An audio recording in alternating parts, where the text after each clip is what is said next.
Good morning, friends, family, COD fans alike, and welcome to what is going to be one historic affair. It's been since October 19th, 2019, since the Challengers program was initially announced, and over 1,000 days later, for the first time, we will crown an international title champion. This is COD Challengers Champs, day one on my whole chip. With me, Austin Visions. Neil, you weren't lying about the shirt, my friend. You said it was going to be able to blow off some eyelids. I'm loving it. It is pizzazzy. I'm here for the energy. How you feeling today? I'm feeling good. I'm bringing that exact same energy, Alan. This is the final tournament of the year, man. Like, this is it. Do or die for every single one of these squads. Everyone wants to have a strong performance at the end of the year to set yourself up for the following. So this one is really everything that I think we hope for. It's going to be incredible. I can't wait to see these guys get into these matches, man. It's going to be fantastic. Over 3 years, my man, since Challengers has been titled as a thing, and we're finally going to see who a true international champion will look like. We've got 8 teams from across the world representing all 4 of our international Challengers regions, and only one will be able to hold that title. The storylines, they're as deep as you could possibly want. Obviously, a lot of talk about would some of the CDL players miss out on their first champs ever. Technically speaking, Clayster still a chance to fight for a championship. The redemption run is also an extended narrative to a number of other players across both Europe and North America when it comes to their potential chance to get back to the CDL, and who knows what this may have in store as far as being maybe a chip on the shoulder to trying to get that back involved. But of course, as mentioned, it is 8 total teams. We'll take a look over the bracket. It's a double elimination style bracket here with our final squads, and a lot of eyes are on both of the Ultra teams, both the Academy team from North America as well as the Academy team from Europe. But in the mix, you've also got really heavy hitting teams like Iron Blood Gaming and Team Exposed, who came out of that LCQ from North America, alongside that D1 Gaming from Latin America, Point Blank from Australia, and Aim Esports out of Spain. Any thoughts just kind of as you look at the matchups early here, Austin? I mean, a lot of great matches, I think, ahead of us for as far as what we see in the middle there. Coming through specifically, I think Aim Esports up against Iron Blood Gaming, like, that's going to be a special first round coming into play here. A lot to prove for both of them squads. I mean, EU statistically has not necessarily been the best when it comes down to LAN performances, really since Rocker, right? We look back on that event, and that's where we kind of saw Wardy and Co get that top 2 finish. So that one I'm kind of looking at to see if maybe EU can start off to a really good start. But obviously, you know, kind of looking down at the bottom as well, like Team Exposed, like Clay's going up against this Ultra Academy EU squad. That one's also going to be a banger matchup. Man, that NA LCQ final between Team Exposed and Electrify Steel was one of the more iconic and possibly instant classic matchups we've had so far in Challengers, for Team Exposed to get here and then immediately go up against Ultra EU. Yeah, it's an interesting one, but we'll have to wait to see that. That'll be our second matchup. We're going to start off with 2 matches going on simultaneously. Ultra NA will be playing up against Point Blank. That'll be happening off stream, while we will be focused on Team War going up against D1 Gaming. And it's an interesting storyline, I think, when you consider this D1 squad, because you have to remember that the organization, the brand of D1 Gaming, they sent 4 members to represent the North American Challenger scene. They made it into the stage 4 of the Elite, didn't quite do as well against the other 7 that were in that mix, but to qualify in the first place was an extreme feat. But now all of a sudden, you kind of have this mix of players from a couple of different teams that represented Latin America over the course of this entire season. Aaron, Trakes, Cowdy, and Zuner. This is a squad that is not unfamiliar with one another, but with Aaron, also known as Sukri, he'd been in North America for the last couple of months. So for Trakes, Cowdy, and Zuner, you know, they're familiar with one another, but technically speaking, Aaron is quote-unquote new to this team, if you want to call it that.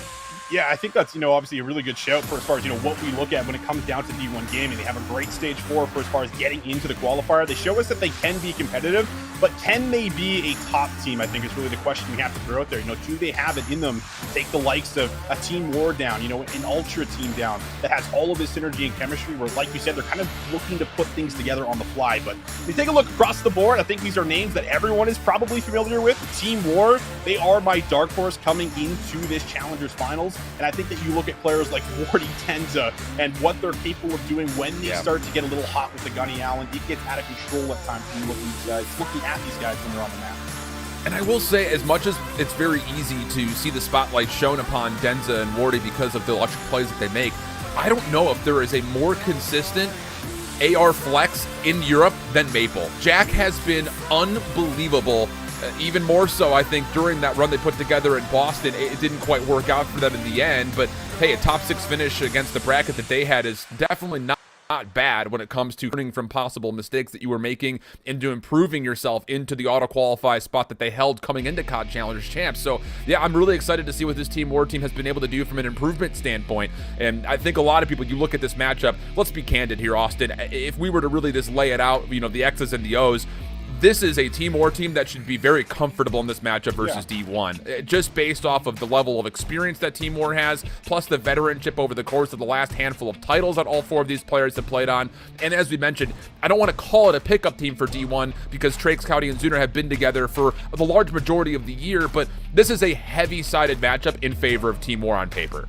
It really is. I mean, you're looking at D1 Gaming and you're thinking possible upset, right? If they win this matchup, that's what you're calling this immediately. It is an upset. And if you're going to be able to do it, I mean, there is so many things that you kind of have to tally off of the list. You have to match their tempo. You have to make sure, you know, Maple and Harry aren't just kind of taking over the map like you were kind of just, you know, putting out there for as far as how they can lock things down, how this chemistry comes together. I mean, you almost have to kind of throw in, you know, a couple of curveballs, hopefully, you know, into the map set or, you know, into the vetoes to see if you can maybe catch them off guard. But there is also not too many weaknesses when you look at this Team War roster when it comes down to at least a lot of the respawns, and they've also been fairly solid in S&D when you look at some of their performances within Stage 4 as well. You provide a great natural segue talking about the map layout that we're going to have here for this best of 5, because I think that that is going to be the only really concealed part about D1. You know, if you want to call it an advantage, the fact of the matter is, outside of them playing through the LATAM LCQs, there's not a lot of footage on this squad. So maybe there is kind of got up your sleeve. Whereas on the opposite front, we kind of know exactly what Team War prefer and what more so they do not prefer. So we get a mix of Berlin and Tuscan to go back and forth for our first 4 maps. Because Search and Destroy will wait for us there in the end. Any initial thoughts just kind of looking at this? I know first and foremost, you know, a lot of the highlight clips that we've seen out of Wardy and Denza have come by Berlin respawn. So those are the first 2 things I'm looking at, is that map 1, map 3, looking for Team War to possibly take over early. Yeah, you kind of framed that one up there for me. I mean, it really is the Berlins. I just think of Berlin and I can just like almost vividly remember like Wardy, you know, doing some ridiculous things around P2 with a sub, mind you. I think that's what is really impressive, is the fact that we're talking about Berlin being good for the Team War sub players. And that is not something that we can say about every single team, especially with some of them kind of pulling out an extra AR for the majority of the map. But I think, you know, there was a great balance when you look at how they approach Berlin and how they set up their rotations. They're very good at setting up their breaks as well. So you have to really be on the ball, and you can't really just start to let them roll over you, because if that's the case, when Wardy, Denza, Maple, they start finding a lot of their footing, start getting really aggressive, all of a sudden you feel constantly pressured and you start suffocating across the map here. So really making sure they do not get off to the hot start, and make sure Wardy is not screaming in the first like couple minutes of the map is also kind of one of your checks again, to make sure that you are going to be good going into this match.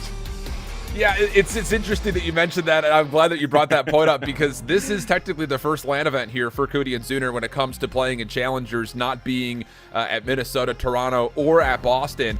So, you know, can they handle that? Because you're going to get it. You're going to, if Wardy's not specifically screaming at you, you will hear him shouting, "That!" from like, you know, across the entirety of the room. I mean, heck, Team War in their little scuff intro, I mean, that was his whole mantra, and his whole montage was just him screaming dead in multiple different ways. So we'll see exactly if D1 can handle that, because you know that Team War is coming out with something to prove here. And I hate to kind of say that, because you go back to Modern Warfare and this Team War brand, you know, they were right there in the finals. They had the intense series versus Singularity, and they were technically the first EU champions of Challengers, now trying to be the first technically title champions in an international event for Challengers. And I do like the fact that you've got them listed as your dark horse. I just think that you cannot come out into the series if you're Team War and show any weaknesses. I think you have to come out and just comfortably take a 3-0 here if you want to have championship title hopes moving through this bracket, because I will say, I think that for the 6 teams that everyone's looking at in particular, anybody could come away on top. And not to downplay what Latin America and APAC have done, it's just, you know, we've seen it week after week, cup after cup, elite season to elite season. EU and NA has just been a bloodbath when it comes to the teams that are representing those regions that are here. Oh, it certainly has been. I mean, it's been, you know, really difficult to predict, you know, for the majority of the years on which team's going to do it. You know, who's going to win this event. I think a lot of people obviously have, Ultra NA as probably one of the favorites coming in based off of their recent performances and just how dominant they've been with the players they have. But I still think that when we get to these final tournaments of the year, a lot of it is about who's showing up on the day. And when you talk about just how important it is to end off on the right note at the end of the year, I think that everyone that shows up to these events, that travels for hours to these events, knows what's on the line. And I think that additional pressure usually starts to also build up the intensity here for this squad. So, I mean, you're coming in, it's really hard, I think, to really pick out just one. But in that same note, Alan, like we were saying, if there is a team that I think a lot of people are going to be eyeing up and you do want to beat, it is going to be Ultra NA. And well, kicking things off in the very first round with a good start is how you are going to be able to build up that confidence early. Agreed, 100%. And the other thing, just kind of talking about that experience and the ability to feel fresh. Hey, how about it? Team War made the right move. They got the team to Texas early, so that way they can boot camp, really focus things out. So that's why I say the improvements, they have to be very noteworthy and very evident, I think, if you're Team War looking for championship hopes. And again, I don't want to downplay all the vamos that's probably coming out for the D1 fans that are out there. We see you. Don't get me wrong. We see you. And for Cowdy and Zuner, look, these are two of the best average placements in Latin America. I mean, they don't rarely ever miss out on a top 4 placement. In fact, it's been firsts and seconds in the majority of the Latin American Cups. So when you talk about kind of the history of what this Latin American region has been able to do this year, you look at teams like Masters Ecuador first and foremost. You also look at teams like BSC and Bensa that were looking really strong throughout the entirety of the regular Challenger season. And Cowdy and Zuner were two players that historically were always there and likely more often than not as a duo helping their teams get towards those grand finals runs on Sundays and Cups. So it's not to sit there and say that this D1 team should be ruled out. It's just, this is the first international event for these two, and there is going to be a lot of inherent pressure that comes with that, and I would love to see them come out and really put a fight and try to slow down Denza and Wardy, because as you had mentioned, and I think you're 100% right, that has to be win condition here in the respawns if you're D1. Which means you're looking at the subs to do it, right? Like a lot of those close up and personal engagements, and you're looking at Trace. Like, I feel like he was someone that we really harped on, and I mean, to be fair, there were some of those maps where we were watching him play like Gavutsu with the sub, which is, not fun for anyone that's running a submachine gun on Gavutsu, but it's a similar story with the Berlins, right? Where you look at someone like Trace, who's going to be kind of, being the entry, trying to get in there, break the hill, hold the hill for you, and we did not see a lot of that consistency that's almost needed if you're going to be able to take down a team war when we were watching over at least what was the old roster in stage 4, or stage 3 rather. So now coming in towards this tournament here, I feel like we need to see more out of Trace. He has to match 40, he has to match Denza. He needs to be finding some of those big individual moments, because that's what's needed at times when you talk about a Berlin and just how the map sets up, how the rotations work. But we've been talking about the narratives, Alan. We've been hyping up the final tournament of the year. Now we got the loadout, baby. It's time to get into the Berlin Hardpoint, the kickoff day number 1, and of course, taking us through the action, we got Ben and we got Ryan. I like those guys. Those guys are good guys. I'll tell you. But everyone wake up. Here we go. Shake it through. Take an extra inch forward on the seats. It's time for Challengers Champs to get kicked off. And we're already in the midst of the Berlin Hardpoint. Team War, a solid start. 116-60 up. D1 looking for a chance to break from the front here to P4. They've done well to neutralize some of this back scrap time. And they're holding some good mid-ground position. So we'll see exactly if D1 can try to lock this down, as they will be in a position, hopefully, to try to get this thing going. But no, not the case at all. And how about it? I've talked about this. I wanted to see Harry pull out the Lucifer moniker as they started to get going for champs. He's here as Lucifer, and he's already 11-6. Yeah, he's off to a real nice start here so far as we take a look at this P5 hill in the final rotation of the first set. And well, up top, Harry will end up dropping down. So nice little play and almost a double coming in. Won't be the pickup. So now it's a little bit of a battle for as far as who can maybe get some of this early train station control. Denza's got a lot to deal with in front of him, and that's some great pressure, great teamwork, able to work them out of train and maybe start to put some pressure on the point.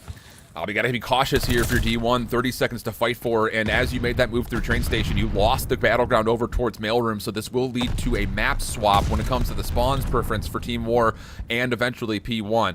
With that in mind, they're also soaking up some pretty considerable time here in the back 30 seconds. Still 15 to fight for, and D1 is nowhere to be found in and around the hard point. Finally, Kudu's going to make a play, but the help from Wardy is good. 17-9 now for Wardy as he locks down the south side of the minimap, and Team War will comfortably open up P1 to their name.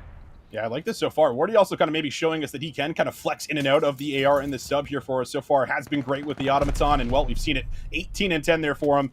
Minute 27 as well for Harry inside of the point with 16 kills. So the slaying has been here. Denza's off to a slow start, but this is where you're going to start to call for D1 Gaming to find that moment right here, right now, because that's 4 down. Spawns are going to flip out. 40 seconds still left on this point, and well, you're in a great position if you're Team War.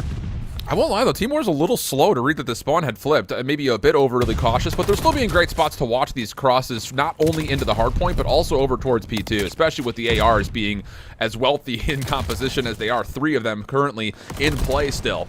As we get to a 185-66 game. It was It was like 112-60 when we jumped in, so it's been nearly a full minute and a half worth of Team War just dominating the feed and dominating the hard points. And that wasn't even a threat from D1 established in any form towards P1. And on top of that, as Lucifer gets to 9 in a row, Harry will likely turn this scrap of P1 into initial at P2. Denza there to assist, and it's all Team War here through the second set of rotations.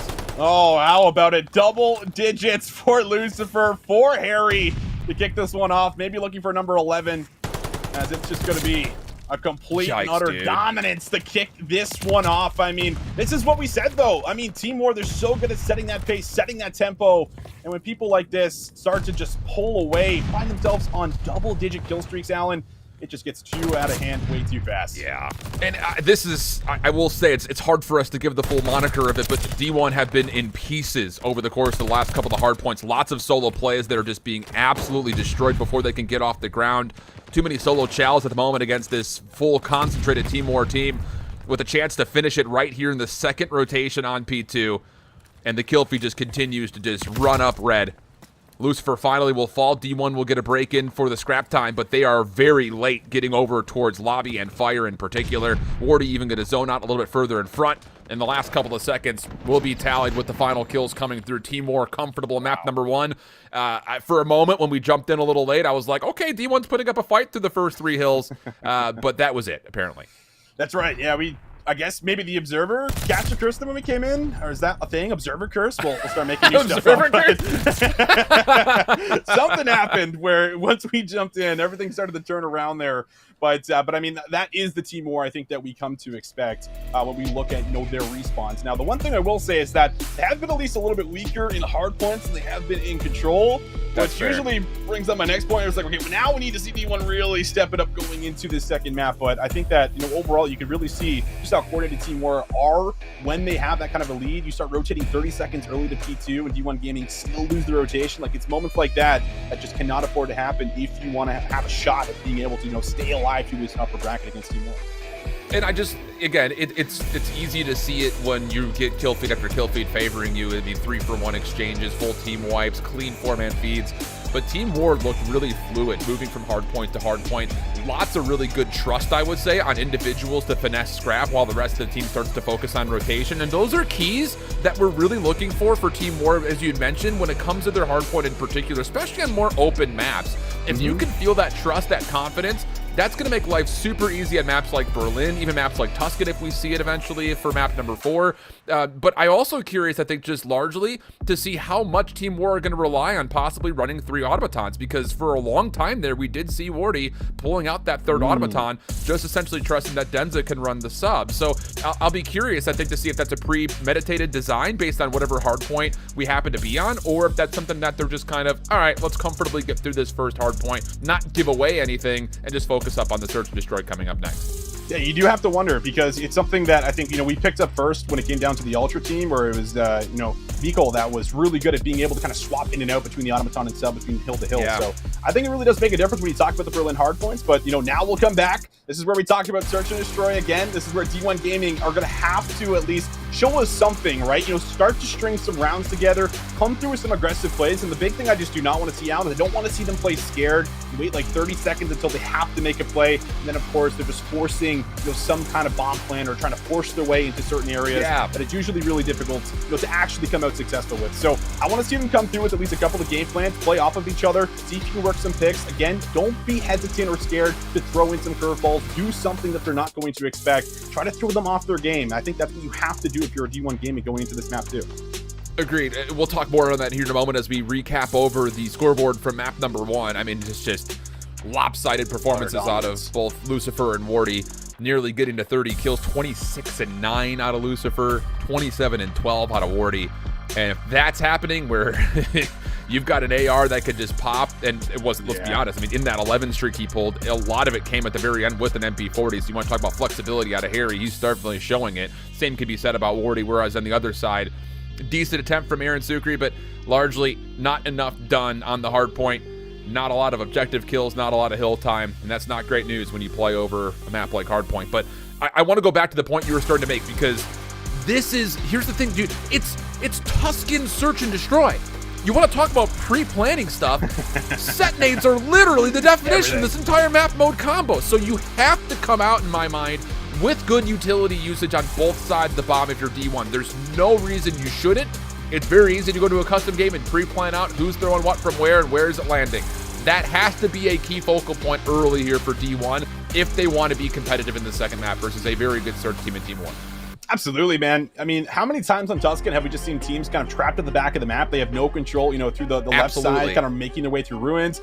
And when you're in those situations where your only entryways are either forcing your way through ruins, forcing your way through mid, or just kind of just throwing a Hail Mary and saying, hey, let's just go B and see if we can get through P5. Like, it becomes, you know, very easy to read, I feel like, for a team war that is also really good at switching it up, really good at throwing into those aggressive threats through mid that Wardy loves to do. I mean, that is something I think we're going to see a lot of from Team War, and you have to make a very early decision, in my mind, as D1 Gaming. Do we want to contest mid? Do we want to try to put up a fight? Do we want to play for picks? You have to figure out the game plan, I think, right away before coming into this. All right, well, here we go. Tuscan map 2 in game for us, and it's going to be sniper battles here on both sides. Maple watching from one side deep towards A. Forward position on a Wardy as he looks to kind of zone out the bottom side of fire. But Aaron's in a really good position to control you, so maybe an opportunity here, pushing back Maple to do that, isolate, find a way to get an easy first blood tally. Wardy on the flip will hit a pinch, and that will take us to an early 3v3 here, Austin. Oh, yeah. Oh, all right, Wardy. That's a double that I don't think he should come out with. 4 HP to his name. Just barely squeaking away with it. But we take a look at least on the other side of the map, and there is a route and a play to be made on B. Aaron all the way in the back here. Well, Sukri's going to kind of watch over him. This bomb will go down. It's just a matter of, will Denza be able to get the immediate exit? He will get the information, and that will be the kill. And now it's a 1v3 for Aaron in the back. He's in a good spot to watch over this bomb, though. The big question mark will be how many players are in front of him and how many would possibly hit the flank. May not make much of a difference, though. The double chow comes through between Denza and Lucifer both. The team shot's in, and the kill will be easily collected with the defuse to follow. So, Team War, good opening, I would say. Maple getting pushed back and isolated was a solid starting point for D1, but the mid-map control just never threatened, realistically speaking, as Team War take the opening defense. Yeah, I mean, exactly what I talked about, right? Like, Wardy loves to just get into your face, run into you, and I just don't think that's going to stop until you completely shut it down. So, yeah, maybe you post up a little bit here going into this defensive round, but again, I still think you have to be very heavy on some of this mid control. You cannot allow a Team War to freely roam through mid, kind of pick apart what part of the map they want to attack. Just cannot let that happen for free. Maple spray painting his teammates. Have a little bit of extra camouflage there, brother. It's war paint. War paint, yeah. Team War paint, officially branded. Get on it. I'm here for that. Little play over towards P5. 4-4-man hit comes out as Lucifer will secure first blood. Watching the pinch will be Maple as the bomb is planted underneath this, quite literally underneath this. Trake's in a position to try to watch over through Church as Aaron will actually help open up this flank. So an opportunity for a pinch here. Good play from Aaron to get a second and slip away with his life. Team War in trouble as they scramble back towards what is the defensive spawn. Yeah, you're going to have to find a big kill from Denza, and the timing here could be everything. Trace comes around the side, able to come up with it, and Zoomer watching down the mid lane. So that was a beautiful retake. It was also very, decisive for as far as how they wanted to do it. So you like to see that at least coming through, even us up very early on, finding a convincing defensive round. Yeah, I think the biggest thing about this for D1 is middle of the map. The one thing that you cannot give away freely is mid. And after first round, it's hard for us to sit there and say that that's going to be the problem spot because of how Team War utilized that beautifully defensively. But It's good to see D1 keeping the focus in the right spaces. Now, here's the question, and you started to pose this. If we get information on Maple still spawning up with a sniper rifle towards topside A, do you just give away that field play and try to contest mid-map more with team nades? I would love to see that be the case for D1. And it looks like, yeah, they're not even going to bother with the top side of field. They're going to take all these nades right in towards mid, see if they can get Lucifer out of top church. There's the team nades coming through, but Lucifer just wanted some pre-fire and backs away safely. Still some nades to work with, though, if they want to try to work their way back into it at any point in time or kind of make a rotation over. They do have this bomb leaning now through Well Alley, so options on either side of the bomb. Stun comes out. Stun. I think that might have been friendly. Not sure if Lucifer threw that or if it came over the top from Ruins, but either way, another tactical going to be used. Now down to about 55 seconds on this clock. Very little information really given away here from Timor, but that stun will connect. We'll give them at least a little bit of something up top in church. The thing about it is, how do you deal with it? It's a very difficult peak from the perspective of D1 Gaming. I mean, because Lucifer, he's so safe in that corner. You can't see it from top fire, and you have to challenge him on a one-dimensional angle. And, well, even more so a problem. Wardy inside of you with a little bit of support from Maple will collect two. And that will be the bomb down in front of the A site, and I just don't know how you recover. You've got no information topside field. Zuner's got to make a special play happen on himself over to the middle of the map, and it's just not really going to work out. 1v4 situation, he's stuck behind the trucks, and Team War, just, as you mentioned, just comfortable in their setup from start to finish.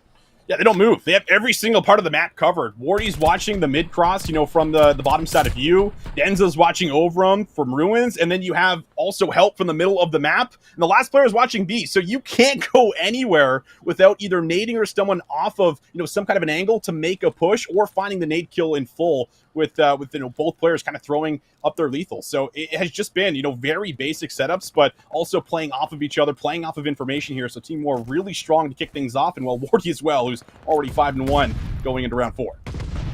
I want to say Trake's number 4 in white is sniping topside fields once again, but how about this play from Aaron up the middle of the map? He actually tries to mantle into fire and gets shut down by Harry. Not a great start for D1 as far as not just the numbers are concerned, obviously, but also the positions that now have been made vulnerable by that vacancy in mid. Full flood coming out. Cowdy good for the first, but cannot slip down from the patio position, leaving Zuner to have to try to respond, and his response will be, okay, they're hitting, they're planning. We've got to try to find a 2v3 retake. Zuner in the back. One-on-one. Buying time right now. Will be Wardy, but it's only for a second, and there's the double shout right after. Team War, man, they just do not give you any room to breathe. You think you might have a kill and you have a moment to reset? Yeah. That's never the case, Alan. Yeah, I think the biggest thing about what we're seeing from Team War as compared to D1 is that they've got protocols in place. You find success in, one of the three areas, either topside by A, in mid, or down towards B. They know exactly what they're doing immediately after that. Whereas for D1, I hate to try to harp on this, but you don't get those opening nades in the round 2 defense you put together, or pardon me, the round 2 offense you put together, and it was like, well, what do we do now? We didn't get our nades off. Do we have a second plan? I think you have to have, multiple tiers to these plays. And this time it's going to be a full flood for D1 over towards A. They've got a lot of space to work with, but that's voluntary. Timor is actually all over well and in the middle of the map. Do you read this if you're D1 trying to hit towards this A site? I mean, I just don't know how you get the bomb down without finding a kill here first. Everything is just so set up, ready to pounce. You have kind of Harry watching over this beautiful little kind of 3P angle, just seeing exactly when they go to the bomb like this, and then Wardy can play for a trade, or rather Maple right behind him. So this is a very tough situation right now. If you're D1 Gaming, you're either going to have to push through, and it looks like Team War are going to read this. It's a 4-man hit through the back. Yeah, this is the only play that's available for D1, and Team War are recognizing that. They can't go mid, they can't go A, they can't go B. Process of elimination will reign supreme here. And look at the focus. Team War are already in position. They've got good high ground control if they want it. Again, like you had asked, I don't know how you get this bomb down without getting a kill. The same holds true here for B. Trake's deep will actually push Denza off right simultaneously with the bomb being planted, so that will work. Howdy will not get away, though. And now here comes Team War, flooding back on forward. First kill on the backside of column also comes through for Wardy, and the bomb is being defused by Denza, already more than halfway there. And D1, they are not going to get here in time. Just too many obstacles to hurdle as Team War go up 4-1. I mean, that's a difficulty of when you have to plant, right? You don't get to plant the bomb in the ideal situation where you get to play for it from the back and you can kind of play for that clutch spot. That doesn't happen when you have to safe plant like that. And it's more or less just a forced play. Again, something that I brought up coming into this map that you don't want to put yourself in. And that either might mean taking more aggressive challenges to try to find some of these first bloods, or just trying to do something a little bit more aggressively together to find picks, open up the map a little bit when you're on the attack. But we'll switch it up. Team War now starting to run away with things. 4-1. You need this defensive round here if you're D1 Gaming. Love this little delayed nade play over towards A, but Aaron is actually able to slip through all of this, only getting tagged up by a stun. So now he's forward with him is Cowdy, but they still get picked apart. Team War just kind of hit the brakes a little bit, put the car on cruise control at the speed limit, wait for D1 to come through the speed trap, and it works out nicely for him. Zuner catches one on the cross, has a 1v1 with Wardy, but just does not expect the challenge to come out. Wardy absolutely decimates Zuner, and that will lead to Team War once again getting vacancy over towards B. 3v2 situation in favor of the offense, and now it's just down to one. Okay, come on. Yeah, we don't have any mics in the game setup, but Wardy's letting them know about that one. Yeah, you let out something after that, man. I mean, he makes it look so easy. Just great read, lays down, saying, I'm going to watch the radio cut. If you want to go and drop this bomb, you worry about Church Alley, you worry about the back. I got everything covered, and takes down all three members. Wardy, now 9-3, as he's just doing Wardy things, as we typically see them, especially within this game mode. So 5-1 up right now, Team War. They have everything going for them. D1 Gaming, they've yet to find an answer. They've yet to be able to find numbers advantages and hold on to them. And now we'll see exactly what they have in store for us. It's already first blood here on Zuner. And you have to get nades off on Wardy here. He is by himself. Finally, the trade comes through, but defensively speaking, Team War have a ton of information. Maple gets an angle, not able to connect. Pistol in hand, he'll just back down. The chase is on, though, and Trakes is going to try to push forward, maybe gets punished by this.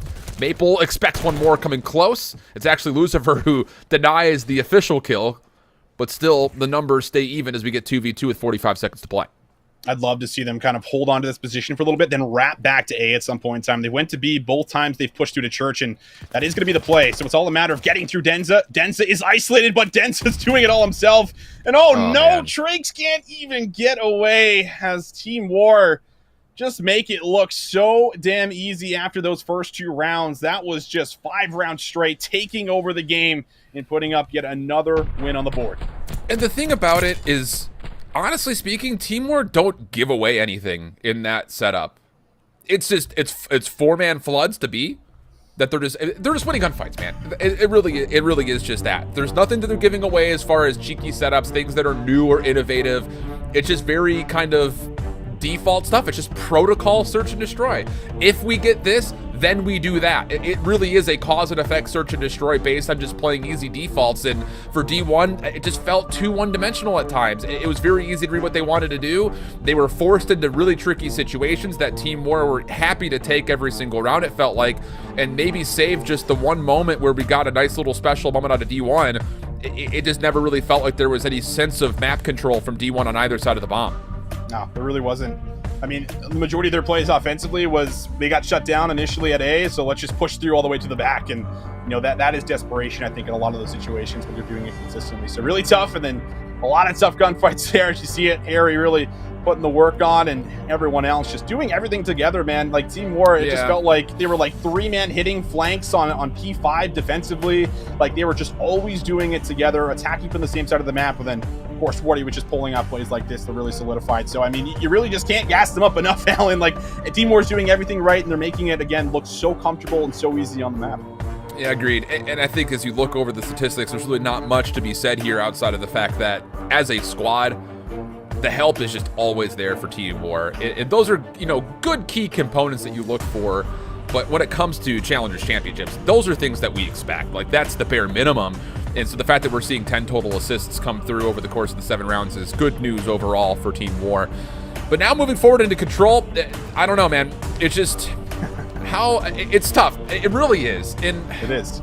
I for the Latin American region, as much as this team was comfortable through LCQs, it still is not the full 4-man squad that I think you would have liked to have had represent the region simply due to visa things that were going on with a number of notable community members in the Latin American region. So a lot of the teams that came into the LCQs were kind of, who's got visas? Let's get a team together. Let's see if we can maybe try to qualify. And for D1, it's just a step above the rest of the region when it came down to the full squad. And I don't know, it's as much as that's good news for Latin America, it's also bad news that you don't have a lot of veteranship with a full 4-man squad. That there were so many, like Masters Ecuador was dominant from start to finish throughout the entirety of the year, but not all 4 of them being able to represent because of visa things. You get this situation where the playbook is just thin. It's very top level, I would say.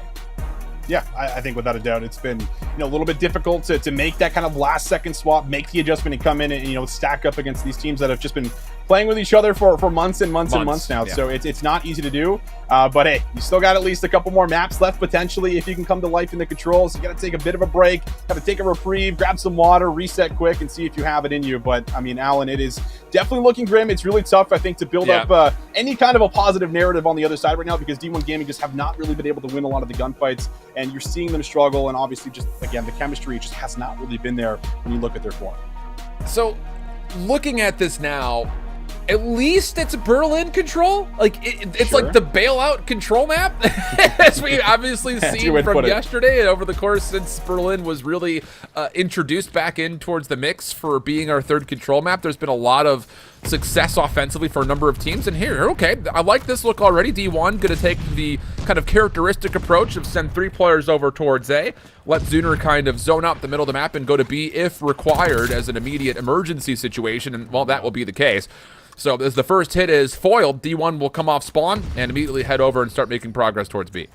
Yep, now we'll see Wardy also try to work his way in, see if he can maybe force some of those players to have the deep spawn, take them off the point. Wardy through the front door, not going to really commit to it. So through the side now, as Harry's able to find one.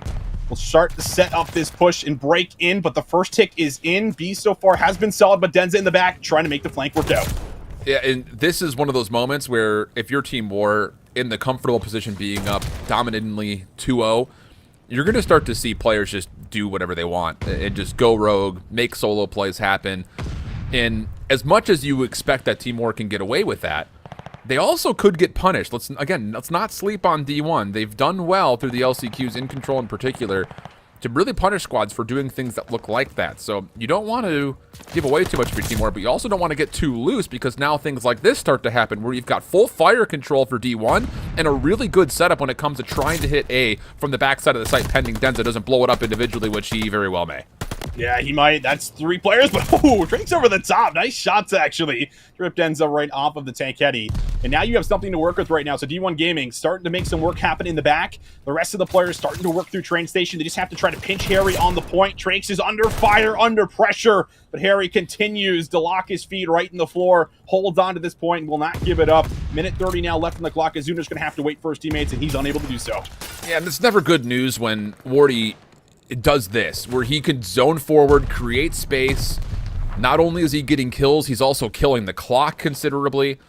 And you need to see D1 double hit this. You need to get trades quicker than this if you're D1, and that's not bad. Okay, the first 2 solo defenders forward for Team War will drop. Lucifer is also playing very far forward. Trakes will punish, and there's a chance for D1 to get out of the A zone. Yeah, they will be able to get a touch here. So now it's a matter of just slaying out if you can. You can absolutely capture this zone, but the flank in the back from Denza, it has just worked out to be able to get one. Zuner did not have his teammates back, so that little problem right there going to cost them quite a bit. 12 lives playing up against 15 in favor of Team War, but Zuner starting to put some work in, finds that first kill, but he's able to find the second, and maybe there's something to work with as 3 players drop down for Team War. Have to try to find something that's not made out of paper mache inside of this A zone. Couldn't quite do it. The FFJ coming to play as Zuner will fall. Trakes on Aaron. Now the next one's up. 10v11. 1 life now taken down as we get to even lives overall. 40 seconds to play with in D1. They've got numbers here. Long flank play coming to the backside from Denza. No one's reading this at the moment at Denza. Good trigger discipline. Could possibly get in to find more than just the first. Finds 2 inside the zone. 1 more to get. He should know that Trakes is sitting in the backside, and Maple will finish off where his teammate had started. And that will be Team War clearing off the second tick of progress just before it's locked in.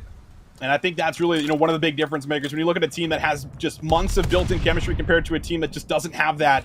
I mean, no one's watching the flank. Everyone's focused on the front and the side door, and it allows Denza to come through with a successful play. So now, 20 seconds on the clock. Team War have the life advantage up by 1, but now it's all even out. 10 seconds, you're going to have to move in. Zooner finds a second, and hold on a second. D1 Gaming, they are alive on the point. Second tick is coming in. It's a double stack, and they could end it here still. Second tick will be locked in. Last lives for Team War. They need to hit this together. Do they have any nades that can clear any of this space? Well, you got to just get on in here. Lucifer, Wardy will both fall at D1. They're going to hold on to this, no problem. Okay, so a second, third, and fourth attempt over towards the A zone. Largely all of them working out. First to neutralize the lives. Second to get the A progress. And then finally, you're able to get a full flood in from the front and then zone Team War back. Good stuff from D1. That is so big for them. I mean, just for the overall atmosphere and the vibes, for them to know that they just clutched up with 16 seconds left on the clock is got to be massive here for them.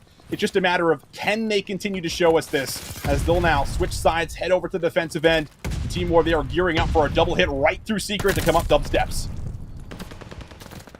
Quick hit off the pinch. It is being read, but Cowdy gets hit by a stun. Good help, though. Trakes from the back, able to at least neutralize a lot of these Team War members. And not only this, they stopped the hit towards A, but Team War are not even close over towards B. So Zooner actually has a chance defensively to maybe get some extra work done here on the lives as soon as Team War touch the zone.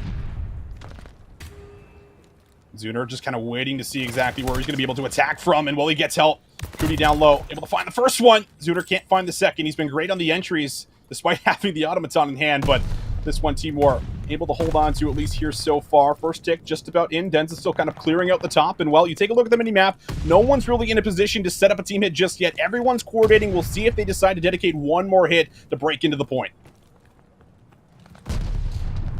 They're getting the good surround. Just comes down to, can you find the kills when you hit these from multiple angles? And well, the answer is given to us very quickly. Zooner able to find one, maybe a chance to recontest, but from the high ground, Denza will get the trade and secure the extra 60 seconds. So now it's on to how do you get back over towards A.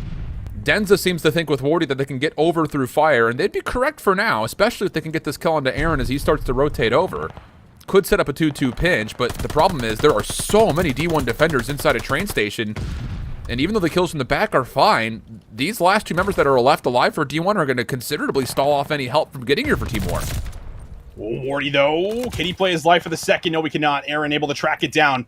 However, a lot of pressure now on Aaron. He's got none of his teammates with him. Team War aren't here just yet, but they're making moves through back alley. A minute 5 to work with here. Team War find themselves in a favorable position. Just a matter of now slaying out, maybe attacking through the upper staircase here and seeing if they can work up top to find Trakes.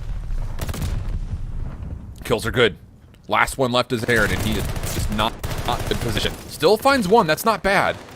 Even more so, I was going to say, maybe Zooner can take out more from the backside, but it's a full 4-man feed, and now Team War can stack and make considerable progress. This will really put the pressure on the D1 to try to get here quickly, and they're not. They're trying to hit over towards the pinch. That's the second tick of progress gone. Lucifer's watching all of this, and I don't know about that. I get it. You don't want to funnel through fire, but you kind of have to. Yeah, you have to. I mean, no one wants to funnel through those doors. I mean, we've seen the clips, right? Like 4, 5, 6 pieces throughout the year, but the reality is that you just don't have the time to make that play when there's still 3 players alive on the zone stacking progress. It is going to fly by in seconds, and, well, they obviously take note of that after that round. So a little bit of a misplay will end up costing them, but it is still offense for offense here so far. But the big factor that our observers are also coming on board with is the fact that Denza is on 6 and he is 1 off of the glide bomb. And while getting the glide at least is able to kind of secure you, especially those offensive rounds here. We'll see if Denza's going to be able to earn it. Denza gets so much information breaking through the glass that, yep, it's another hit for D1. Immediately over to the front. Double hit over towards the side room of office. Denza does secure the kill before getting traded, so glide bomb should be earned off of that. Lucifer in a little bit of trouble, or is he? Still finesses the double. Thought for a second he was going to get overchallenged and even finds Zooner through the bottom of the glass. Oh my goodness. First set of engagements good for Team War, and once more, D1 have to default to try to get back over towards B. Yeah, they certainly do. They have at least a little bit of zoning here from the front. Pretty through the back, trying to make something happen, but Wardy's going to be there with the read. So nice pick up there for the first one. Minute 5 on the clock. Team War, I'm sure, would love to give this at least one good college try to see if they can, in fact, break in. They'll have to get through Trakes, who's going to be able to find 2. That's the double you needed to see, and now Trakes is immediately going to fly to the back and see if he can pick off some more. This is the right call as far as what you do after a favorable kill feed. The thing about it is, can you follow this up with a second wave of kills? The focus for D1 is still actually towards the B zone, so as much as they want to get to A, they're not full committing to it. There's going to be a lot of time on the clock, but the problem about this is as you start to get over towards A, you don't have enough help here to deal with the defense, and yeah, you get the extra 60 seconds, but you once again fall in the live, so it's a decent idea, not fully executed, and Team War will actually not just turn that into good kill pressure, they've now taken away a ton of real estate after this set of kills have come through. Oh, have they ever? I mean, you have to start to work your way through the left side of the docks, and that's never a great position to be in when you start getting this spawn because of where Maple is currently on the bottom half of the map. But Zuner able to find the first one. No trades coming in there onto Harry just yet. Of course, under Lucifer at the moment, who's got Train unlocked. You have the rest of the middle of the map also kind of covered here from Denzu, who's picking it up, also working to the back of the spawn. But D1 do a good job of getting in the train station now. So this is the first step. They just have to trade Maple in the back, and they do so. Now they've been able to clear out a lot of the Team War members. And Wardy's been revealed in this position. You just have to double chow him. He should fall. Should fall. He should fall, Austin. But oh my, the help has come. Denza in the back will give Wardy an extra life. The stun check not quite going to connect, but now Wardy's all of a sudden playing conductor of the train station.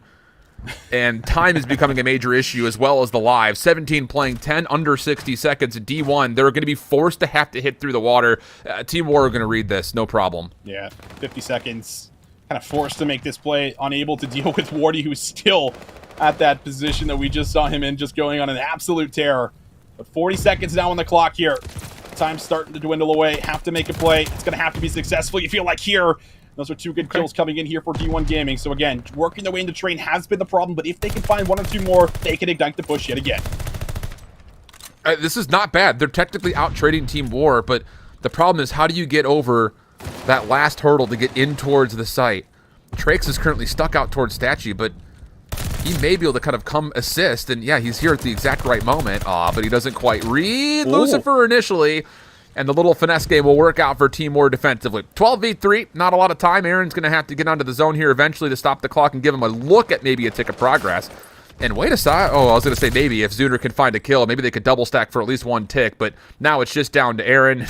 Well, yeah, this is exactly it. You have to look at everything at once, and he's only got one set of eyes, so I'm not going to be able to do that. No, very difficult to do in that situation. Finally, defensive round goes over, and I feel like it just comes by way of Wardy there in that moment where all of his teammates drop around him. He continues to hold strong, and not only that, but he also buys like another additional 15 seconds for Denza to come all the way to the back of Warehouse and help them there when they start coming off spawn. So it just feels like in those power positions, as much as they're difficult gunfights, you have to take them in order to start to make some ground towards the points here. But D1 Gaming, this is do or die for them now. They're going to have to turn up here on this defense.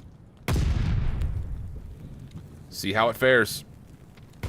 Oh, they're a little bit lost here as well. Team War are not given the traditional opening to try to full focus over towards A. Instead, this time, they're looking for a lot of clock to play with. First tick of progress will land over at the B zone with support now on the way.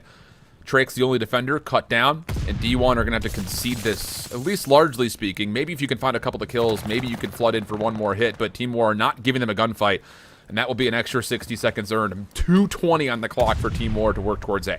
Oh, it's a lot of time. You have to hold on to this position for a good amount if you want to stop Team War from making progress, and well, a lot of that's going to fall on Traix and Zuner that are working through the back of the other spawn here for Team War. Meanwhile, Maple is doing the exact same thing in their spawn. 17 and 13 right now, posted up in fire. You can just see the hesitance coming off the spawn right now for all of the D1 Gaming members. Is it safe? Where is he? We have to track him down. I can't get to my teammates, but Denza calls in the glide, clears out one in the spawn, and now we'll see if they can work in as they got numbers around the point. Yeah, this is looking good. It just comes down to isolating these last couple of defenders in towards the train station. Cowdy will reveal his position, is dealt with, and now the stack comes through. And again, you have to hit this from the front. You cannot take the long route around. It just takes too much time. Once again, they're going to go over towards fire. Lucifer is watching this. He's going to get pushed off, but the second tick of progress is here. Now the nades are coming through, but someone has to get forward to try to touch this, and nobody will. It'll be a 3-1 in the control, a 3-0 overall. Team War, largely speaking, comfortable in each of the three maps as they move on to the winners round 2. Yeah, very convincing, very good for the Team War boys. I know they got to be feeling absolutely fantastic and just having a strong performance in your very first set of a tournament, just making sure you get some of those early jitters out of the way, come out with a strong start, and that's exactly what we get from every single member here on Team War and D1 Gaming. Unfortunately, just not enough there to keep up with a lot of the slaying power, Al, and that's what it came down to. A lot of those, really important trades that need to come in at specific timings. When they don't, you just pretty much get trapped in your spawn in a game mode like Control over and over and over again, especially when you're attacking. So great Control, good stuff for Team War, and a good way to put it away 3-0. Confident fundamentals. That's really it. I mean, it's hard because we set up this whole match saying we need to see improvements from Team War. Were they really tested? Hard to say, but at least we can walk away confidently knowing that the fundamental game that they put together, it really was just resound, and it was too tall of an ask for D1 to break through the mechanics that we see out of Team War. So I think it's hard to sit here and look at this first match and evaluate, does the probability of Team War winning this improve or heighten at all because of this 3-0? I don't know. I think this was the expectation for a lot of people that are tuning in, is that Team War is going to have no problem with D1. Toronto Ultra NA should have no problem with Point Blank. If we can get updates on how that series is going, we'll try our best to do that and give you verbal updates as we can. But I think the biggest thing about this Team War squad is they've once again established that you just don't really want to play these guys on Berlin respawns. They were so good at it throughout the regular elite stages. They were really sound on it with the number of times we saw them play kind of over their shoulders. And when we were at Boston, when they were making that long lower bracket run, it just feels like a map mode combo that you just do not want to see Team War on. And I mean, let's be honest, there's only 4 maps in the pool when it comes to Hardpoint, only 3 overall when it comes to Control. So you're likely going to see it unless you choose to veto it out. And I don't know. They're still a dangerous team when it comes to maps like Bacage and Tuscan as well. So I don't know. It's kind of hard to know where to play this Team War squad on. Yeah, I think that you do have to kind of either square up against them, in some of these matches. Like, I'm sure a team like Toronto Ultra should be happy to do, Ultra NA at least. But, yeah. I mean, overall, when you're looking at, what they bring to the table, obviously very well versed when it comes down to the maps that we saw. And, well, we'll see exactly what the plan will be for future teams going into those betas. But we take a look again at the stats for as far as what we got. Denza, 29-15. We're just gassing up everyone right now. Wardy was also a huge part of a lot of the success that we were seeing there with the AR in hand again, I'll mention as well. Not so much with the sub, at least in this series. So the fact that I think Wardy is showing us, really good performances with both weapons. We've seen the sub in the past. We've seen the AR, at least in this series. I think that really does show a lot here for this Team War squad and what they're capable of. So a little update here. Big shout outs to the rotation, dude. They're doing a great job of helping us cover Challengers Champs today. It was a 3-0 for Ultra NA over Point Blank, a 250-220 Gavudu Hardpoint. The Search and Destroy was a 6-4 on Bacage. And then the final was a 3-0 Control on Berlin. So that's a 3-0 overall for Ultra NA over Point Blank. Clips are already surfacing, seeing Scrappy, go figure. He's already casually having some conversations. It's very polite nature, I promise you that. Yeah, it is. So our favorites kind of in these opening matchups, both secure 3-0s overall. Any initial reactions? I mean, hey, close Hardpoint, close Search, maybe some life here for Point Blank when it comes to facing an opponent that isn't Ultra NA. Yeah, I actually like the Point Blank squad. I mean, you have players like Limax on there that have been playing with, I think it's like Cronus since the beginning of Cold War. So, like, there's a lot of synergy, I think, built into that team that, they could pull off some upsets down in that lower bracket. So all I'm going to say about that squad is just don't sleep on them and don't count them out, because I still think that there is some damage that can be done, at least in the lower bracket. I like that call. It's just so tough because that, APAC region over the last couple of years had been dominated by the Renegades brand and the Luca Fida Shocks team, but all of a sudden the LCQ provided a new contestant to really show up on the international stage. But same situation as the Latin Americans. First time that we've seen any of those 4 players in this title play on land. So it's going to have to be lower bracket runs for both those 2 teams, seeing if they can maybe get some work done versus a lot of the heavy favorites that come out of both Europe and North America. But that concludes our first block of matches here in Challengers Champs Day 1. Coming up next, we've got winners round 1 matches continuing on with a lot of tight matches. The 4 versus the 5, the 3 versus the 6. Both of them should be barn burners. Lee and Proper on the call as we come back after the break.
Welcome back, everybody, to Call of Duty Challengers Championship for 2022. My name is Infinity, and I am joined by Proper on the casting desk for a hell of a series coming right up. Of course, we're sticking around for the remainder of Winners Round 1. Andy, it feels good, man. It's the end of the year. What a journey it has been. I can't believe that we've gotten to the end of the season, Brody. We've had tons of different events, 4 different elite seasons, and it's all accumulated to this. The top 8 teams across the entire globe trying to fight it out to be able to claim their prize as Vanguard Challengers champion. It's crazy, isn't it? I think this is what, Alan said it just before, of course, while we kind of shuttled him and Austin away. He said it at the very beginning of the show, right? It's like, this is 3 years has led up to this very moment since the inceptions of Challengers. It is awesome to see 8 of the world's best teams in Challengers going head-to-head this week. And, of course, we've already seen 2 down to the lower bracket in D1 and Point Blank. Let's show you guys an update of what the bracket currently looks like, though, going into the next 2 matches. I've kind of already spoiled it. I feel a little bit bad, Andy, but as we said, 3 O's for Ultra Academy North America and Team War, respectively, against Point Blank and D1. You know what? I'll come out and say it. Nothing against those squads. I think just with the caliber of rosters they were going up against, we're not all that surprised. It's what you almost would expect, right? The number 1, number 2 seed being able to make it through unscathed versus both D1 and Point Blank. Some little bit of resistance being showcased. At least D1 is what you saw in that Berlin Control. I also saw just off screen as well through my Twitter feed as well that Point Blank were also able to take 4 rounds off the Bocage Search and Destroy versus Ultra Academy North America. Not out of the woods quite yet, or any of these top 8 teams. Still a lot of COD to be played through the weekend.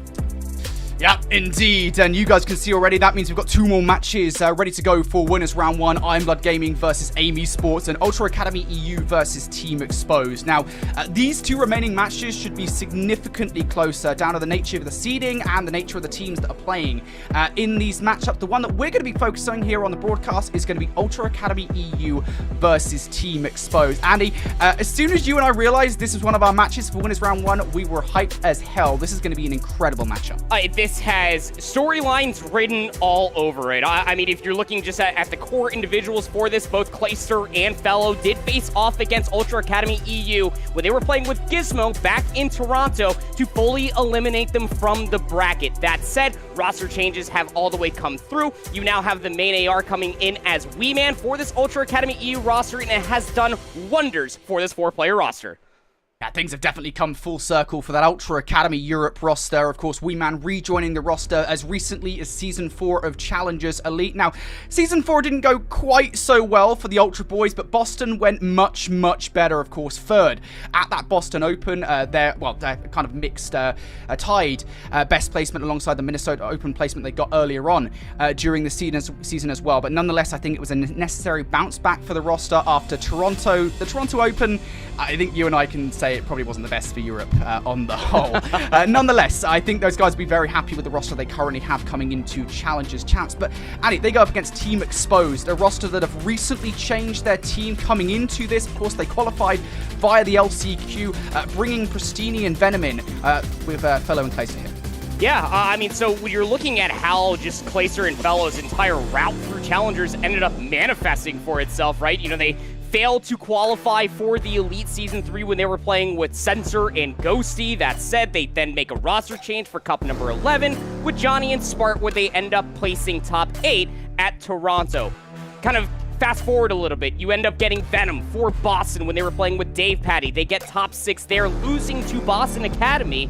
And then they end up picking up Pristini as a benefactor from Classic, going over towards Iron Blood Gaming. Now, when we were watching this roster through the LCQ, boy, would they were electric through the respawns. Venom, Pristini playing to a fine T to be able to slay out across the map and open up the floodgates for an abundance of hardpoint time. Yeah, I think it's great, isn't it, in a way? There's so many storylines with this Team Exposed team, not least of all, we could talk about Pristini, right? I mean, just what a storyline for him, you know. Was it Season 2, I want to say, Stage 2 of the CDL, where he came in and filled in for that phase roster, and out of nowhere, he still showed the very same promise that we knew him to have throughout years of professional, competitive Call of Duty, and we're expecting to see that once again on that Team Exposed roster, of course, and Venom as well. I mean, Venom's just one of those players that has been consistently great across this season season thus far, Andy. I have loved every single second of what we've seen from him, even in the early season where maybe he didn't have the best placements alongside, what was it, the Team 4 roster. You know, he was still, I would say, playing really well on that team. So very excited to see what he can bring to the team today. Let's go in a little bit deeper here to the conversation for Ultra Academy EU. As we said, they brought Weeman in the roster very recently here. They've been looking pretty good, I would say, at the moment. Yeah, I mean, what Weeman does bring to the table comparatively to what they had with both Harry and Gizmo is kind of like that little bit of flexibility, that extra little grit that comes through, that Weeman is not afraid to get his hands dirty. He is unscathed to forcing out 1v3s to be able to get up in their faces in these search and destroy rounds to deny post-plant situations. And that more or less helps out some of their bigger slayers like Furious. You can see them there, just kind of cut off on the bottom left side of the screen as we're starting to get a little bit of a crowd manifesting there in LA right next to Beans. Those are your two overall slayers that has really benefited from picking up Connor Weeman on this roster.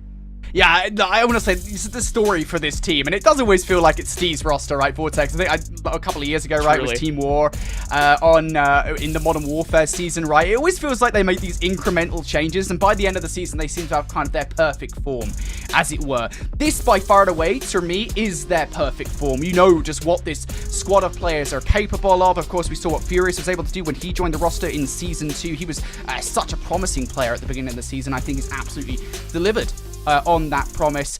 Of course, as well, Beans. I mean, I think you and I, we've had so many different conversations about Beans as a player, Andy. I think you and I are on the same page. This guy, you know, he is a future CDL player stuff, right? And that's the best way we could describe him. He absolutely has the potential.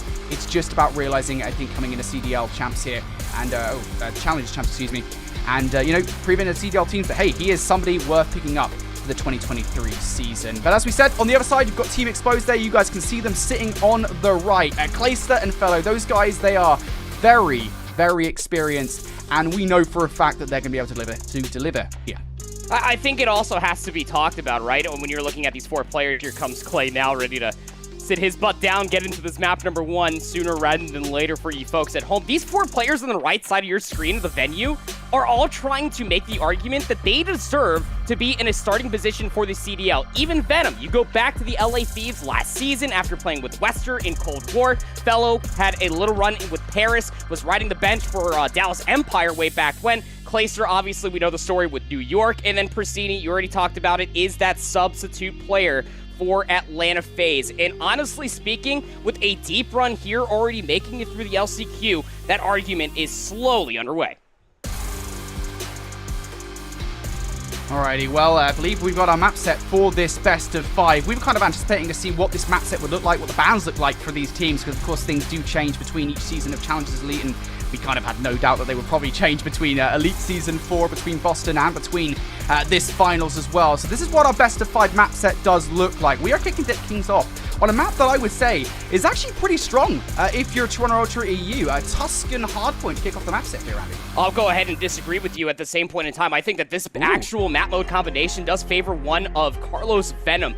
How many times through the Elite Series, and even going back through Toronto and Boston, have we seen Venom just go completely rogue on this map? The dude knows his routes. He knows the timings that he needs to be able to find for himself, to find these crucial 3 pieces, to break the hard points. I have seen Venom do it on this map mode combination continuously. Now, historically and statistically, I'm kind of forced to agree with you that yes, through the entirety of the seasons and even in a losing fashion through Season 4 of the Elite, Toronto Ultra EU did look very good on this map mode. Yeah, like, the one thing I will say is, you know, if you're talking about strongest players, statistically at least, right, on Toronto, you're probably talking about Beans and Weeman, and obviously Tuscan being such a close quarters map. Maybe that doesn't necessarily favor those two, but, you know, somehow they find a way every time. Yeah, you're absolutely right to point out Venom, though. Of course, he's been a monster in Hardpoint, of course, so you could probably say the same thing about Pristini as well. He was naturally, I think, flexed into his role within this roster, and it's absolutely a player to be watching out for here on Tuscan Hardpoint. Of course, that is not the only map that we'll be playing here in this best of 5, though. We'll be following up with a Desert Siege, Search and Destroy, a Tuscan Control, a Berlin Hardpoint, a Bacage Search and Destroy to close out this best of 5 as well. Andy, I've got to admit, I'm kind of curious here, because you and I, we spent quite a lot of time sifting through what we kind of expected the vetoes to be for each of these rosters. I think when I specifically looked at maps number 2 and 3, again, when we're taking a look at this through the Toronto Ultra EU lens, I'm almost surprised in a way that Desert Siege wasn't the map that was vetoed. Well, I mean, you also have to go back to what Benjamin Beans is able to do on a map mode like Desert Siege. There's not very few people in the European challenger scene that has been able to go toe-to-toe versus Super from Aim Esports with the sniper rifle, but Beans has really made a good argument on this specific map mode combination for Desert Siege. The dude's flexibility really has no ceiling whatsoever. Is it an AR? Is it a hard SMG that's going to be coming through the middle of the map? Or is he going to end up having a sniper rifle? But overall, I think the search and destroys will be quite telling to see how these two teams stack up against each other historically. Since we've had these 8 players in this lobby, search and destroy has always been a question mark. Yeah, well, here's a little shout out to our observers for this one. Ben and Ryan, we love them so much. Love those guys. Should give those a little bit of love as well. But something we kind of admitted, actually, to the pre-game talk, if you will, Andy, is that these teams are both very strong at Hardpoint. If there's one thing we noted from the little time that this variation of Exposed happened together, is that Hardpoint has come out as a strength for them. But we look over towards Season 4 of Elite, we look over towards Boston for Toronto Ultra EU, and they were very good at Hardpoint. It was their biggest strength, and that is something that means this map will make a very important marker in our best of 5. In we go to winners round 1 between Team Exposed and Ultra Academy EU. It is the Ultra Boys who, technically speaking, start on the better side of the map.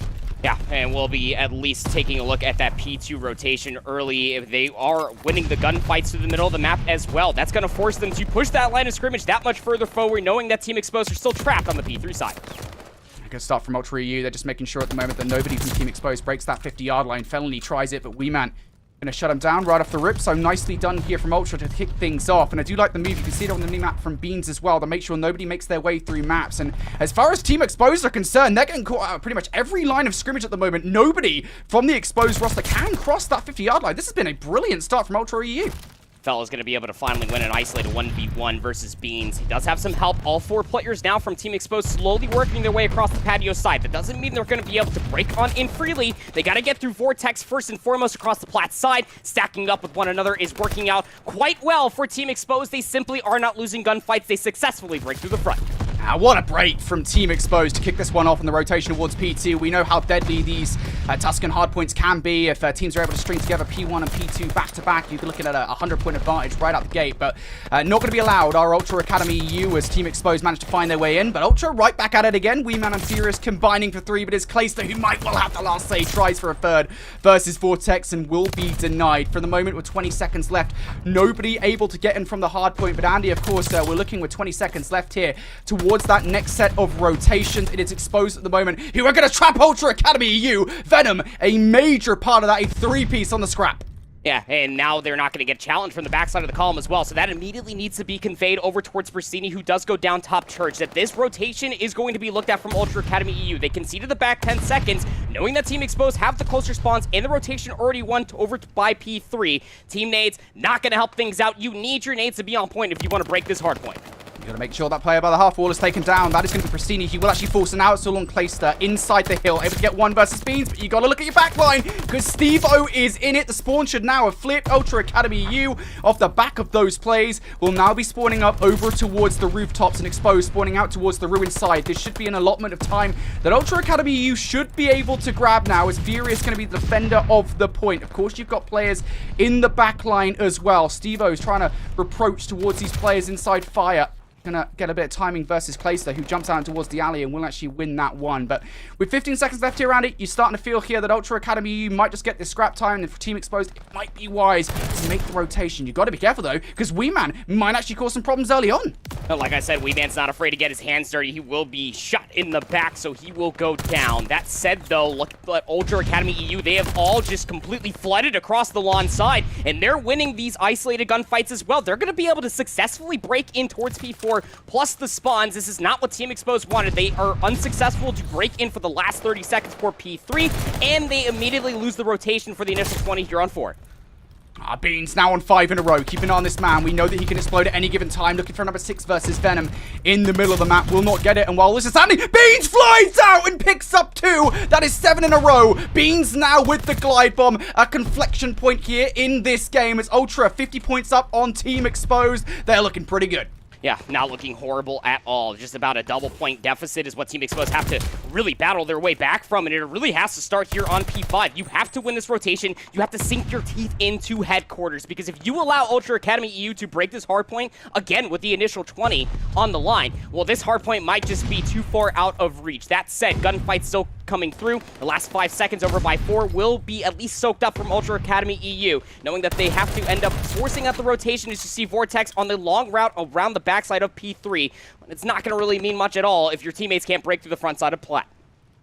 Now Ultra spawning out over towards rooftops, looking to find their way in. They've also got Stevie on the other side to work with. They're not expecting this. A pinch coming through from Ultra Academy EU, and here we go. Furious able to find his way in, goes for the first converter. Clayster and Pristini going to win his on the stairwell as well. And look at that, a push that is picked apart from Exposed. That looked so good from Ultra, and it is completely decimated. I mean, they were so late to just turning around on the backside of rooftops, right? But Ultra Academy EU, they thought they had the jump on Team Exposed. But again, this is one of those moments where it doesn't seem like Team Exposed can do no wrong. Gunfight still coming through. 15 seconds is still left to fight over here, over by P5. Ultra Academy EU are going to be able to fight that quite successfully. 8 seconds is what's going to be looked at here for Clayster there for the scrap. 1v1 for said scrap versus Beans. But even more so than that, it's been a very successful first set of hard points for Ultra Academy EU. Yeah, there's a big lead at the moment for Ultra Academy EU here in this game. He's moving towards P1 on the new set of rotations. It's going to be Ultra who are going to be touching first. Can Clayster do anything about this, though? Able to get one. It's going to be Furious with the Ego Chow over the wall. Looking for the second versus Pristini, and will find it. And I'm getting vibes right now of deja vu. We're seeing what we saw on the first set of rotations where Team Exposed could not break the 50-yard line. This time around, though, they seem to have got a player past that 50-yard line. It is Venom, who has already picked up one, and the kills inside the hard point going the way of Exposed as well. This is a much, much better go at things from the Exposed roster. And Venom's positioning, no, isn't going to upset the spawns whatsoever, but he is causing a ruckus inside a church. Venom on a 5. 2 more kills. He's going to be able to get a glide bomb. Do not forget, by the way, that Bean still has that streak in his back pocket. That said, a very much needed break for Team Exposed here on P1. They did not want to have happen what did occur on that first set of hardpoints. Ultra Academy EU, more than aware of it. They want nothing to do with the ruined side. They all fled through P5, and they're trying to battle for P2 spawns. Felony on the stairs at the moment. I was going to say, has the support of Venom over towards Column, but he is going to be shut down there by Wee Man. Wee Man traded out here by Pristini, or Fellow, excuse me, he will get that kill. Pristini falls as well, so now Clayster on the hill, and oh no! Those teammates, Andy, you and I have been speaking about this so much. Utility usage hasn't been the greatest over the last couple of seasons of Challengers Elite, and we're seeing it again here as that one will befall a player of Team Exposed, but no matter for the moment, these players now in and they're falling around. Fellow will fall. Furious with 2. Ultra regain for the last 30 seconds here, and this is a bit of an awkward time, right? 30 seconds left on the hard point. How much effort do you actually want to put into this without actually worrying too much about the spawns? And well, here's our answer. They're going straight for it. They know the Ultra should continue to spawning that backline, and Exposed will now be in. I think my feed has just frozen. I'm not too sure what is what's occurring here, but yeah, I mean, Ultra Academy EU able to at least battle for P2. Team Exposed, what seemingly looks like that they are battling for the scrap time at the very least, and well, they were holding at least the middle of the map ahead of the rotation for P3. Not exactly sure what is happening. It seems that our entire feed has frozen. I don't know about you, Brody. Yeah, I'm frozen at the moment. Okay, I'm like Captain good. America. I'm just happy that I'm not alone here. Yeah, you never let me traverse these very scary lanes by myself. And you know what? I appreciate that. It's okay. I'm here now. It's okay. Back to us on the desk. It's all good, mate. It's fine. We're okay. No need to be... Yeah, I was going to say no reason to be scared, but you're going to see us again. Are you going to see the gameplay again in just a second as well? So we keep you guys updated on exactly what is going to happen. And still, now a 30-point advantage here for Ultra Academy EU, but they are not currently in control of the spawns. 20 seconds at this point in the game is still a pretty valuable amount of time. Yeah, this is still a really good time to be battling over if you are Team Exposed. You can see them still holding onto those rooftop spawns, trying to at least battle through the middle of the map. Vortex trying to make an argument, at least for the back 8 seconds, but we'll lose that 1v1 versus Venom, who is on another force spree. Still has that glide bomb in his back pocket. Beans did use his in this rotation already, so definitely be on the lookout for that ever-so-wanted streak to maybe come through if Team Exposed desperately need it. Yeah, it's a bit of an awkward one on Tuscan as well, especially with the hills that are coming up. You kind of have to use it for the P1, so we'll keep an eye on that moving forward. Venom gets dusted by Wee Man there towards the back line. He will win that gunfight. Trades galore, though, a pinstripe kill feed for the moment as Beans tries to enter in towards the hard point and gets that kill versus Clayster. So now Team Exposed will be spawning out towards the middle of the map. Ultra Academy EU in for the last 30 seconds of time, and they also kind of have to be conscious of positioning for the rotation towards new as well. But here comes Team Exposed, and Ultra, they are ready for it. Just Venom left up. He will fall to Vortex, and that is 20 seconds of time that will go Ultra's way. Ever so getting closer to that 250 mark. Win map number 1. Team Exposed are quite content actually giving it up, maybe trying to send a player to finesse for some scrap time. They will at least find one, but Ultra Academy EU will soak up the back 10 seconds. That'll put them closer to 220. But you remember going back towards the last set of hardpoints, Brody, this hardpoint in particular was quite good for Team Exposed. Yeah, they had a really good attempt at destroying Ultra Academy EU's pinch. So good it was successful. This time around has to be better, though. Clayster looking for the kill. He will get one versus Wee-Man, but not a second versus Stevo. Pristini now win, though. Has the support of Fellow. It's a 2v1 situation as Furious the only player close by. He will get shut down. Team kill coming in from Fellow. So Ultra going to continue to knock at the door here. Can they find their way in? It's Vortex in for the time. But Key will now get shut down. So far, Exposed doing an excellent job at weathering the storm, but now it is just Clayster inside looking to win the one versus Furious, and Furious does fall. Still now, players in from Ultra Academy, and it's going to be Stevo with 2, Beans with 2 as well. 20 seconds here will not put Ultra into that 250 point mark zone. We have to keep an eye on the rotation, and those rotational battles are being won by Ultra. Well, Ultra, you have numbers through the middle of the map, as you were saying, Brody. You also have Beans just trying to finesse in the inside of L at this moment of time. Scrap time has to be conceded. Felony has to leave that moment of time. The glide bomb gets called in. Venom will find one, but there's nobody in position for Team Exposed to flood forward. I mean, you've got the glide bomb, you use it, but nobody, as you say, is in position to make the best of it. So now, Ultra coming through. Beans with 5. He's looking for number 6. Furious will take it from it, but the damage is done. Ultra now overextending in towards Vines. Beans wants to put a lid on this game, and he might well have an opportunity to do so, as now Exposed trying to find their way in through the middle, trying to find their way in through grass. It is just 2 players who could put a stop to this. One of those will fall. So Furious, the last remaining player left up, he will be shut down. Just 8 seconds shy of victory here at Ultra. You have to play perfect. You cannot allow Ultra Academy EU to be able to break for these 8 seconds. And to be quite candid, Team Exposed are actually doing a great job of just keeping them at bay. 3 quick kills come through. That's a 4 dead for Ultra Academy EU. But take a look at the route that was run previously from one member of Ultra Academy EU. Now, Team Exposed are more than aware of this, but they had to soak up this time and then battle for the spawns.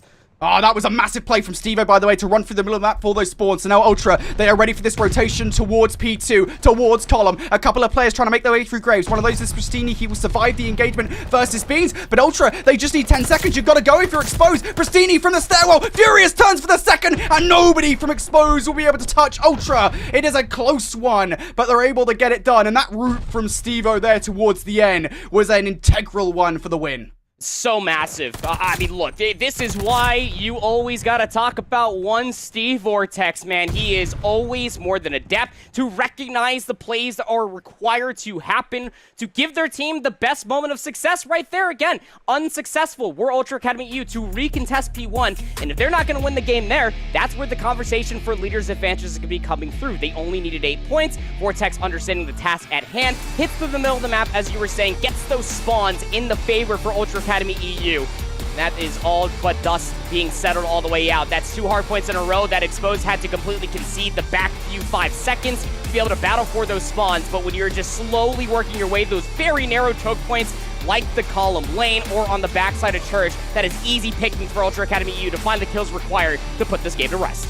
Yeah, I mean, Tuscan is always a weird one to cast, right? Because we always mention, you know, you've got these leaders' advantage, and sometimes it feels like, hey, the map is kind of out of reach for the team that is currently trailing. But sometimes you get these kind of late surges that kind of just didn't happen from Exposed. Early on, I think it was Ultra who were able to chain together the Fountain Hardpoint and then Church as well. They gave themselves a huge lead over Exposed, and despite the amount of effort that Venom was able to put into the game, and let's say he made a hell of an effort, by the way. I think it's 33 kills he ended up with at the end of the game. It just wasn't enough to stop what Ultra were able to put together at the beginning of the game. A massive part of that was Beans, man. We kind of said it coming into it, like Beans is just that guy, right? I mean, again, he's kind of CDL stuff, if you will. You know, he's definitely kind of the future of the CDL, I would argue, and he showed it here in this map.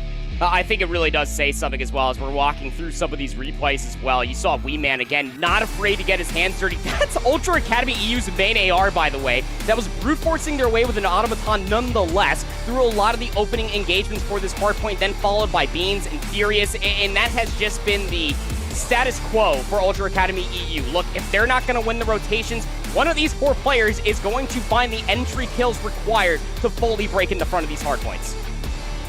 Here's the end of the game as well. Ultra.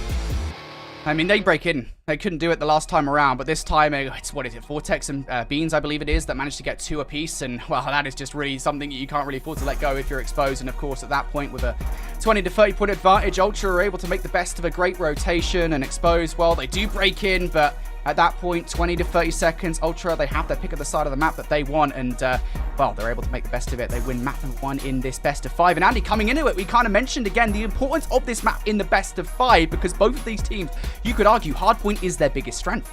Yeah, it really is. Again, because you got to see what Venom was able to piece together as well. But I mean, when you're putting that in conjunction to what the other few are doing across the side of the venue, Beans 31 and 29, 4,000 damage, was leading the entire lobby as well with about a minute of hardpoint time. I mean, again, it just felt like the pacing was the biggest issue going forward. Look, if Venom is going to drop 33 and 28 with about 3,500 damage themselves, somebody else needs to be behind them to be able to make that play that much more potent. Yeah, Fella was there from time to time cutting down the middle of the map, but it just simply was not enough to be able to shut down the pace that was being set by Ultra Academy EU.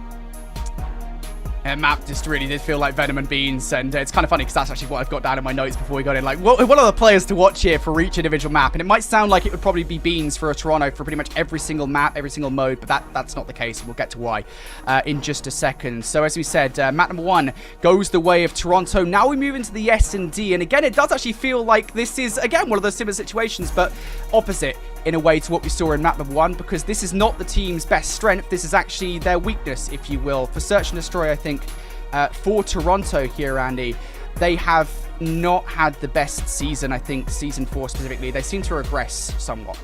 Yeah, again, like I was talking about when we were taking a look at all 5 of these maps that is going to be played out in this best of 5 between these two teams. This map number 2 is going to be quite telling to see how these two teams do look.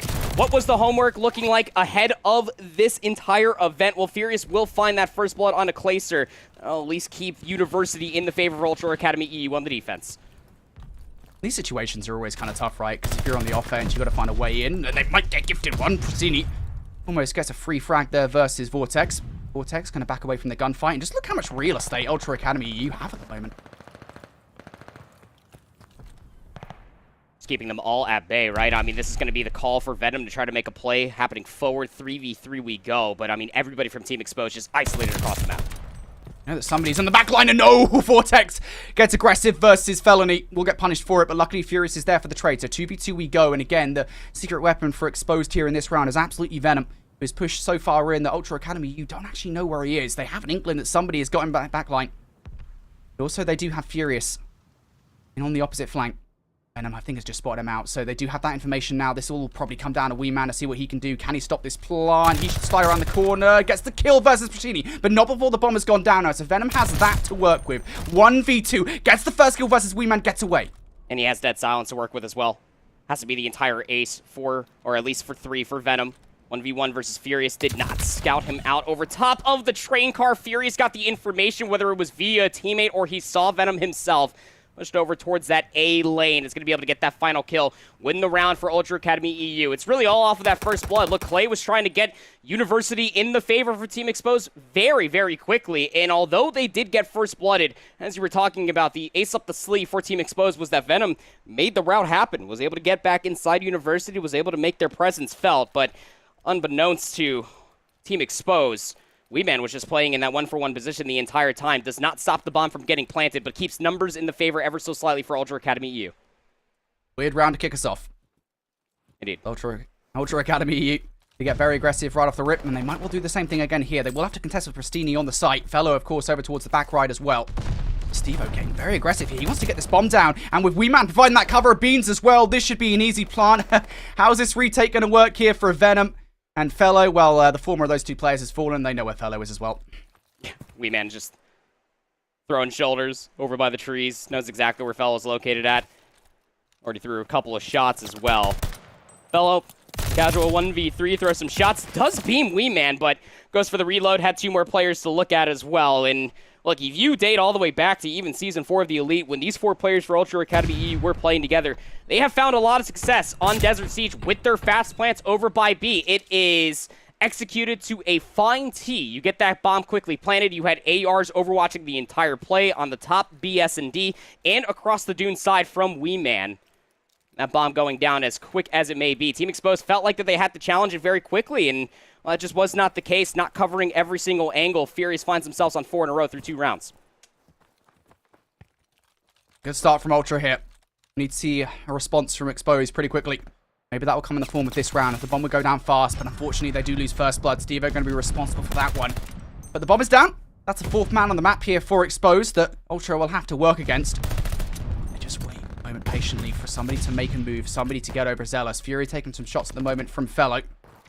You're running out of time to make this round work, to be honest. 30 seconds left on the clock. Pristini going to get one, but Furious in for the trade. Furious is chasing this kill versus Fellow at the moment. They know they're getting real estate off the back of this one, but Fellow able to get one. He gets away from Furious in the play. Furious finally going to take him down, and now it is Clayster. 1v1 versus Furious. The clock is on his side, and Clayster can just sit there and watch as Furious doesn't really have much to work with whatsoever. This will be a round for Exposed no matter what. If you can get the kill versus Furious, that's probably for the best, considering Furious is on 6 in a row at the moment. Furious might well get 7 at the end of this round. Does do so versus Clayster. And that's a glide bomb there for Ultra. That's such a smart play from Furious, right? I mean, you were highlighting when we were just at about like 28 seconds before the bomb does detonate that you're starting to run out of time if you're Ultra Academy EU. And although they were slowly making progress to get closer and closer towards that BS&D, you were up 2 rounds at that moment in time. So you have rounds to play with. You know that Furious was able to at least put themselves in a position to get themselves kill number 5. So why not just play for the streaks? Get that glide bomb in your back pocket. Could be the difference maker in one of these rounds. Massive round for Ultra, even if they didn't win it. And they're going to start this one very well as well. Wee Man with the opening aggression on towards University. Pristini will fall. Good trade, though, from Team Exposed. Venom going to be responsible for that one, and that's going to be the bomb down as well. So Ultra going to have to do a retrieval mission to get it. And with Beans getting that kill onto Wee Man, that will make this situation a little bit more realistic.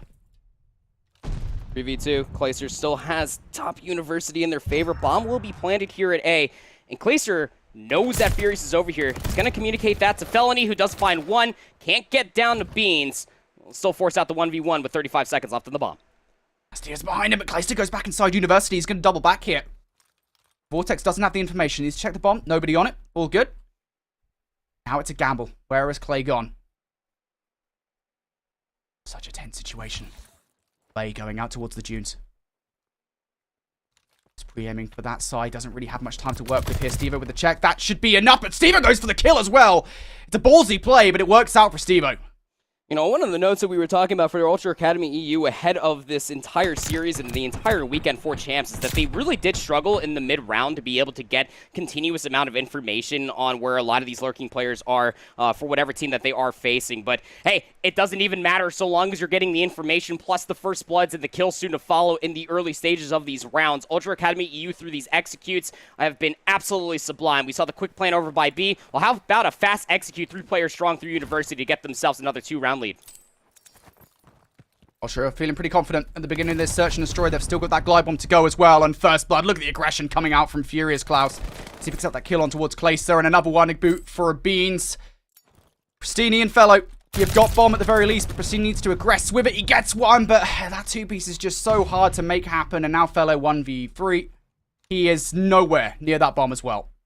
No, he has an automaton to work with, so at least you do have the weapon of choice. You still have time to try to make this play happen, but it seems that Fellow is going to try to make this whole ramp happen across the dune side, at least clearing a lot of these different angles. Probably unaware that Vortex is just lying awake with the MP40. How about a little trigger discipline? Communicates that to their teammates. Fellow gets collapsed on, and again, it's these early, about the 15 seconds in the beginning of these rounds where Ultra Academy U are dictating the pace, and they're deciding what is going to be happening in the latter half of the rounds. You saw the aggressive push, as you called out, inside University for one of Mr. Klaus, and Furious is just making their presence felt across the entirety of this map of Desert Siege. Walks away with at least all of that presence, setting up their team for success. 3 rounds is the deficit. Team Exposed need to claw their way back now. Yeah, this is why Furious has always been such an asset in S&D. Those aggressive pushes that you don't really ever expect. Or if you do, you don't know where they're coming from. And there it is again, right? Furious straight for University. At least he's more honest about it this time versus Clayster. But Clay is simply not winning that gunfight.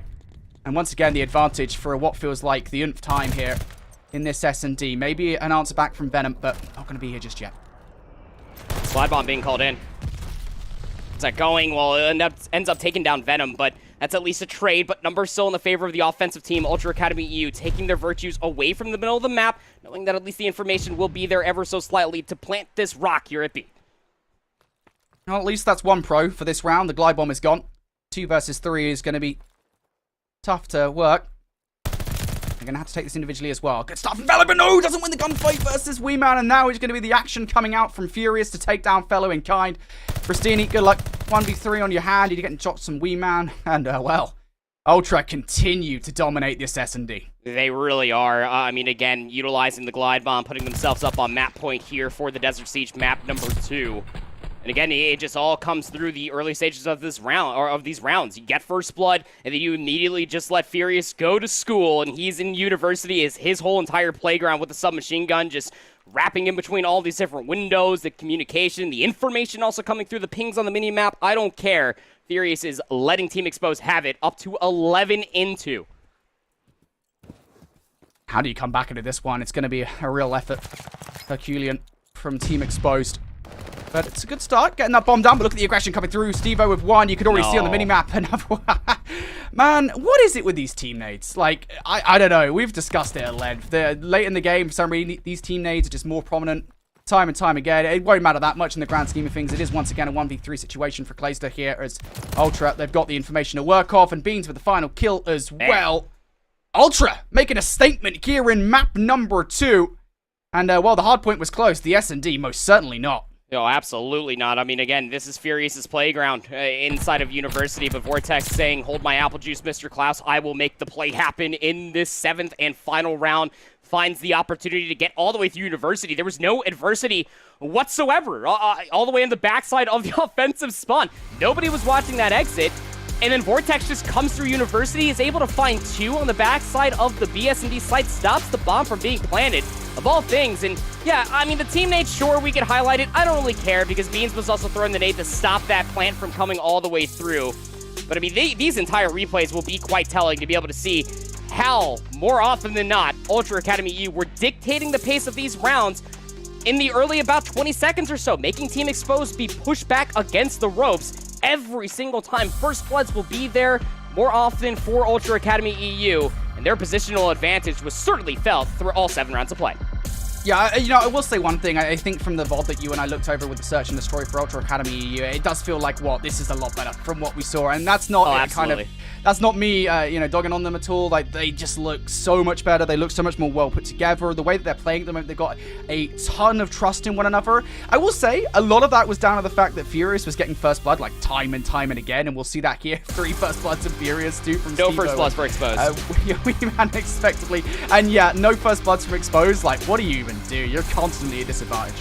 I mean, you just feel like that the stuns and nades just weren't finding the information in those early 15, 20 seconds. It always felt like Ultra Academy EU were bringing something different to the table in those beginning first few seconds of the rounds. Those routes were never exactly the same. I mean, maybe barring once or twice from one named Furious Klaus, but nothing was stopping the inevitable pressure that was being put together for Ultra Academy EU. It's absurd when you're really thinking about it at the end of the day that Ultra Academy EU, again, as Alan was talking about in that first matchup, this is one of few teams that did come over to North America earlier on. They had the boot camp up in Canada with Toronto Ultra, the CDL team, able to play those in-houses. Lord knows what other teams that they were scrimming, because this is night and day difference of what we saw from this Ultra Academy EU roster in all the VOD that we have watched in Search and Destroy. I mean, it really does feel like at the moment, Ultra Academy EU, they are presenting themselves as a legitimate threat against the best of the best here at Challengers Champs. We can see it here in the best of 5 map set. Of course, as we said, That map number 1, it was pretty close. You know, Ultra Academy EU, they were leading for pretty much the entirety of the map, but Exposed still gave them a game towards the end. That Search and Destroyer, however, a lot less close, we'll say that much, as we're moving to Tuscan Control now. Again, this is another interesting one, I think. It kind of feels like maybe there's some information on the Ultra Academy EU side as to maybe kind of know what Exposed's best map in Control is, because this is not something that I expected to see in this best of 5. They showed promise in Gabutu and Berlin previously. Yeah, the Tuscan Control coming all the way through. Again, you almost have to tip your hat to that allowing to come through for Ultra Academy EU, to your point that you were just talking about. This is not a map mode combination that we have seen from them continuously through the Elite seasons, and hell, even going back to Boston, not exactly a map mode combination that I think that they even allowed through, so you really got to tip your hat to the practice that was leading up to Challengers Champs weekend here. We'll have this map number 3 come all the way through, but I don't think it's really going to matter when you're just winning the abundance of gunfights that we got to see. Yeah, that map number 1 was just a 25-point deficit thanks to some heroics that was coming through from Venom. You're going to need some of that plus some more if you are Team Exposed to try to bring yourself back into the series. It's going to have to be a reverse sweep. You really do feel like on a map mode combination like Tuscan Control, some machine guns need to be on point. Yeah, like, that's the one thing I suppose that we do have to look out here for this Exposed roster. Again, it kind of comes back to the same conversation that we had in map number 1, right? Because that was Tuscan. It's like, what are you actually looking at here for the players to watch for this matchup? And the way that we saw Venom and Beans play respectively in that Tuscan Hardpoint, I'm expecting the exact same thing again here in Tuscan Control. Now, I will say one thing. Obviously, you know, being in Control, we're going to be seeing players play a little bit more passively, as it were, and maybe the ARs now can have more of an active role in this Control. And, you know, we look at the AR power on these rosters as well, and that's something we definitely need to talk about, because we can talk about Beans, of course, you know, playing that flex role. He plays with a sub, he also plays with an automaton as well, and yes, we know the auto is a very good weapon, but it's even better when it's in Ben Beans' hand. You know, again, beyond that, you look on the other side as well, you've got players like Clayster, you've got players like Fellow that can run these ARs. They are still pretty threatening, and I think it's just something that I think Ultra, they do not want to underestimate coming into this Tuscan.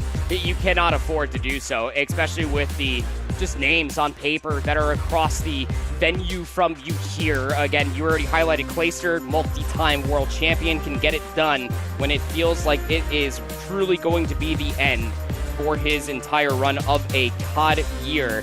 Finds himself here at Champs, but then you also have to take a look at the flexibility that also comes with the likes of Pristini. If you're going to highlight Beans to bring it to at least to the gunfights with the AR or the SMG, Pristini needs to be able to match that, to be able to help out one named Venom when it comes down to a lot of these different routes that are at least being put together for them, specifically in these offensive rounds. And if so long as at least you get those extra help, those extra few bullets to Venom's entry kill, you might be able to at least get yourself a tick or two off of that B zone. Alrighty, well, Exposed, they're going to be kicking things off here on the offense in Control. Straight towards A they go. They don't want any of that funny business over towards B, and there might be a bit of good timing coming in here as Furious attempts a flank. He will be shut down, and, well, Andy, I mean, as far as an A push goes, this is a pretty good start from them, and I like the aggression coming out here. They recognize an opportunity to maybe make some progress on towards B, and here we go. Straight towards the point they go. Fellow, though, he has been shut down. Pristini not long after that as well, but they still have a threat towards the back line, and that's Venom. Yeah, Venom will be back here. That's going to kind of flip out how this B zone is being looked at. Tries to go for at least the turn. Was Clayster onto Furious, but it's all for naught. Those kills will be coming through, and it's a great call from Pristini. Like, you were unsuccessful over by B. Try to work some of these segments over by A, but they were all by their lonesome. Fellow, who was pushed up by Grass, needs to come back and help things out off the respawn, because you need these 60 seconds out onto the board at the very least. DGD. Pristini gonna win one gunfight. That should, technically speaking, seal this one. I think Ultra Academy EU are positioning themselves here for Exposed to push through. There's one player he was kind of lagged behind, and that's going to be Furious. It will cause a couple of Exposed players to turn around, but meanwhile, on the point, Venom has made his way through, and he is going to be shut down from Beans. Beans with another one as well. That's 3 in a row for the man, the myth, the legend, as Ultra Academy EU now going to start to push through here. There's a ton of time for Exposed to work with, so they don't need to be too concerned just yet, but they do need to get some map control. Yeah, need to be able to get some of these kills coming all the way through, and as Clayster and Venom try to work their way across the lawn, Furious says, hey, how you doing? I'll take a 2-piece to go. Thank you very much. That life lead now has flipped in favor for Ultra EU, and Wee Man is letting them have it. Main AR, by the way, picks up an SMG off the ground and is pushing the pressure forward. He's multi-talented, mate. Driven it at the moment. 4 in a row now for Wee Man, looking for number 5 and doesn't get it there as Pacini gonna shut him down, and this is the opening that Exposed desired. They were able to make their way through maps now. There will only be a couple of players to meet them on the other side. light at the end of the tunnel here for this exposed roster. Now you got to follow it through as Beans able to pick up one. Venom looking to trade things out, and he will be able to versus Wee Man. Just a couple of players to contest with from Ultra Academy EU, and Clayster almost gets the second to have the final say, but he is going to be shut down. And Ultra successful here at weathering the storm. It's just those extra two, like maybe a second and a half. If Venom just waits, he would have had a little bit more assistance coming through from top plat. It is all for naught. Fellow double negative here through the first round, not exactly having an easy go of things. 10v6, 30 seconds left to play. You really do feel like that if Team Exposed are going to try to get a tick or two off of B, if not the offensive round, it's about to be here and now. Last chance saloon for this exposed roster. You got to go. Venom will fall, so you're really relying on the players in the back line. Clayster is over there, by the way. Could cause some serious damage, but I believe he has been spotted out here by Ultra Academy, and now this is all down on the fellow. He is going to be shut down. Just 12 seconds left, and if you're exposed, you don't really want to be feeding any players in the final seconds. Venom's going to feed Beans anyway. 5 seconds left. That one is done. Ultra Academy U, their defense is strong here, as they're going to lose A, but not B. Yeah, they lost the opening rip as well, and you really got to tip it to Team Exposed, right? We did see that meta shift about halfway through the season, especially on Tuscan and other control maps as well. You get those 4 down, you immediately try to rush and try to get that first segment, if not a second, over by B, knowing that you do have the kills and maybe even a positional advantage, but it's all for naught. Team Exposed are only able to get themselves those 3 segments of progression. That conversation might come into play, especially if Ultra Academy EU finds success on this B zone assault off the rip. Well, Exposed have recognized it. How quickly do they spring the trap? Ultra Academy, they're on the point now. Going to start to look for this first tick of progression. Venom able to pick up one here from Radio, looking for a second as a pinstripe kill feed will be coming out. It's Furious versus Pristini, and Pristini is still alive. Furious going to win that 1v1. The distraction will continue, but the job is done. One tick of progression has been made now on towards B, looking for a number 2, and I think Furious just getting a little bit fed up of playing stationary, goes straight for that kill versus Clayster, and has been shut down. But Andy, I would say that job is done for Ultra Academy. Yes, you haven't captured A just yet, but you've got that tick that will differentiate you if you're a potential round number 5. That one segment, though, was quite expensive when you're thinking about it for Ultra Academy EU. You take a look at the lives, yeah, 23v21, but, I mean, Ultra Academy EU, they have not really resurfaced themselves all the way through the middle of the map, not until right now. Vortex gets through the middle quite successfully, takes down Fellow over in U. But there's still no pressure whatsoever over by the A zone. Finally, Furious will touch it. Needs some assistance here. That kill comes through onto Pristini. Now they can stall out that clock here at 42 seconds, slowly working up that segment progression.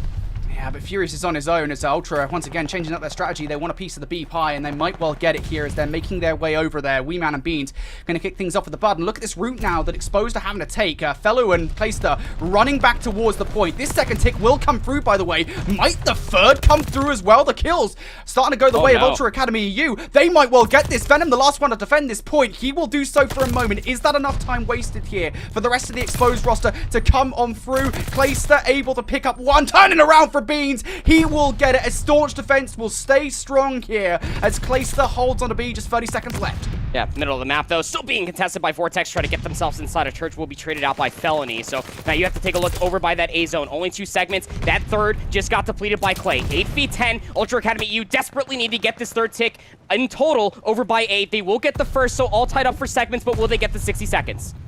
I think they might. Look at the way that Exposed are playing at the moment. They're being super passive. They don't want to give any lives away, of course, because they are technically down at the moment by 4.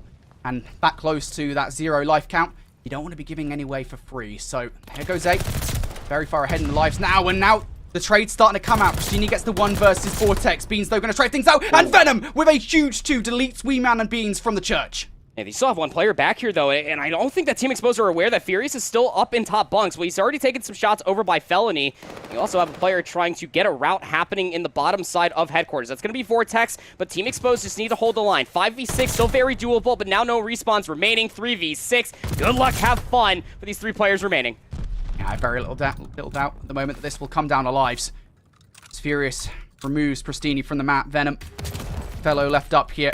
Venom will fall, looking for that tick. I think they're just going to stack the point to try and force out Fellow. They'll do it by the kill, but nonetheless, it is a round, and Ultra will be very happy with the way that one went. It was unconventional by the very definition of the term, but an amazing round from Ultra nonetheless. Yeah, I mean, look, when we take a look at Tuscan Control, a lot of teams really get ahead of themselves, trying to continuously assault over by the B zone. You got that first segment of progression, but I mean, Ultra Academy EU, relentless as you like, just constantly throwing lives over by the B zone. If Furious is going to find the entry, Beans did a great job getting the backside of column, making sure that the reinforcements for Team Exposed could not get there for free. You win this defense, you win in a 3-0 fashion. Team Exposed need to reverse sweep in the control to start the reverse sweep in the series.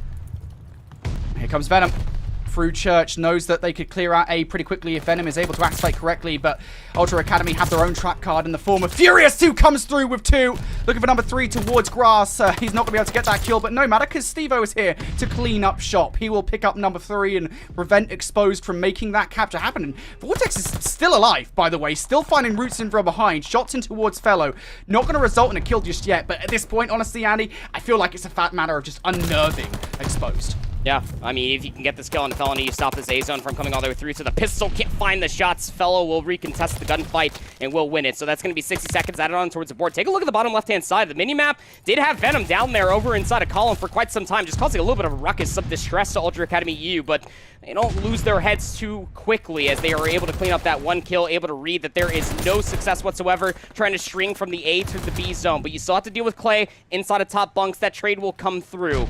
And it's kind of reset the entire nature of this assault that Team Exposed were trying to manifest for themselves over by B. I think at the moment these players on the flank, Exposed, Venom and Pristini, just waiting for Clayster and Fellow to make their way through maps. That is going to be a tough task as well because there are players inside. Furious, one of them, has actually just been removed. So look at Ultra right now. They're just swarming around maps. They know they do not want to lose this front. They also have to be careful about these players coming in on the flank. Furious is aware of it. He's made the call towards his teammates, and you can see those arrows on the minimap turning around to deal with the threat. The call is there. Ultra, they hold for the moment, and it was a good attempt from Exposed, but just that pressure through maps just could not get the player through. There is one player that has slipped past the 50-yard line. That is Fellow. Could still do some damage here, and will actually get 2. Yeah, this is great damage to be finding for yourself, too, because take a look at the minimap. You still have 2 players, both Weeman and Beans. Your ARs are both past P5, and this is actually opening up an opportunity for Team Exposed to get past the stairs here in top green to try to maybe get themselves some segment progression over by B, but they don't have top green in their favor. That's all going to be in possession for Beans, who's slowly coming down the stairs. Venom gets sniffed out there by Beans. Now, kills going the way of Ultra. Just one more player to deal with close by. That is Pristini. He will actually pick up 2 once again. Those fingers are deadly, but it is not enough to remove Ultra from the point. So, now Vortex looking to push forward here. Do not have map control at the moment. Excuse me. Is Exposed who are in there. This is going to be one gigantic push from the roster, and they all have to filter through this one lane. Unless they decide to send players from the mid, I think they just want to brute force this play. And Ultra, how ready are they for this one? There's the first kill coming through from Beans. Nice nade from Pristini to remove that player. Weeman getting aggressive, and that's 3 down. One player on the flank here, Furious. He has to activate. He has to come through, looking for the kills, able to pick up 1. You have to waste some time for the rest of your team to make their way through, and they will. It's Ultra in the kill feed. 20 seconds left. Exposed, you gotta run across the map to save this control. It's going to take a solid 10, 12 seconds to just make this hoof happen across the map, and you have to somehow get past the totem that is Vortex in the middle of the map. 7 seconds remaining. Clayster, the player pushed up furthest on the backside of Church. He has to fly to get on the backside of this B zone. Can he get here in time? We'll run into a gunfight, and no. Ultra Academy EU, how about that? A 3-0 in the control, a 3-0 in the series. Man, did they come to play this weekend. Yeah, I'll be honest, I think that was significantly less close than I thought it was going to be. You know, when we looked at the seeding, we looked at the teams, we looked at the matchups, we thought this one was going to be one of those tasty ones, and while it absolutely was, nonetheless, Ultra Academy EU, they came out as the entertainers in that best of 5, or rather just that 3-0. You know what, Search and Destroy was incredible, but that control really felt like that round number 2 did it for me, and that might sound like a forehead statement because, of course, it was an offensive round victory for Ultra Academy EU. It was just such a good one. Again, the constant aggression on towards B is something that we rarely see from a squad. I think what will be quite telling through a lot of these replays here for Ultra EU is just their constant executions over and over again. And this is a continuance of the conversation of what we saw in the Desert Sea Search and Destroy map number 2. Look, Furious is going to go all the way in and be able to find those 2 kills. It then comes down to either your AR flex of Beans, or hell, even your main AR right there. Again, that was Weeman's 5 spree with an MP40 nonetheless on defense, to then put the pressure that much further forward to keep the reinforcements from Team Exposed at bay. Constantly paying dividends for that B assault on the offensive round win for Ultra Academy EU. This is almost a 1-to-1 of what we were talking about on that Tuscan Hardpoint, it really did feel like the pace was set earlier on from Ultra EU, and it just never really was met from Team Exposed fully. Yeah, I mean, like, Team Exposed, they had a couple of opportunities, right? We saw it in round number 1 where they were getting kind of super aggressive. It just kind of didn't work out towards the end. And Ultra, it was just masterful control, I think, of what we saw in round number 2. Again, as we said, the constant aggression towards B. I don't think Exposed ever really had an answer for it. It was just a consistent unnerving of this Exposed roster that Ultra were so good at. I will say that round number 3, that was a really good effort, I think, from Exposed to make it that close towards the end. Good effort from them, but just too little too late from Exposed. They lose that control 3-0. Ultra Academy EU 3-0 in the series, therefore, as well. We can take a look at our scoreboard at the end. We called it. It would be the SMGs that would turn up to play, but two very different stories for the roster. Ultra Academy EU, Beans came out, and he played very, very well. Yeah, I mean, that understatement of the entire day. Yeah, I mean, 2,300 damage, 22 and 15 non-traded kills coming through from Mr. Klaus himself. But I mean, even just look at the average damage per round from Beans, 506 damage comparatively to everybody else in this lobby, Brody. It wasn't really close in my opinion. And although we did have the conversation about how the SMGs really do need to come to play in this Tuscan Control, I think what's even more quite apparent is how much pressure even the SMGs were coming through from Ultra Academy EU to deny AR positioning from Team Exposed. I mean, Venom really did feel like he was in the right position at the right time, but just never really had that assistance from their ARs to make their plays that much more potent. Yeah, it is tough, isn't it, when you're an AR player and you just don't kind of have the pressure that you require to move across the map. It's just tough. But it does, I guess, just on the whole, feel like the Exposed roster just got outslayed, right? I mean, what can you do when you're constantly faced down with the kind of pressure that Ultra were bringing to the table? And it feels pretty consistent from the performances that we saw across the series thus far. Ultra Academy EU, and I think it's fair to say they have come out to play here in round number 1. Oh, absolutely. I mean, this is a statement within its own self. Again, although it's not the same 4-player roster that we saw from Clay and Fellow up in Toronto that did actually eliminate the core 3 of this Ultra Academy EU roster, Beans, Furious, and Vortex, this was a statement and a half. Again, I was talking about how they were able to come over to North America earlier on in the week to be able to get those in-house practice scrims with probably Toronto Ultra, the CDL team, and Lord knows who else, because this is stark differences. The confidence is absolutely booning from this team coming off of their Boston Challengers placing. And man, if they can consistently play like this against all the top teams all weekend, this is going to be a conversation that I'm sure you and I, as well as Visions and Shift, are going to be having all the way until tomorrow evening. Yeah, it's just the fact that they made it look so easy. That's kind of what's crazy to me about this Ultra Academy U squad. I mean, look, that hard point, even that was like, I don't think the scoreline exactly shows how that hard point went, to be honest with you, because it really did feel like Ultra were pretty consistently in the lead. Yes, they let Team Exposed into the hard point towards the latter half, but, nonetheless, the way that Ultra came out the gate swinging, it was kind of a worrying prospect for this Exposed roster. But I think the Search and Destroy in the Control, much more honest about the performance we saw there from Ultra Academy EU. This is a roster that wants it and wants it hard. They are feeling pretty good at the moment, and I would be too. Of course, we didn't get the Blinn and the Pakash in the best of 5, but no worries, we'll see these maps later on today. I gotta say, overall, in our bracket at the moment, Andy, we already knew kind of what the prospective round 2 matches looked like. We can tell you guys right now, obviously, War already got their 3-0 in the prior round. That means we're on for a collision course now for an EU matchup in the second round between War and Ultra Academy. That is so tasty. I'm so excited for that match. I mean, how many times have we seen both of these team names across elite seasons just combating against one another? Who knows what it's going to be looking like, because you got to see how confident and how good Team War did look in their opening matchup versus D1, and then also on the same side here for Ultra Academy EU, and how confident and how good they looked versus Team Exposed. I think that it's a little bit more swayed when you're thinking about it on paper comparatively for how good both Beans and Furious did look versus this Team Exposed roster comparatively to the former of Team War. You just really hope, and probably are going to be in the same boat as me, that we are in store for an absolute banger in that round 2 matchup. My heavens, I can't wait. I cannot wait. It's going to be a rivalry for sure, of course, as you say. The roster changes that go on between that one. It is going to be an amazing matchup. We should give you guys an update as well right now before we go to a break that Iron Blood Gaming are currently 1-0 up versus Aim Esports. That is the match that's going on concurrently with this one. That potentially is going to be an amazing round 2 matchup as well. Nonetheless, we're going to go to a break quickly while we get ourselves ready for another match. I believe Losers Round 1 is going to be next up after this. So do not go anywhere, guys. Get yourself a cup of tea, some biscuits, and whatever else you want, some condiments with the tea and biscuits as well. I'll be back with more Call of Duty after this.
Tune back into the music.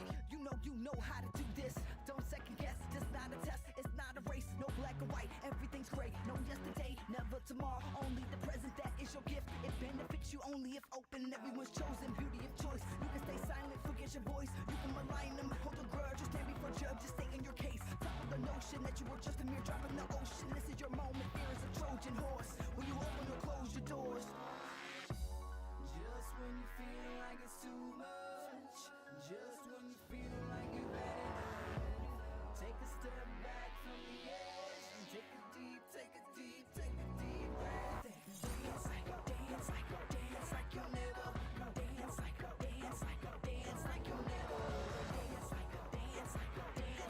never. Dance like you'll never. Ever gonna live again. Sometimes you don't like where you live. Sometimes you don't really like your kids. Sometimes you grow out of your friends. Sometimes it's your fault, just admit it. Finger point in the mirror. 3-point back, that's the tearjerker. You can wallow in sorrow, depressed of the past, afraid of the unknown tomorrow. Or you can just live in the now. We all trying to figure it out. The rhythm inside of your chest that's keeping you moving, that's the solution. The ball on the floor is hard to ignore. Endorphin rush will flush your brains while you dance your pain away. Just when you feel like it's too much. Just when you feel like you've had enough. Take a step back from the edge and take a deep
Hey everybody, welcome back here to Call of Duty Challengers Championships. We've got a little present for you. Consider it your birthdays, and we've got a little present for everybody at home because we're coming in a minute and a half earlier than we promised. Also, Andy and I are back on the broadcast, and we have a bonus matchup for you folks at home if you guys want to watch the conclusion of Iron Blood and Aim Esports. Well, today is your lucky day. It's currently 2-1 to Iron Blood in that series. We're going to a second hardpoint next up in the best of 5. Aim looking to hold on to a winner's bracket spot. Yeah, I mean, this is going to be best case scenario for Aim Esports because we are hopping into a Tuscan Hardpoint. Historically has been very, very good for them when you go back and you take a look at the run that they were able to put together back in Season 3 of the Elite, as well as Season 4 and even Boston, but you take a look across the table from them, more or less. I mean, this team of Iron Blood have been absolutely electric when it comes to the respawns.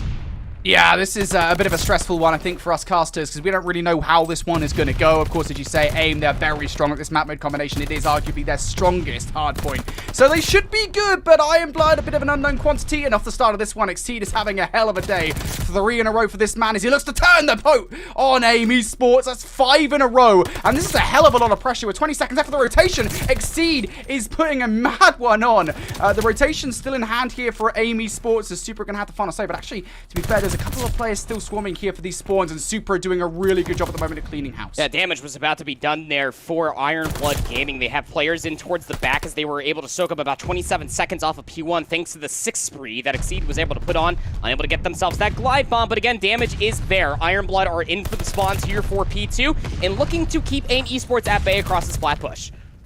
Great rotation coming through from Iron Blood. For your Aim, you kind of need to break this pretty fast, and Exceed at the moment is snapping. 8 and 3 start for him. Another two-piece there that will hold the hill for Iron Blood for the moment. Aim Esports still have a lot of time to work with here to try and break on through.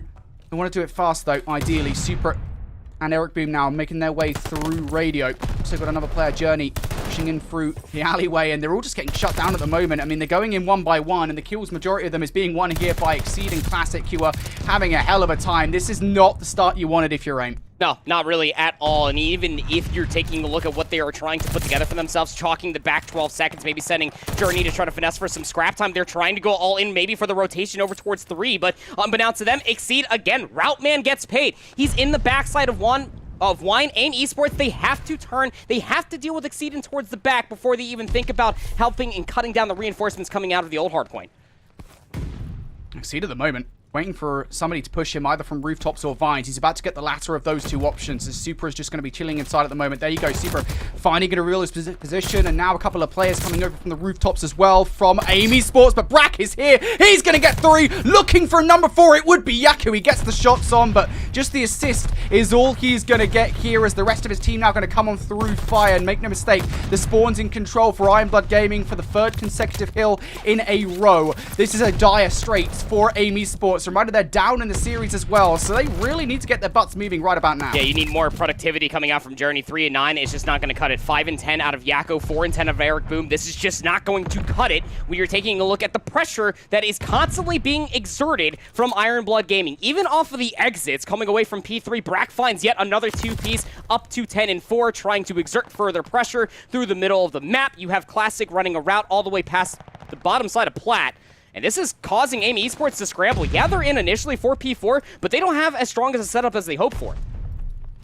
Yeah, you got to hold this if you're Aim. You cannot allow Iron Blood through, and here we go. Classic making his way through Graves. Another team kill coming up from Iron Blood Gaming. How adversely is that going to affect their push? Well, there's our answer. Just one remaining player left over towards grass. Mohawk is going to be taken down. And Aim, well, at the very least, they have held for that first push, but Iron Blood never that far away. A trade coming through there as Super will get the better of Brack, and Aim Esports now looking to hold on. Super towards the back line, going to be shut down here by Classic, who slides through and looking for the second one again. Now Yako left up all on his lonesome inside the hill. He is going to be shut down, but a solid amount of time for Aim, not good enough to close the gap just yet. No, I mean, you're still ticking all the way up if you're Iron Blood. 12 seconds still battling for here on P4. Journey understanding what they have to do. You cannot allow all the scrap time to go over towards free. You can't allow this rotation to go uncontested, and Eric Boom makes the play. It's going to be able to take down Exceed. They're all by their lonesome. You see where Aim Esports are spawning all the way on the northwest side of the map. Those players have to rush all the way to the bottom side of Well, try to help out their comrades to make this a stronghold.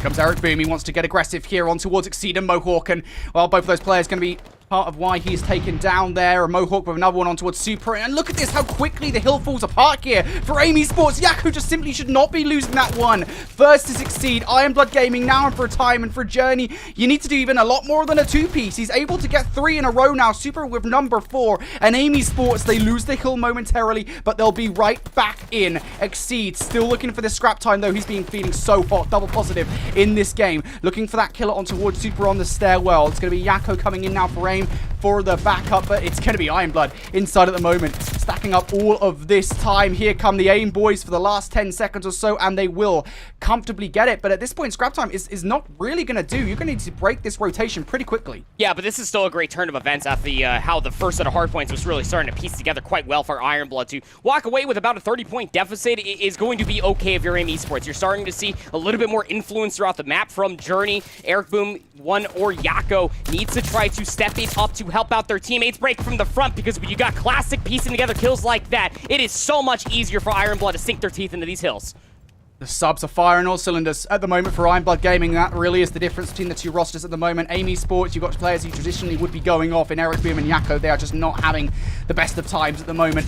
Ironblood shutting them down at every turn, and now the remainder of this time looking to go their way. They're on the better side of the map. Aim Esports, they need to break through pretty quickly here, and they will do. A nice wave of kills here. The kill feed lights up white as Journey pushing through for number 2. This could be a great swing for this Aim Esports roster. You just need to win a couple more ones. I do make it sound so easy, but it is absolutely not against this Ironblood Gaming roster. But at the very least, the pressure will now be through. Super unfortunately does fall, so that leaves Yakko all on his lonesome inside radio. He is going to be shut down, and Ironblood Gaming, well, they're going to touch first. Journey just needed a little bit more discipline as they were trying to push through Church. Didn't even wait for the regen to come through. Didn't have all the information of how many Ironblood players were waiting for them on the backside of Church. But look at what's starting to piece together here for Aim Esports from the front. They have to deal with Mohawk inside of the hardpoint. Exceed is still running routes. 23 and 13 is holding P5 in their possession. Yeah, Aim Esports are able to get in the backside of Church. They're able to find some kills, but Ironblood can very much so still hold this from the front.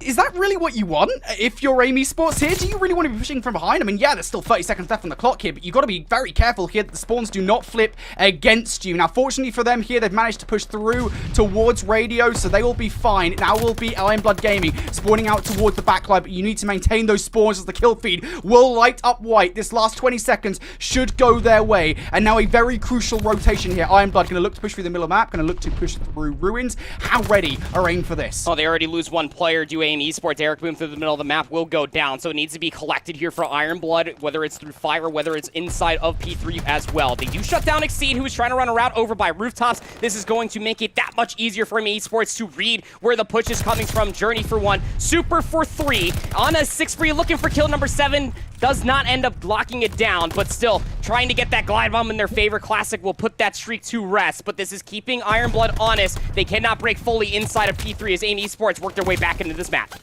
I mean, if you didn't know what an ego chow was, by the way, guys, I'm sure there'll be a dictionary somewhere far in the future that's interactive. It'll have a clip of that play coming out from Super. The glide bomb will not be his. Aim Esports, however, they'll be feeling very confident about the way this last 20 to 30 seconds, perhaps even beyond that, has gone. Super are looking to get the scrap time and will do so. A crucial 15 seconds. They are closing the gap over the last 3 hard points or so between themselves and Ironblood Gaming. And I think more crucially as well, if you look over towards the rotation here, Randy, it is none other than Aim Esports who have it in control. Yeah, Super will be soaking up that scrap time, has to give up at least 2 seconds so that way they can come back through the middle of the map. They're going to expect Exceed. Well, yeah, they sure do. So off screen, Exceed will go down through the middle of the map. And all while this is happening, Aim Esports, much like you were saying, they do hold the rotation over towards 4. This is what really started the comeback in the first series of Hardpoints. Aim were able to put up a respectable amount of time here in Church. Bracken Exceed towards the back line. Brack is dealt with by Eric Boom. He has so much to do. There's number 2. He knows that Exceed is still around here. He's going to try and play with a rat. It doesn't matter. He is warding off that player for the moment. And we're going to see the lead change here. Aim were down by so much. And now they are in the lead. 25 seconds left. Ironblood spawning towards the back line. They still have to put some effort in towards this hard point and also focus on the rotation as well. Aim losing players inside Church, left, right, and center. It is just Yakko left alive. It's Ironblood. Sweep the the point, and now Aim spawning out towards Vines. This is a good rotation for Ironblood. Just about a dead even game is what we're going to have for ourselves going in towards P5, and with Aim Esports having a 4 dead there, Ironblood are going to be able to at least get that rotation over towards 5 pretty darn quickly. But look who's playing for exits over by the church ramp. It's actually Journey. He might have to come help out his teammates. Well, no, maybe not so much. Now when Yako does find the first, Journey comes in to be able to clean up the second. The rotation immediately contested. Aim Esports are in.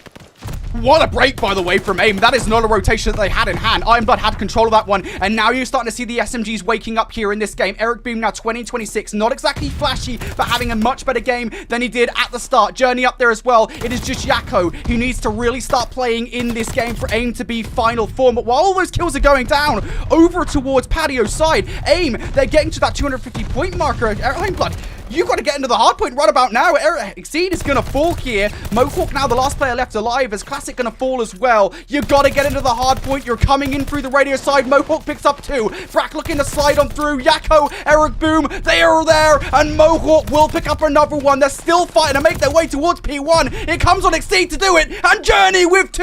Aim Esports going to close this one out here on maps. And Aim are going to be putting this one to a map number 5. What a colossal comeback for Aim Esports. They were down horrendously, but never count out the Spaniards from Aim Esports, man. They are able to piece together that P4 into P5, and the same thing ended up happening going in towards the second and final set there, Brody. They were able to get themselves synced in towards P4. Yes, you ended up having Ironblood. They were able to break that hard point, but as you were highlighting, that was a rotation that Aim Esports had absolutely no business to win for themselves. Yako Journey able to coordinate a pinch coming up from the bottom side of maps. Journey from top plat to be able to deal with those 2 lurking players from Ironblood, and they were able to get themselves in quite confidently. The confidence for Aim Esports is at an all-time high, you would truly feel. Did not have all the practice in the world leading it towards Challengers Champs, but man, did they not skip a beat. You saw Super just piecing together kill after kill, just opening up the floodgates for their SMGs of both Journey and Eric Boom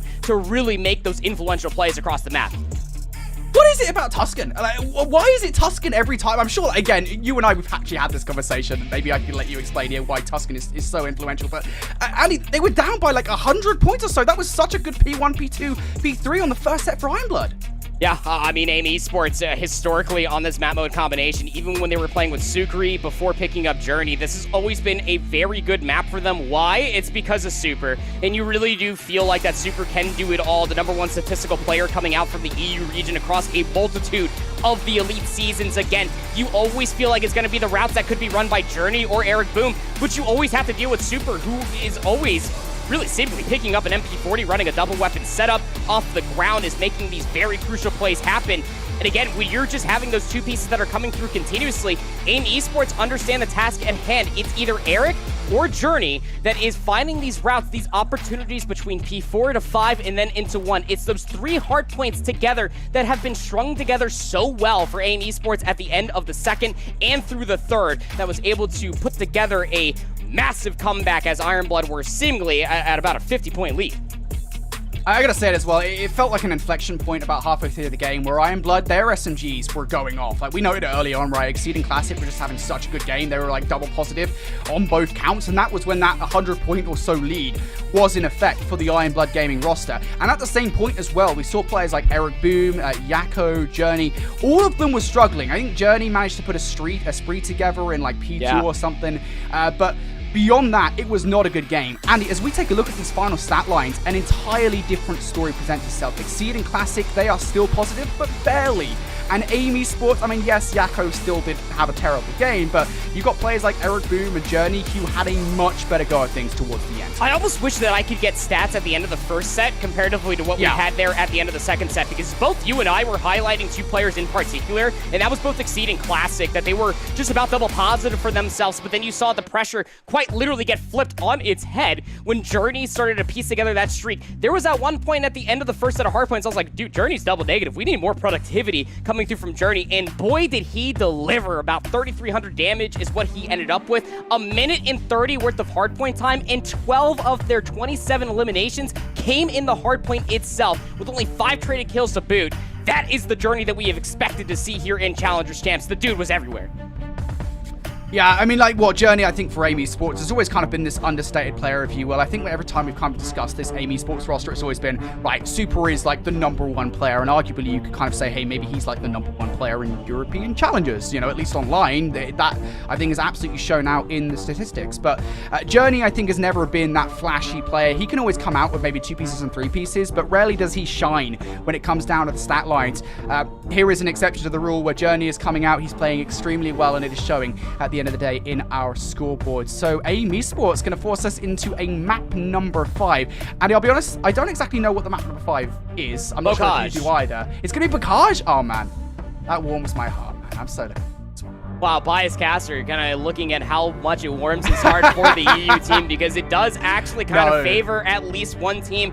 It will be Aim Esports. Again, we don't exactly have all of the VOD, all of the understanding of what this Iron Blood team can look like as a collective 4. Yeah, we got to see them and what they were able to put together going back to that Florida Mutineers Kraken bounty just not too long ago on this map mode combination when you have players like Brack that is dropping like 16 total kills versus Team Expose for that W, at least in that best of 5 series. But here on LAN is where it will be quite telling. But you're right to have a warm heart there for Aim Esports, because if we're going to continue to highlight one player in particular, it would be too easy to say Super. But I'm going to stay on this Journey train, man, because if there's one player that is always making these very annoying routes, it just constantly happening. We saw it from Journey when he was playing with Rocker Academy, at least online through at least the Elite seasons, and that has continued to transcend itself now playing with Aim Esports. It just feels like that Journey is constantly setting up this team for success, whether it's the First Bloods or constant pressure from a multitude of different angles that makes you unaware where either Yako, Eric Boom, or even Super are located at.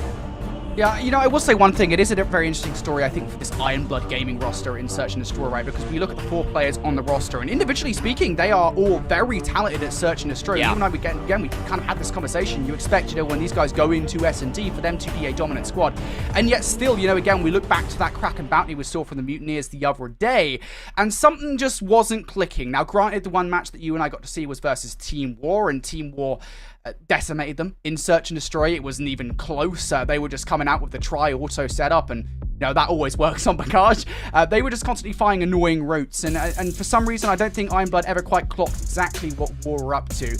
Aim are going to be the exact same way, and that's what concerns me, I think, here in this head-to-head, but on Bocage Search and Destroy. Aim are not the kind of roster to just play nice. They're going to constantly get in your face, constantly be annoying, because even the sub pressure on this roster, again, it's kind of what presents the core of the team.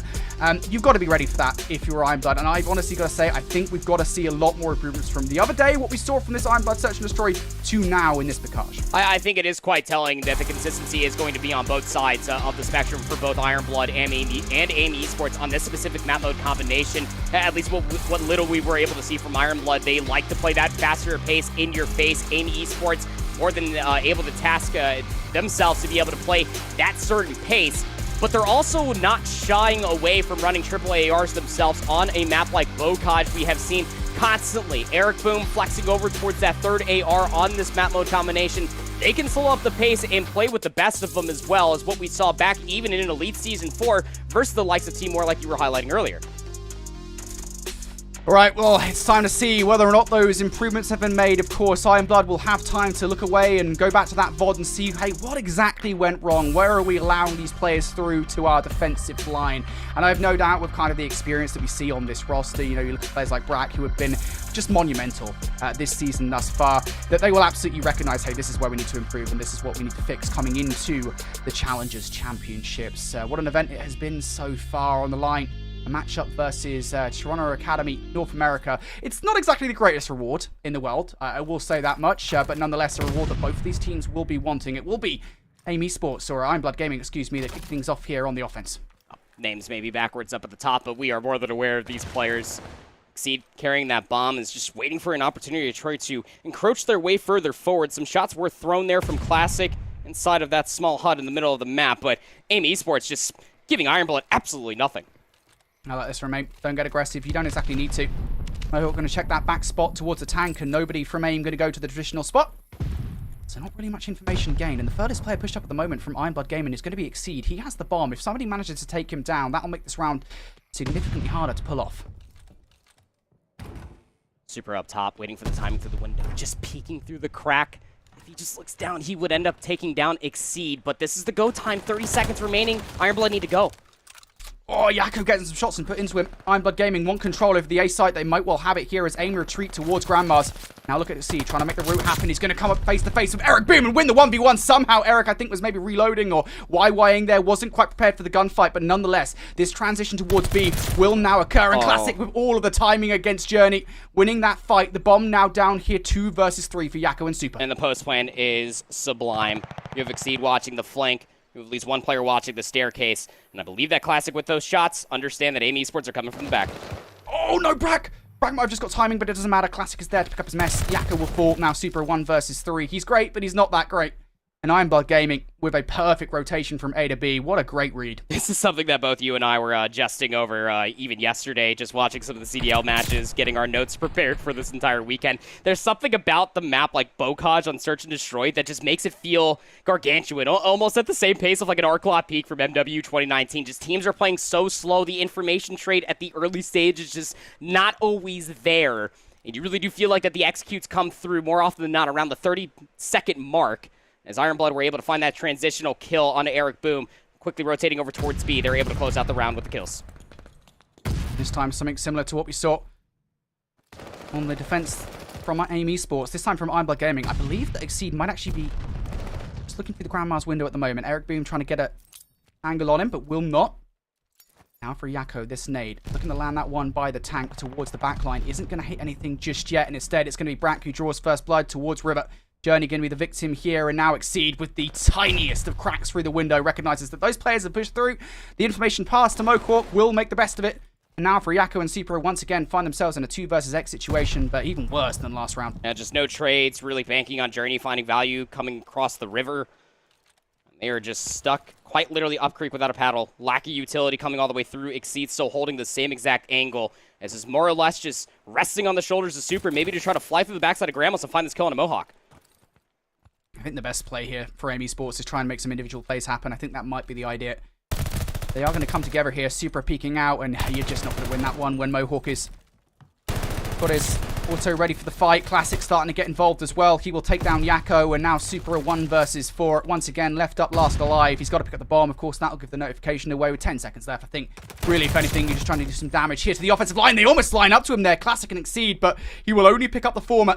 As Super, of course, cannot pull off the 1 versus 4 with how little time he had. Yeah, pretty default setup when you're thinking about it for this Ironblood Gaming roster, right? I mean, you ended up having the 3 ARs that are kind of watching all of these longer lines of sights, and more or less they are just waiting for the unforced error to come their way, and come their way, it absolutely did, with Journey slow rolling their way across that B lane into Brack's awaiting arms. It wasn't a hug that they gave them, just a swift demise, and that kind of just put a giant wrench into the system of what Aim Esports are trying to execute for their offense. 2 rounds in, both in the favor of Ironblood.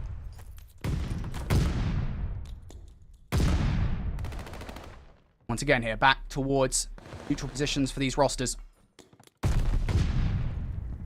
Aim not giving anything away for free. Of course, last time Ironblood, they read this play, they moved straight over towards B. It's the same thing occur here. Shots going down, but none of them can connect just yet. Running halt. Classic slow rolling gets that first blood into Eric Boom. Now that might open up the B lane. You see Journey just quickly trying to get the way back through Grandma's, but they're going to get caught through the door. 2v4 yet again, and just as soon as you say it, Super left alone. They already throw some shots. Here comes the collective collapse you truly do feel as Exceed is planting the bomb today. They know where Super is as well. Mohawk's going to get the kill, and nothing going Super's way. That is the 3rd round now consecutively where Super is left up, last alive. Not a coincidence, by the way. Super is, of course, going to be the most passive player of the lot, being the main AR. Nonetheless, it does kind of stink for Super to continually be left up here alive. Yeah, it's just it's the early few engagements that are coming through, almost shades of what we saw in that map number 4 of Tuscan Hardpoint, that Ironblood Gaming, they're not afraid to up the ante, to push the aggression, knowing where some of these angles might be located at. Super, toying, at least maybe bringing out the Kar 98K. Don't think that they're going to bring the boomstick out quite yet, but Aim Esports need to piece something together now. Team Nade's coming across over by the taxi. We'll find information on at least one. Player has relocated, though. That nade will not do anything from Yakko, but this time, look at the aggression coming out from Aim Esports all the way towards the water wheel. They want control of the A site. They could do it via some trades. Nicely done from Journey to read Exceed inside the window, but is the reaction there from Classic? And it is. But as we said, the numbers here from Aim, they have overwhelmingly made their way over towards the A site. They're looking to play numbers off the back of that, but Journey pushes alone, looking for the trade, and now a 1v1 from Eric Boom. Trades out Journey, gets the kill on towards Classic. 1v1 against Brack. And Brack can just play this as passive as you like, all the way in the backside. Just has the angle across the AS&D. Such an annoying line of sight to deal with. And as you were saying, I mean, Aim Esports, they really did flip the switch, trying to be the more aggressive team. But, lo and behold, you are the faster-paced team. You might just be working your way into the line of sight of other players. They did well to at least adapt to Exceed's very annoying angle up top Grandma's attic. With those mannequins in the window, Journey was able to find that kill, but it's really just Brack on that back god tank that is just overwatching the play continuously, conveying the information for their teammates to collapse on the execute. Oh man, Aim are in shambles at the moment. Can't find anything. Early utility going out in this round. Super going to get some information, but not the information they require that actually somebody's on this A bomb. Ironblood will get this bomb down. Are there any exit frags? Yes, there are. Super will get down Exceed, but still now 40 seconds left in the round. Very forward positioning coming through from the defense. You need to almost go if you are Eric Boom, waiting for the exits, but they're not going to come up with anything. They need to pinch on this play, and Journey does find Classic inside of Grandma's 2v3. Yeah, Brack's in a bit of an unconventional position, though. Gets the one kill. Can't get the second versus Eric Boom, but Mohawk all the way to the back line, and this is actually kind of a problem here. It forces Super to be very aggressive, and Mohawk has the better of him. He is on fire at the moment. He wants that rematch versus Toronto NA. Yeah, he sure does. He wants that retribution matchup. And look, when we're going back and we're watching that VOD from the Kraken bounty, Mohawk did not have a good Bocage search and destroy, both versus Timor and Team Exposed. But man, Money Mo on land hidden a little bit differently. Now up to 5-2 for them. I gotta say that Aim Esports, although they're trying to take very aggressive in forward positionings, they're not really finding much of anything. Yes, Super found the exit, but they are just struggling to find where Iron Blood are located at in the mid-round. And now a full sale is required. Yeah, I know we have kind of an overuse of the phrase here in the casting desk, but this is the situation we're in, right? Aim Esports. You got to dig deep and find something, and, well, they're going deep into the close now as Super brings the sniper rifle out, gets the tag, and that is tough. Let me tell you, those things are super frustrating when they happen. Walks away with a hit marker. Jump shot, won't be able to see anything across the window. So now we go back to a neutral status. Classic up through the stairs is able to keep their life, and at least knows that there's one more player inside a top barn. So Iron Blood going to completely concede the space, go all the way back to defend this A site. Aim just can't buy a kill at the moment. They're going to need to overwhelm if they do anything at all. There we go from Journey. Now the trade situation not going to work out as Journey picks up 2. Yakko in for 3. Exceed is able to pull 1 away before he falls. And now for Brack, 1v3. We're going to go for the first. And it was Aim now who will pick up a round. And it is, again, you know, Aim doing what they do best. They recognize the situation they're in. They try a different strategy. They look to overwhelm, and it will work out this time. We're ahead of the statement of the day for me. It's 1 round at a time for Aim Esports. Truly find themselves some value. The bait and switch is over by the tank. Very, very good for Aim Esports, understanding that the middle of the map was at least looked at. They shrugged Classic away from those B stairs, understanding that all of Iron Blood essentially had to retake that, whether or not inside of Grandma's and on the backside of A site itself. We're able to walk away with the kills, but you got to be able to piece it together here on defense, or you're going to be staring down the lower bracket. I do kind of wonder when do Iron Blood change up strategies, right? I know we're only 1 round deep into Aim making a potential comeback happen, but still, you know, you don't want to mess around. You want to get this one done, get yourselves into that winners round 2 matchup. When do Iron Blood just say enough is enough and just full send? Moment, that is definitely not going to happen. Both of these rosters do not want to give an inch. Or if they do, the round might be their oppositions. These 2 players trying to maybe jostle for that river push, but Super's still playing with the Kar 98K on the backside of the God Tank, is able to find first blood, but quickly traded out by Brack, 3v3. Now the aggression coming through. Classic has already made his way through to B, but look at this reposition coming in from Super. Oh, you don't expect that jump scare. Classic comes through to kill versus Super, and it is Eric Boom who will close out the round with 2. Aim Esports, they're not done yet. No, not out of it quite yet. They're not even out of the woods, but that being said, it's Eric Boom that actually makes such a heads-up play. Again, was facing little to no resistance whatsoever through the middle of the map, and they were able to find at least 1 player inside a top barn. I believe that was Brack, who was also carrying the bomb. So the moment that kill comes through and the bomb patty cakes itself on the top side of barn, you saw a little bit of desperation quickly ensue for Iron Blood. They had to aggressively push on the backside of B over by L. They're able to at least walk away with 1 kill, but Aim Esports just doing it that much better, just patent aggression coming all the way through, trying to catch Iron Blood out in these unforced errors. Utility being thrown the way of the A site for Aim Esports.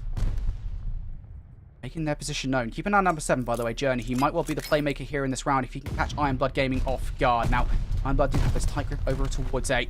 Here comes the Trails. No! No! What are these teammates? At the worst possible time! I can't look. Oh, the miscommunication really coming back to bite Aim Esports in the rear end. Journey goes down. Eric Boom, classic and casual 1v4. Won't even be able to get a single kill. And man, I gotta tell you, that was starting to at least look like a round 1 offense coming through from Aim Esports. You have Journey trying to push up through the river, middle of the map, aggression coming all the way through. Super found no bodies across that AS&D site, at least understanding for Aim that a lot more focus for Ironblood was going to be through the middle of the map, if not over by the BS&D site. But that team nade is not exactly what you want to see, losing 2 players in quick succession of itself with those fragmentation grenades, Brody. It sucks to see, but Ironblood come out as the better search and destroy team here on that Bocage. They'll stay alive in the upper bracket. These teammates, man. I know it's not really that relevant in the overarching story here. Ironblood definitively deserved to win that one. They came out with some serious fire, 5 rounds on the bounce. But, you know, these teammates, I cannot get over why they keep on happening. We've had, like, consecutive teammates over and over again for the last 2 seasons of Challengers Elite. It's something else. Anyway, here's your replay package, folks. You can see those first 5 rounds from Ironblood Gaming just so dominant, the way that they were playing. I think, you know, we could kind of see the tone of the way this search and destroy was going to go all the way from round number 1. And we were asking questions, Andy, right? You know, what kind of adaptations are we going to see from that Team War versus Ironblood Gaming, the card search and destroy in the Mutineers, Crack and Bounty? I think we saw them there. You know, Ironblood, they came out with just a certain level of gusto, as you know, you like to say, Andy. And you know, they are just, they look so much better. It's just so confident. Yeah, we didn't get to see, obviously, the map number 2 between these 2 teams. Aim Esports were able to take the Desert Siege 6-1 versus Ironblood, but in a close quarter search and destroy map, or at least when it got down to that 25-second margin, it's just Ironblood. Their team shots were that much better. Their early damage, all the more better. Classic 9 and 5 with about 1,400 damage. Going to couple along quite nicely with their AR of Brack, who was more often than not playing on that back God tank over by the hedge, right? I mean, he was just watching all of these slow roll pushes for Aim Esports across the tank formation, trying to get themselves coverage over by the AS&D site. Both teams did a bang-up job at least exemplifying what little information they could provide for the enemy team, but when the executes mattered the most, Ironblood came out on top. Wow, just what a difference we see there from Ironblood. Again, you can see kind of in the scoreboards again, Classic having a hell of a game at 9 and 5, Bracket 8 and 3 as well. But yeah, Ironblood, they look just so much better, so much more confident than what we saw the other day. They will be moving forward in our upper bracket. They move forward to play Toronto NA. A little bit spoiler again. I keep on spoiling the bracket. I really am sorry, guys. But you know what? Let's just give you guys the bracket anyway. It's ready to show you guys at home, to show you what that round 2, the semifinals, do look like. And just look at these banger matchups, and it's Ultra NA versus Ironblood Gaming and Team War versus Ultra EU. The storylines between those 2 matches alone are insane. Yeah, I mean, all top 4 teams making their way into upper semifinals. Who would have seen that coming? Certainly not me, but even more so than that, it's just one of those things when you take a look at some of those early round matchups. It's just almost expected that Aim Esports were going to put up a fight for sure, but could potentially be a little bit of a warm-up for Ironblood as they set themselves up to go against the number 1 Challengers team in this season of Vanguard versus Ultra Academy North America. I got my eyes on that Team War Ultra Academy EU matchup because both of them look great versus Team Exposed and D1 Game respectively. I have no idea how that one is going to go. There is just so much bad blood between those 2 teams. It is going to be an epic matchup for a spot in the finals, of course. So we speak about those semi-finals, though. Of course, there are losers round 1 matches to go on as well. That's next up. Point Blank going head-to-head with Aim Esports and D1 Gaming versus Team Exposed. A chance for the teams from Latin America and Asia Pacific to prove themselves after getting 3-0'd in round number 1. Now, again, we should probably stay asterisk on those matches because they were against very, very good teams. They will have a better shot versus their adversaries in losers round 1. It is going to have to be a loser bracket run for all 4 of those teams, but one last chance for the Vanguard season to put your mark on the game. What an awesome day it has been so far, Andy. Challengers Championships has been everything we wanted to be in. Yeah, matchups are not shying away from absolute bangers, even in those 3-0s that we got to see out of the 3 out of 4 of those winners round 1 matchups have been absolutely delivering as far as what some teams are offering and what some teams do need to clean up, because again, although you may find yourself in the upper semifinals, it is shark-infested waters all throughout the entirety of the weekend. They were also talking about that for the CDL as well. 8 teams, 4 champs, both challengers and the CDL as it may be. There's no matchup that you can walk away just confidently saying that, oh, we can take these guys for granted. Everybody is in top form to be able to claim their prize as Vanguard Challengers champions. There are no easy matchups. I think, that despite what people say, there are no easy teams in this bracket. Everybody has a chance at coming out on top, and it has been a great day so far. As we said, though, lower round 1, that is what's coming up next for you guys at home. 2 teams are about to be sent packing, and we're going to bring our field down to 6. Trust me, you guys do not want to miss it. The next stage of Challengers Championships, we'll be back after this.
Welcome back to COD Challengers Champs, day one, and we're through the first opening round matches, now slipping down to the lower bracket as we will have to say farewell to two of our teams that face elimination here in losers round one matchups. My whole shift with me again is Visions, and it's been an interesting affair here. The 3-0s, Sure. I would say, was the most surprising part, I think, about this opening round bracket. Maybe not so much for two of the three, but seeing Team Exposed kind of get blown apart by Ultra Academy EU may have shifted some probabilities and maybe some favoritism over towards one of the other Ultra Academy rosters in the mix. Yeah, absolutely. I mean, you're taking a look at just some of these opening matches. I think a lot of them have went a little bit of a different direction than a lot of us had originally anticipated. And now we come into a matchup that I think a lot of us anticipate will likely be EU potentially getting the best of Point Blank when we look at that lower bracket matchup. But overall, Yeah. I think that this is now where everything is on the line, where I think anything can happen in this lower bracket. But I think Aim Esports, after that last series, Alan, they don't have a lot of time to kind of reset and regroup, right? It's kind of just throwing yourself right back in the mix here. So it'll be a little interesting to see how they start off in that first map.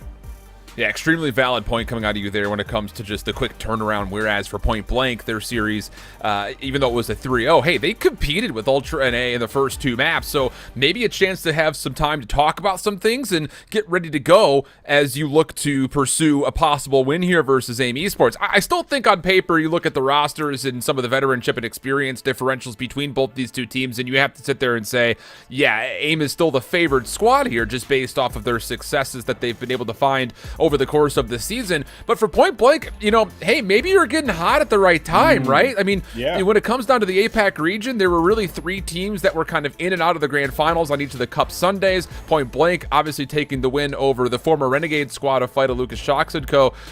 When they were playing in the LCQs. And hey, you play two really close maps versus Ultra NA. You feel pretty decent about your chances to compete against a team like Aim.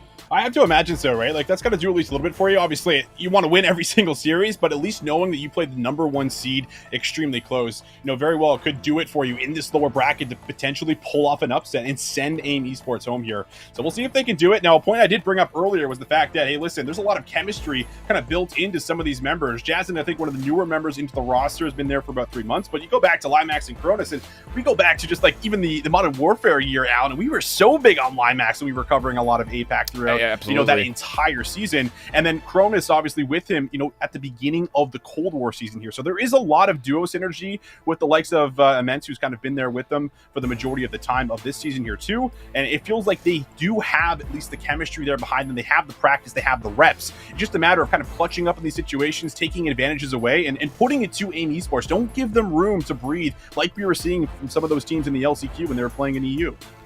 I do think you point out two solid players, and I think when you look at a team like Aim, you know, when we talked about them during the elite seasons, it was a conversation that was dominated statistically by Super. He was probably one of the best statistical players in each of the elite seasons this year. Even though Aim maybe didn't necessarily follow suit with his numbers and his successes, as an individual player, Super has been a standout all year long. Whereas I'm glad that you brought out Limax, because that's the player that going into this matchup that I'm looking out for. I think he's the one that needs to be able to match the performance of someone like Super. So I'm pumped to see what they have to offer, and we're going to be jumping on in to, you know, see what they have to look like on stage here while they're getting ready to go. Point Blank on your left, Aim on your right. And I don't know, I'm curious to see what the map set's going to be, because the Tuscan Hardpoint was map #1 versus Ultra NA, and it was a 250 to 220 affair. Point Blank losing out just by what is essentially one rotation. You win one rotation, you should guarantee 30 seconds, right? So that's, I think, a pretty fair assumption to how things may have fared then. Yeah, absolutely. That's the case for us. And now that we take a look, here we go. So we do have another Gavutsu in the mix. So this is really just saying, listen, we made a mistake on one rotation, kind of like you're talking about, Alan. Let's run it back. We know that we can take this. And well, I think that a lot of the maps that we see here are maps that they just played. When you look at the Tuscan, they really started to turn up, at least when we were watching over that one, how they managed to come back from what was like a 60, 70 point deficit. Now the Bocage is probably the only interesting one where it's like, okay, we don't know what's going to happen there. Well, based off of what we just saw in that last series, it looked like they were a little flustered, could not find answers, and a lot of 1v1s were lost. But we'll have to go there after this one, because coming up here, it is the Gavutsu Hardpoint. We're hopping in again. Ben and Ryan still on board with us to carry us through all of the action. And now it's a matter of, will APAC show up and make some waves in the lower bracket here, Alan? We're going to find out. I just got this weird feeling that something magical is going to happen in this series. I don't know what, but I have a feeling that something special is going to happen this series. So we'll see. I'm not saying for which side. I just think something right. crazy is going to happen. We're going to see like a 360 turn on for an 11 streak or something. I don't know. I just feel like something nuts is going to happen this matchup. But we jump on in towards the AA gun to kick things off for our opening hard point. Even exchange thus far, point blank, looking to kind of control the outside of the ring area, but not going all too well for them. The first spree good for Aim, and they will start generating score. Yeah, they absolutely will. Already off to a nice start. AR starting to post up here through the outer part of ring. Now the next push about to come in, but a little too separate there. Just kind of running up, looking to see if you can find the entry, but it is just all slaying around the point. A little bit of team nades, something we criticized Aim Esports there from the last series. We'll see if it's any better. Already won, of course, on the tally, but it's a flawless opening hill for Aim Esports. And Yako's got great timing here to cut back through mid-map and be a contestant of this setup towards P2 early. Numbers will prevail over point blank. And with that now also comes a little bit of high ground supremacy as Limax is able to find himself a double and then push through over towards green. If you could find a way to find a couple extra kills, maybe there would be a chance to flip spawns around and really put the pressure on towards Aim, but not to be. First couple of gunfights on the rebreak attempt, good for Aim. Now they've got numbers to flood on through. Dirtev, also known as Immense, is trying to back off, but not quite able to do so. And a very favorable kill feed. Aim all in it, and that's going to be good for a break and some time. Yeah, just beautifully done from Aim Esports, right? Focus the airs up top, flood down low, break the hill open with numbers. Beautifully done, and now you got them in a bit of a spawn trap as you can take a look. Player 4, though, looks like it could be a chance for Dirtev to maybe get all the way through, but Eric Boom already picking it up. He's not going to be ready for Cronus, so we do get a very interesting flip of the map. This is really good here for the fact that Point Blank can contest some of this time as well as set them up for the other rotation, but Alan, start getting some time. Yeah, I mean, honestly speaking here, though, for point blank, even though you don't really win out on the favorable setup that you started with, at least you did end up managing to get a spawn flip, setting yourself up for 3. So when it comes to trying to generate some significant score, it needs to be right here, right now. And this is puzzling. Point blank is going to be very vulnerable in the back of this hard point, and they may get blocked here unless Kronos can find a double. They're going to spawn out. Not great news. Kronos does get the double at least to try to sustain things, but I mean, close spawns technically still here for Aim as they're spawning down by green. Just comes down to can they actually find the kills in the back. Kronos still trusted to lock things down and anchor, but he needs a little bit of help back here, and he's just not getting it. His teammates are letting him just play a solo role, and even though he's able to take a couple with him, there's going to be an opportunity for Aim to get onto this hard point still. There is an opportunity, but I don't think it's too bad. Pending they're able to hold on to ring. I mean, you have to stay alive in the point, though. Not able to get any more time. I mean, I don't like that challenge over the top there. You just have to stay alive by time because you have the favorable spawns for the next rotation. We know these P3s, these P4s, that's where you're getting a huge chunk of time when we talk about Kavutsu Hardpoint. So, Aim Esports, it takes them a while to work through the back, but they still come out with the back 25 here, and they're starting to run away with a bit of a lead. It's just, I know a lot of people have different opinions. Like, you essentially try to set up a spawn trap on 3, you get P4 to spawn to your back, and you're thinking if we get 30 seconds, fine. But I just don't love that idea, especially if you don't get a full 60 here. Like, you have to get 90 seconds between 3 to 4 for me to even consider that being worthwhile. The good news is for point blank, favorable kill feed as we do rotate over towards radar, so maybe eating a bit of my own words here as now Jasmine starts to streak through, try to secure a bit of boat spawnage if they need it, and honestly speaking for Aim, they don't really have anywhere to work with at all. This is way too individualistic.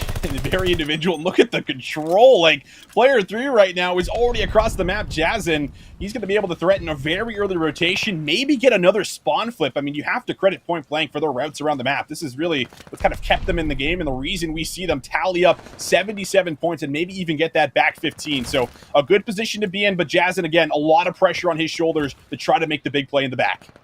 And Aim still just kind of are spawning up way too sporadically. You need to get together. Someone needs to execute on some patience and try to hit something as a squad because Jazen is wrecking them in the back line. Oh my, 6 kills in a row from Jazen. Aim still have an opportunity to survive on zone with Eric Boone playing literally on the edge of fire.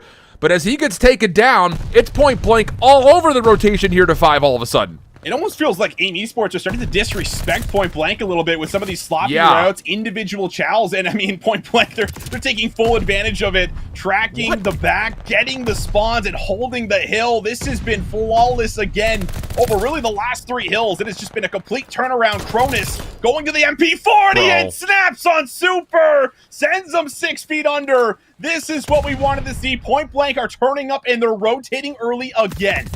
Dude, we haven't seen a concentrated hit, first of all, but we haven't even seen a double hit come out of Aim really until right here, where 3 members are trying to win the rotation back over towards Ring. But the thing about this is Point Blank are already outside of P5. They're going to have numbers to reinforce this. Kills still coming through as Jasmine was able to secure the glide bomb first and foremost. Dev looking to piece up the rest of this Aim squad, and they cannot challenge together. There will eventually be numbers here. 2v1 situation. Chronos trying to break individually, and he will be punished. Aim will sustain not only the lead, but also some time here on P1. And I think within all that chaos, I'm pretty sure Jazzin did earn the glide bomb here for some of those future hits. So this is looking pretty solid right now for Aim Esports. 150 to 124 to hold on to P1. We'll see if they're going to be able to lock it in like they did the last time around. Through the first rotations, they got a good 40-45 seconds off of it, and Point Blank have not really found a re-entry back in. So it is going to hurt them a little bit. Super with some good kills, but Jazzin, can he pull off the upset again through the back, trying to fight for the scrap time? So many members, but he's able to get 2. Oh, he gets the third. There's still one more around the corner. It does get traded out by Dev, so a little bit of scrap time here for Dev to jump on in and secure. This will get Point Blank closer towards evening up this game as Limax tries to zone off the jungle pathway as the jump to P2 starts to come into play. A little bounce pass out of Chronos over the ladder. Won't connect with the fragmentation, but the rest of Point Blank still with some pretty solid mid-map control. Kills now starting to come through, trying to break a camera with Chronos, but instead will fall to Super. 1v1 for the opening hardpoint time, and Super's pistol just not done at the moment. 3 kills in a row, eventually traded out, but Aim with some numbers and some opportunities to get into the hardpoint. Yeah, let's see if they can break through. Jazzin again. He's been the entry man, and he's gonna get some great help there from Limax. I thought for a second he pulled off the 180, but the kill comes through, he gets some help, and Limax is now able to translate that over for a second. But with 30 seconds left, we take a look at the minimap, and it's still 50-50 for as far as the fight on the point. Either team could really come out with it, but right now, it looks like there could be a spawn flip. Point Blank, they're going to get the favored side of the map again. This is what happened the last time around, and this is how they were able to work themselves back into the game. Would love to see them be able to contest for a little bit more time here, but the kill feed will not allow them a chance to do so. Chronos also losing a key position up top in mid-map, so Limax now the next one tested from the front of this eventual P3 hardpoint. Jazzin looking to cut her out. He's been scouted out. Eric should finish. Yeah, no problems there. So now it's just down to anchoring, this time from the front as Aim is looking to stack up for some ring pressure. The focus still being split though as 2 more members from Aim try to hit through the middle of the map, but there's just not enough success coming out. Chronos and Jazzin make safe one part of the entry. Now it's just down to can you read where Aim want to hit next. Super will give away his position, cut the mid, and then turn that into a double, but he in turn will fall. And Aim Esports empty again on their opening a break attempt towards 3. A lot of credit here from Point Blank, just doing a good job picking up all the lanes, forcing the gunfights through the front. Limax is on 4 in a row, trying to finesse his life a little bit as nade stuns all come flying over. And eventually the wallbang will be good to at least get him off the time for a few seconds. But Cronus, tough gunfight from afar, able to at least alleviate a little bit of pressure to get back on there. And how about it? Again, Point Blank come out with a good, 45 seconds on this point, and they have just about tied us up. And actually, they're going to take the lead. Wait a second. They may flip the spawns here at the end too. Oh, very fortunate spawns for Aim. The 3rd hardpoint was still active, and you thought maybe with the push coming across for Point Blank that Aim would spawn old, but not to be. They spawn up on the new hardpoint. Glide bomb called in, able to at least open up a little bit of a route here. Limax making a move, but Journey shuts down the first. Also keeps his life good. Nade support coming through, and tested was Aim Esports, but equal to that test are Aim Esports. Now it's down to the hit from the front. Point Blank not done as they come in 2 by 2. One more around the back. Jazzin trying to hit a bit of a pinch. The stun will allow him not one, but a double. The break is good, and Point Blank will clean up the kills as they look to take their first lead. The spawns are still in the back for Aim, so they're going to give this another try to see if they can get in here for the scrap. 20 seconds to play for. Eric Boom trying to lead the charge. In for the break. Pistol is good for the first. Looking for the second, and Eric comes up with 2. Eric gets the 3rd. Crucial scrap time coming through for Aim Esports. That's going to be a massive 10 if they're able to collect the remaining of it, but instead everyone actually more dialed in on the rotation because of the spawn. Wow. So a good situation to be in here for Aim Esports. Surprised that Jazzin goes back for that back 5 seconds. You thought that you wanted to try to assist on this push down towards the stairway to try to get into P5 first, but not to be. So Aim will be in position first and foremost towards Docks. Kills to the middle of the map though, looking solid for Point Blank, but as Eric falls, there is an opportunity maybe to keep exposing this play towards the front side of green. Off spawn though, Aim reinforcing mid-map. They lose their player inside the hard point, so it'll go neutral for now. 226 to 211. Kronos trying to make a route happen over the top. This could be key. If he can find a piece of timing to get around the backside of Aim, he could blow this play wide open, but he's the last one standing. Gets the first right underneath him. Now it's just down to can he continue to pinch? Eric Boom has no idea where he's gone to, but reflips, and that's going to turn into a double for Eric Boom, and Aim are back into the hard point. Not just that, but they can still close it. We need to see one more hit. Look at how far the spawns are for Point Blank. They are spawning across the map right now, not getting the favorable spawn in the back. There is so much control, and Aim Esports, they will get it done. Tons of back and forth, but when it comes down to securing those final hills, they made sure to get the job done as they close out map 1. Yeah, man, it wasn't good enough through P1 and P2 for Point Blank. I have to give them credit because rotationally, I think they did a pretty solid job from 3, 4 to 5, but there was way too much time giving away essentially for free to Aim, because after the first 20 seconds of trying to contest for ring, it was like, well, we didn't win the opening exchange. Let's go set up for P2, and that just leaves you a little bit too cornered up because, yeah, you've got ship control, but you don't know if they're pushing through P1. You don't know if they're coming back through green. There's just too many questions that need answered. And for Point Blank, they really weren't able to get themselves going through the first 120 seconds of each rotation because of how poor they were on efficiency towards P1, P2. And that really is the difference maker when you consider a 250 to 215 game. So, man, tough scenes here for Point Blank. But for Aim Esports, huge composure, I would say, first and foremost, is kind of mitigating the losses through the first rotation and really making sure they corrected their mistakes in the second set. And you needed that composure, right? If you're Aim Esports, after that last series, you go ahead and, flop over a lead that you had control of by about 60, 70 points, and you lose this map, and man, you can only imagine how the vibes would be going into the rest of the series. So I would say crucial and critical, the fact that they pull this out, and a lot of highlight plays as well. I mean, it really did feel like a lot of the players that we called for did step up. I mean, Eric had a little bit of a slower start, but then started to turn up massively in the end. Like 3, or I want to say maybe 2 or 3 pieces there near the end of the game. I know one for sure, at least on P4, then another to follow it up going into P5. And it's performances like that we really weren't seeing in that last series. Yeah, Eric was the glue here. Super had another great performance. You'll see it in the final scoreboard, but with Yako not being able to find a lot of space besides what he was able to do in the hard point, it really did feel like Eric was the glue that held this all together, because there was a moment in that first set where, I think verbatim, I was sitting there saying, like, this is just sloppy from Aim. It's just too many individual challenges. They're not getting together and hitting something as a squad. What changed was Eric's ability to help refocus the team into certain particular areas. And I think a lot of it, yes, did come off the backside of him finding 1v2, 1v3 moments, and he's able to put together multi-kills, which helps the team naturally find flow. But it starts with him first and foremost, because someone needed to come through and help out Super. And even though Eric only found 2,200 damage, he found a 14 objective kills while still surpassing Yako's total hill time, and a lot of that coming in the last couple of moments. Yeah. That's so massive for these guys, man. Just coming out with that first one, you really want to start off on that note, especially with the Bocage S&D coming up here next, as we'll take a bit of a look at that series layout here for you guys. And, well, this is the map that we just ended on in that previous series there, Alan, and we were taking a look at it like, this is just absolutely insane. It just felt like, from the point of view of watching over Ironblood, they weren't doing anything, completely creative. It was a lot of standard setups, just winning a lot of individual gunfights, and a lot of 1v1 clutching was also taking place here. So I think you really want this one back if you're Aim Esports, and that's the reason they've kind of thrown it back into the rotation. It looks like we're ready to go. The action, it's not stopping, Alan. I love that. Me too. I love that very much so. We all know there's memes galore when it comes to the torching environment that comes with challengers generally, but okay, Yako. Not here, not now. First 2 kills go the way of Yako, already stepping into play here on the defense. Point Blank only able to find 1 in response. Dev, the trusted bomb carrier, he would have to navigate a 1v3. Lots of space to work with, maybe a chance to plant towards A, but feeling like he wants to get an elimination first before considering the objective, especially with how much time is left. Yeah. Might be able to find Eric. It looks like he's certainly saw his gun there, and will take some long-range shots. A little dicey, but it was an automaton, so the first one is down.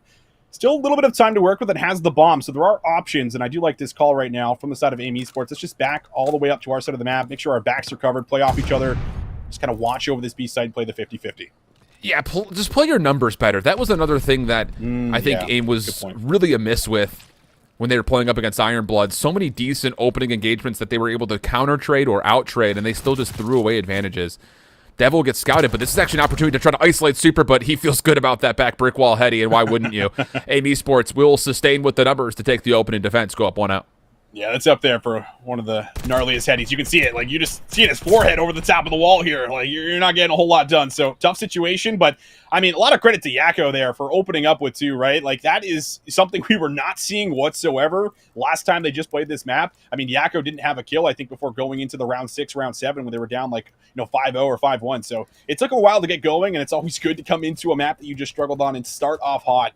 So can he keep it going? Offense now for Aim Esports. Stuns and nades over the top. Looks like this could be a bit of aggression, but the stun will slow them down here for a second, but won't slow down Super. No, not at all. Journey on the way forward, trying to follow up, and these are one of those moments.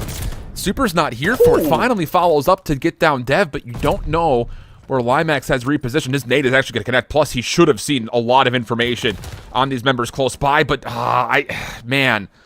You just don't have to, you don't have to chow that. They have to go plant. I don't love the call. But Kronos is in a pretty solid spot to try to break up a post plant, but cannot find the first kill nor the exit on the planter, so a tough 1v3, still waiting for a bit of regen. Predicts Yakko nicely, but can't finish him off with the pistol, and Aim Esports will once again string together 2 rounds. Wow. Beautifully done. I mean, Super is also moving right now. He's like busting in and out of walls like he's the Kool-Aid man. I mean, it has been very impressive to kind of watch him finesse his life down low in grannies and fighting one, finesses himself out, gets the second, and then immediately Aim Esports are starting to do things together. They 3-hit inside to get control so that they have that inside to be able to drop the bomb safely. And it's just been very beautiful to kind of watch over a lot of the adaptation we've seen from the last map to this one so far. Still just 2 rounds in, now point blank. Really need to get themselves on the board here in round 3. Quickly towards A, and not even towards A. It could be through A. Kronos wants to give shoulders in the backside of the water wheel. Good first blood on Yakko. He was the only defensive effort for Aim on this initial hit towards A. But you see what's happening on the minimap. Aim are looking to full retake back towards Barn. Journey able to watch the double windows, and he's got a nice line of sight on the 1 plus the second to Limax right as he's falling off the double gate. Unbelievable shots out of Journey, and now all of a sudden the long flank from Eric Boom will deny a plant towards A. Point blank are stuck again. Yeah, that's a ridiculous transfer from Journey for the double. And Dirdev now going to try to drop it. Again, immense, but Journey for 3 might just be able to get the entire ace in the round. He's got a shot at it, but it will be Dirdev that takes him out. So 1v2, make it a 1v1, and all of a sudden, this is in Dirdev's hands. Oh, but the thing about this is, does Eric Boom see him on the jump back? It sure seems that way looking at how the arrows are maneuvering, but Dirdev is still moving rapidly with this dead silence in play. There's the jump down from Eric Boom. Dirdev beats the timing and has a chance to just check the bomb and give himself an extra 8 seconds to work this 1v1. But Eric Boom makes the move. Oh, he doesn't get finished off. Dirdev trying to finesse over the top. Will once again respect the clock. And he's secured the round with that. Plus the little turn on. Okay. Little 1v3 for Dirdev to get point blank on the map. What was it you said, Alan? You want to see a little magic happen there in the map number 1? Well, how about that for some magic? Oh my. 1 versus 3.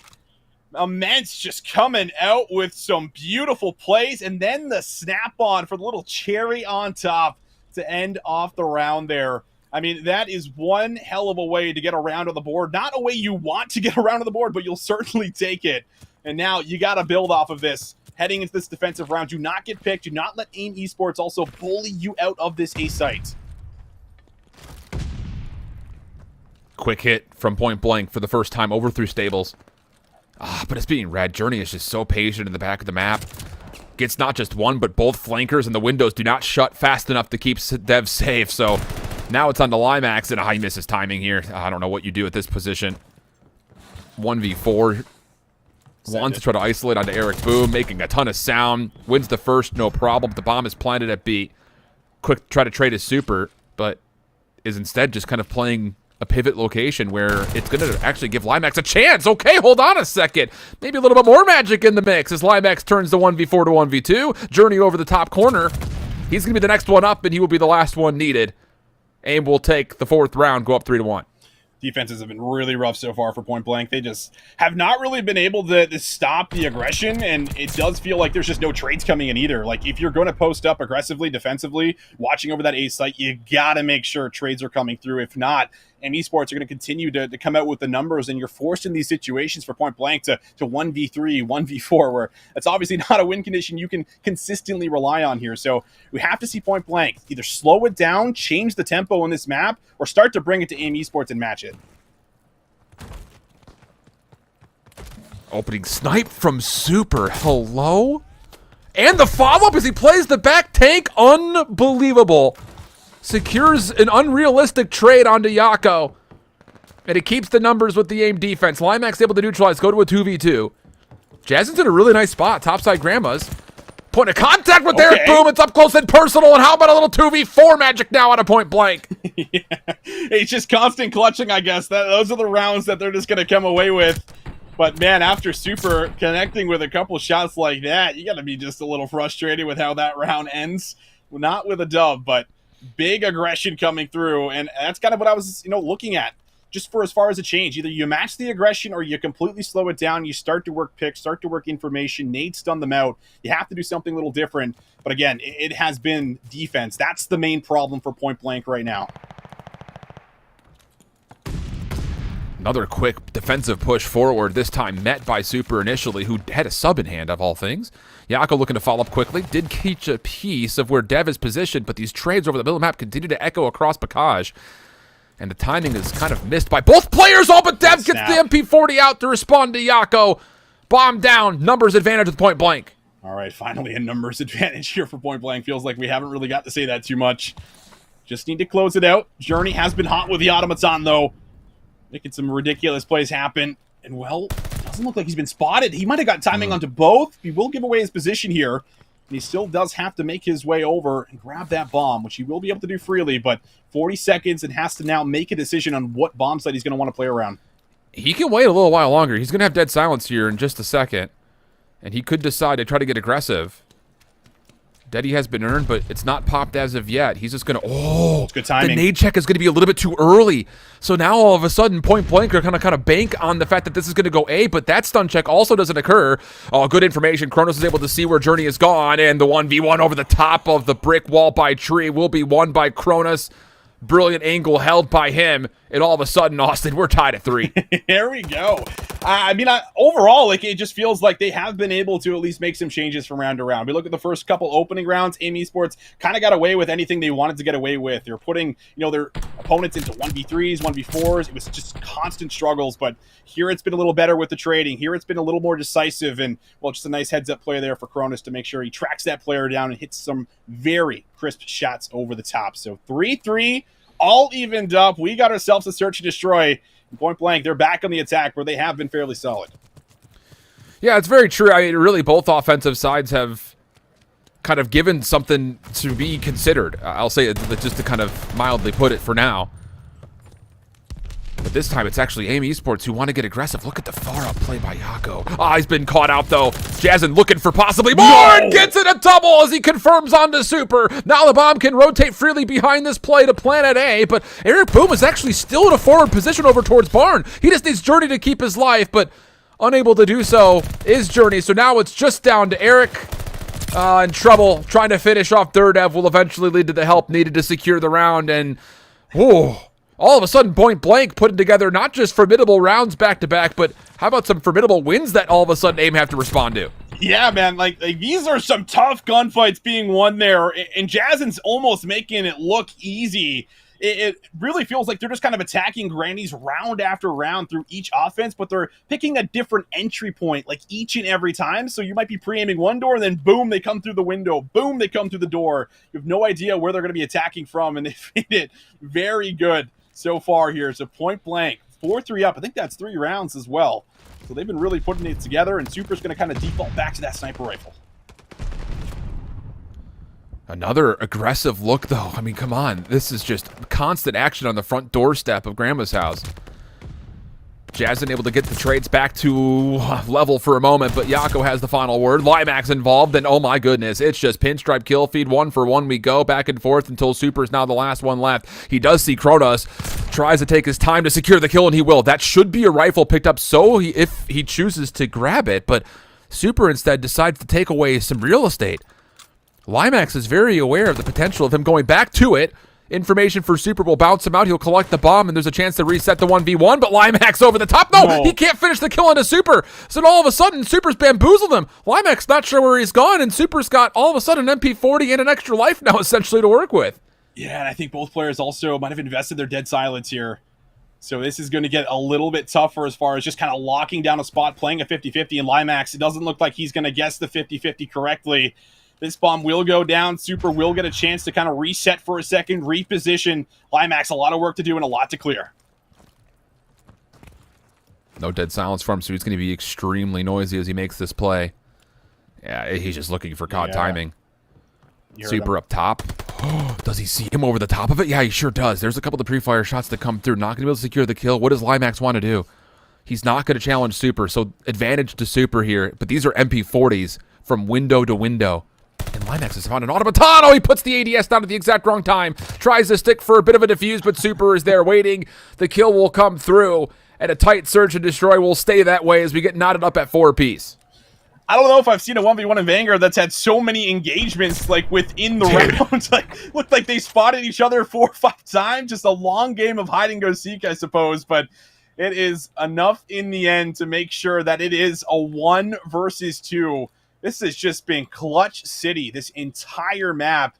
And it continues here for us as we once again even us out at 4-all. Big round coming in here again for Point Blank. We'll see what they can do. They've been very aggressive at the start of A, and they're going to keep it going. The stun checks will not see anything. Super just, what? Have we ever seen someone snipe this much from topside back defensive tank? Because I can't think of a time, any form that we've seen this happen. And Kronos, don't do it. You've got a family to consider back home. And Yako will take him down before Super is called upon. Jazz and nowhere to go. And I don't know, Austin. I don't remember the last time I've seen a defense pull off a sniper rifle from back tank like this so successfully. I mean, even offensively at times, too, it feels like Super is just so good at being able to lock in his shots. Like, it's not always easy to hit those sniper rifle shots, but Super has been connecting with just a multitude of them. And I just don't know how you attack that A site going forward for as far as at least a fast plan when you know Super is in the back. So will he switch it up? It looks like he does have a sub in hand, at least off the rip here. So this could call for some kind of an aggressive play. Aim Esports might be looking to put it away right here in this round 10. Stun check over the top once again. Nobody home. Super breaks loose the doorway, and that will be enough to secure at least one trade. Quickly, we continue, though, through Granny's house. The Point Blank have been a little bit absent in trying to set up a defense around A, and it looks like Aim are going to respect the idea that, hey, we've got an advantage here. Let's just use our numbers and possibly try to unfold the play eventually to come through. And as Jazzen drops, massive advantage here for Aim. But they're not content on playing for A. In fact, they've rotated quickly to the middle of the map. They've got full clearance, not just of B, but around the backside of Tree. Kronos is in trouble. Yeah, this is a really weird setup at the moment, and Journey with the patient play up top will find the kill. It's all up to Limax, who's 10-7, to try to pull off a miracle 1 versus 3, and the snap on Journey is not there. Aim Esports are bringing the ice in this series. That's back-to-back maps there for them. I mean, it just kind of felt like Point Blank came out the gate trying to go all gas, and Aim said, oh, you want to go fast? Let's go fast. And they were happy to kind of meet them at that same tempo. And it's just crazy to think that you're not going to even rely on one of the best ARs at APAC to even get involved. Kronos goes 1-8, and largely, I don't even put that on him. I put that simply on the fact that his teammates were trying to take away so much space early that Kronos isn't even given a chance to do anything besides respond to odd man situations or subs that outtrade his SMGs in the middle of the map, and that's just an impossible situation for an AR to be on either side of the bomb. And man, I'll tell you, you get to respect the fact that, you know, Point Blank are trying to do something a little bit uncharacteristic, but it just never really seemed to facilitate much success, especially as we started to see good control come out of Aim in the late stages of that search. Yeah, that's exactly it. I mean, I think it's just big for them to find a couple of those big clutch moments and just to have like that composure that's just, you know, really been missing when we look at this Aim Esports team, at least, you know, coming up in that upper bracket. So it really does feel like everything's clicking. On a lot of close sets too, I feel like that's what's got to be really tough for, you know, the opposite side here is the fact that, listen, Point Blank is actually playing really good Call of Duty right now. They're making heads up play. I like some of the creativity, and they're showing us that they can make changes, you know, throughout a map, but, you know, they just kind of need just that final couple moments to clutch up, get over the hump, close out a map here so you can at least start to instill some confidence in the team that you can bring this one back. But a really close one, another tough loss here, and then Esports continue to show us that they have the clutch in their veins, I suppose, or the ice in their veins. Yeah, I think just like the compare and contrast coming off of watching the Ironblood matchup versus Aim on this map was that Ironblood was just outplaying Aim as a full-on squad. Sure, That's what it really felt with. Not to say that they were out-thinking them, but definitely out-executing them. So it's just strange to see Point Blank, after I am sure witnessing some of that, whether over their shoulders or by watching the broadcast, to sit there and say, let's force a bunch of opening engagements to see if we can out-frag the team that just got out-executed. You would have to think that, and to a certain extent, that Point Blank would want to try to play a little bit more controlled and force Aim into the mistakes that they were making when they were playing up against Ironblood. But that really wasn't the case. It was they wanted to force gunfights, and even though a couple of rounds it worked out, it's just Kronos was never a part of the play. It felt like almost every single round it was 3v4s that Point Blank were playing because Kronos couldn't get involved in any form. Yeah, I mean, with only one kill, I think the only kill coming in when he found the player coming off of the bomb plant, like, that's the only kill that we ended up seeing from him. Like, 358 damage, so, I mean, he probably shot less than 90 bullets that entire map, right? Like, he's just for real. Yeah, actually.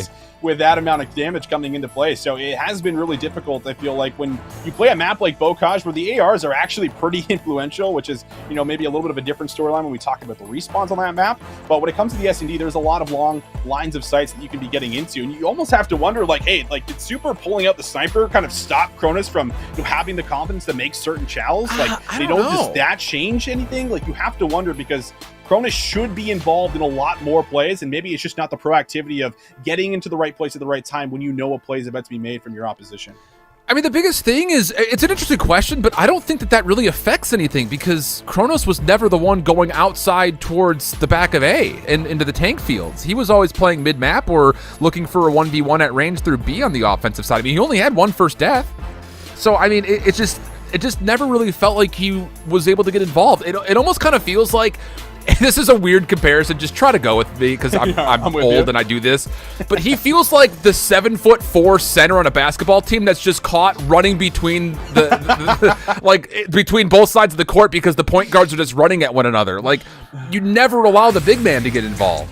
I don't know. It's not what I would have come to expect from Point Blank, especially considering with their run that they put together during the LCQ, where I thought that they played as a better squad than the former Renegades team. So, I don't know, puzzling stuff, but regardless, the result is the result, and now we go to a Berlin Control. The interesting news here is, you know, for Point Blank, you had another tight Gavudu Hardpoint, another tight Search and Destroy, but Berlin Control was your map 3 in winners round 1, and it is here this once again.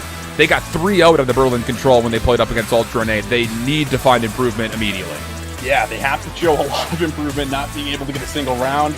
We've seen it at least over the course of the last 2 maps that they have been able to win out on. So you have to maybe imagine that they're on track for fixing a lot of the mistakes and a lot of the things that were going wrong within that map. And hey, listen, we just called out the big man there, that 7'4" Kronos, Alan. Well, we need him to come alive now coming into this Berlin, right? Because this is your territory. This is where you're going to be finding a lot of the big kills to enable your sub players, because the sub players have actually been really good so far. When you take a look at what we've been getting out of Limax, he's been great. He was running it on Gavutu. He's finding a lot of favor, a lot of big kills, just really impactful. So we know the subs are there. It's just a matter of, will the backline be there with them? And if so, then maybe we see a similar story like we saw there in that upper bracket.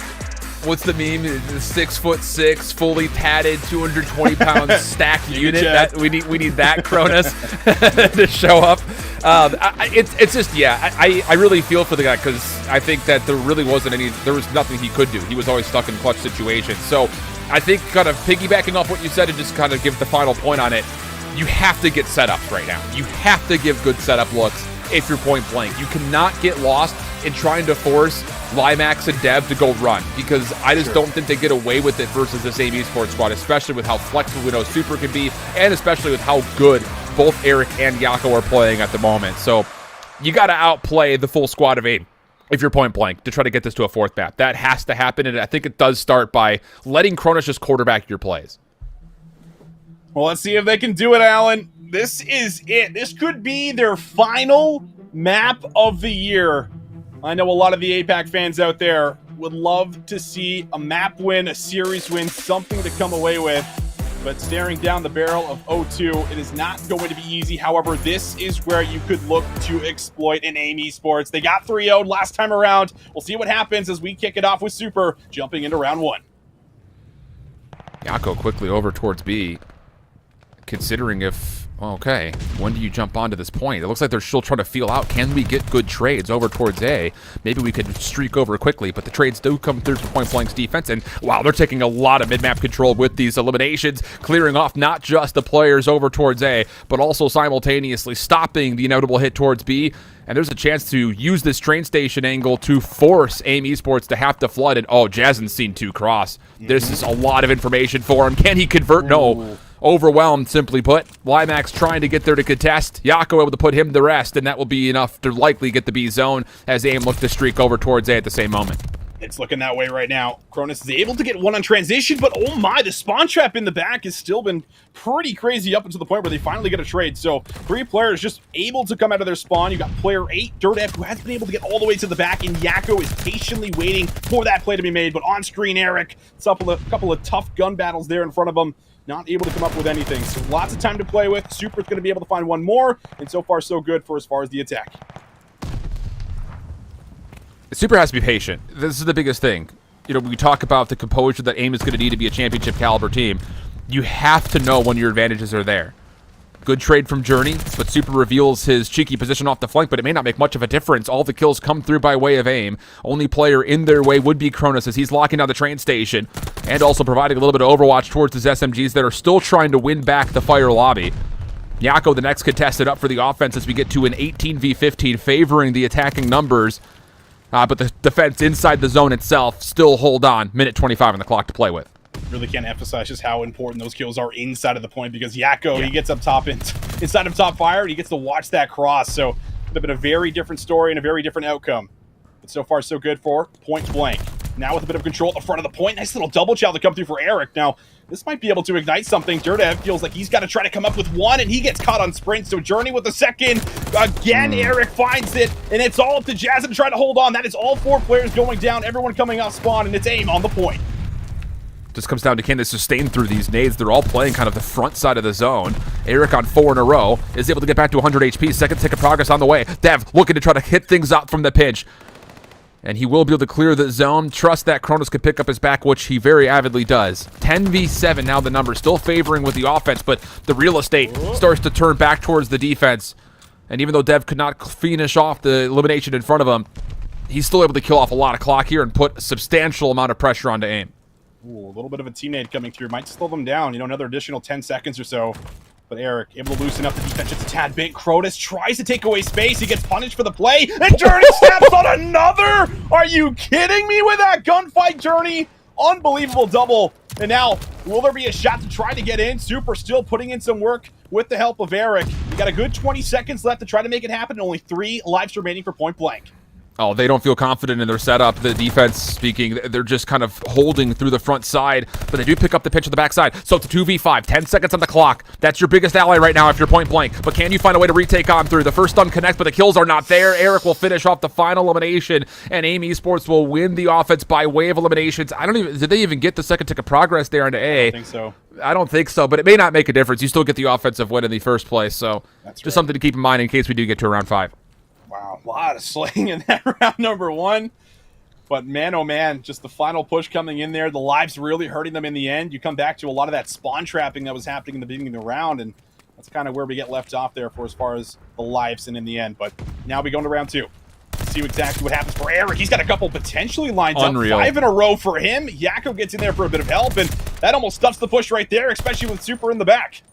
You have to have somebody watch mid-map if you're going to hit this towards A. We don't often see 4-man floods into the A offensive zone simply due to this. Super is there, a part of the play. I love the initial setup from AIM. You've got help from Yako through train station in case Eric gets overwhelmed, but Super is able to clear mid-map by himself, and that turns into an opportunity to once again congest this offensive hit.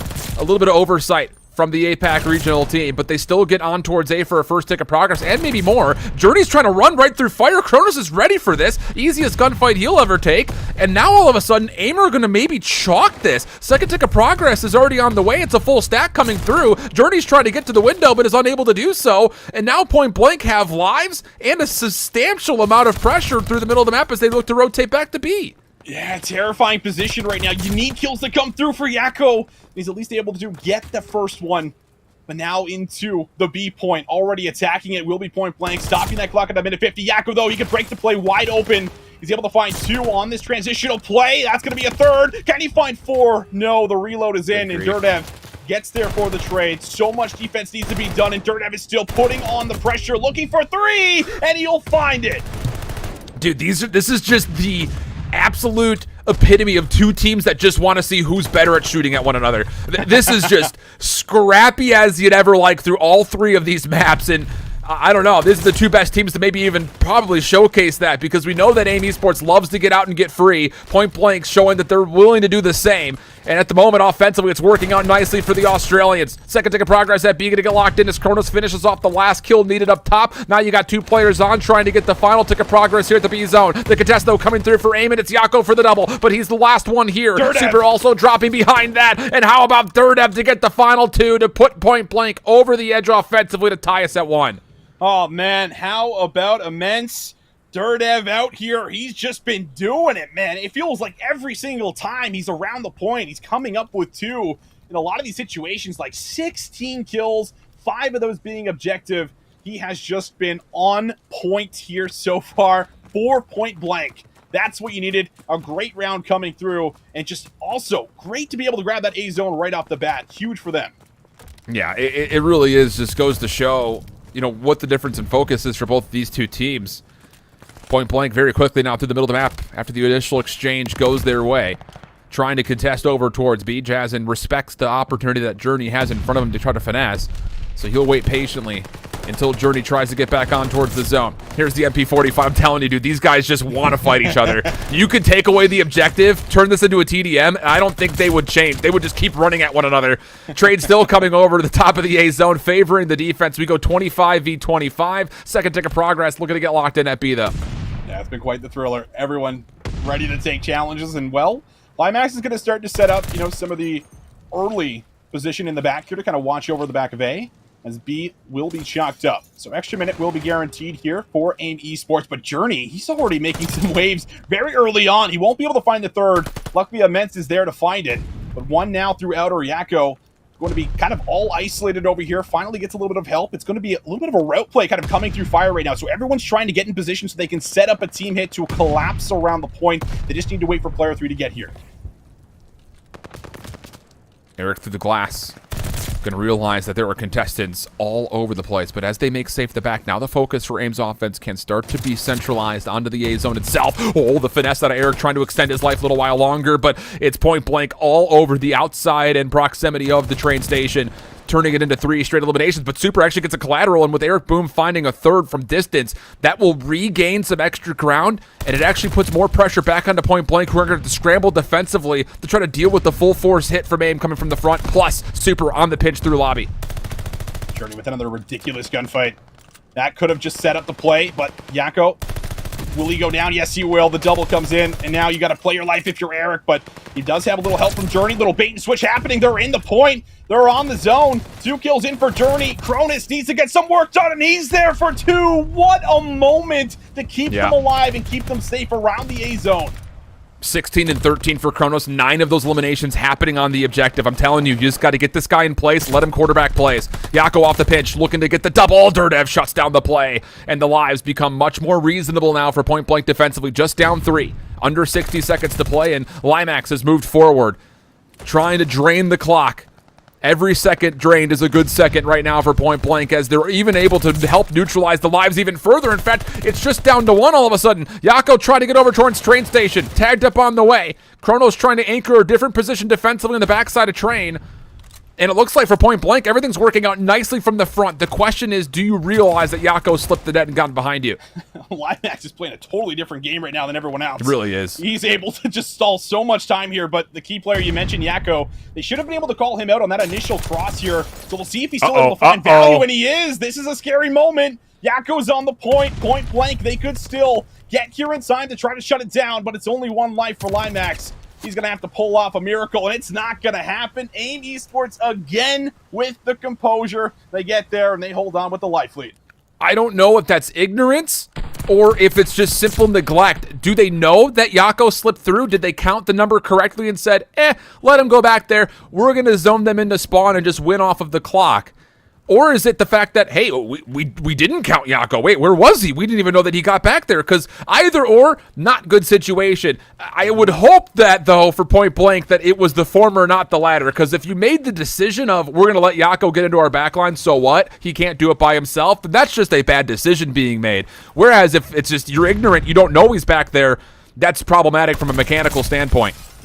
But regardless of it, we get to a point blank offense. It's been all offense so far through 3. Little staggered setup here offensively for point blank towards A. That doesn't quite work out in their favor.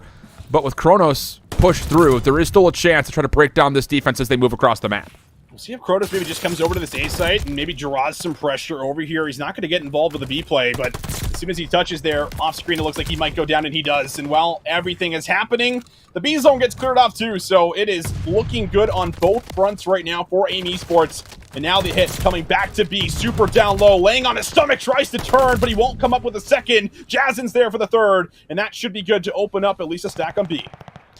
This is going to be... When we look over the back end of the scoreboard, there's going to be so many assists. It's just trade after trade after trade for both of these two teams. Jazin, through the smallest of angles over by the staircase. Isn't quite able to finish off the kill, but he does push back the aim defenders, eventually pushing forward to get his kill, and with that, Kronos wins the final 1v1 needed to secure not just a second tick of progress, but he could finish off the B zone by himself, and with Durdev falling, I imagine he will feel pretty rooted and cemented down to get the extra 60 seconds before helping his team. Jazin, great on the entries, but not able to find value there. Yako able to come up with 2. And now, minute 45, kind of back to step 1 here. If you're point blank, you have an option to kind of push all the way through fire if you want to take away that space, or you could battle the back. Limax tries to battle the back, but not going to really win that battle too many times. Tough gunfight for him with the heady. And now, Eric Boom pulling off some nice little plays as he jumps at the window, making it look flashy. A lot of time being burned off the clock right now with all the control from Aim Esports, but the patient play from Kronos might have just set up the push through train station. Yeah, sure seems that way. It gets Yako into an uncomfortable position where he forces a rotation away from train station, leading to his death. So as far as ground gained, point blank are in a decent position, but why force that gunfight? There's no reason. You've got teammates coming off spawn with fresh nades. You don't need to force a 1v1 into a weird angle. And then on top of that, Eric doesn't just win the first, he pushes forward for more. Now he's on 4 in a row. Journey and Yako able to help out their teammates.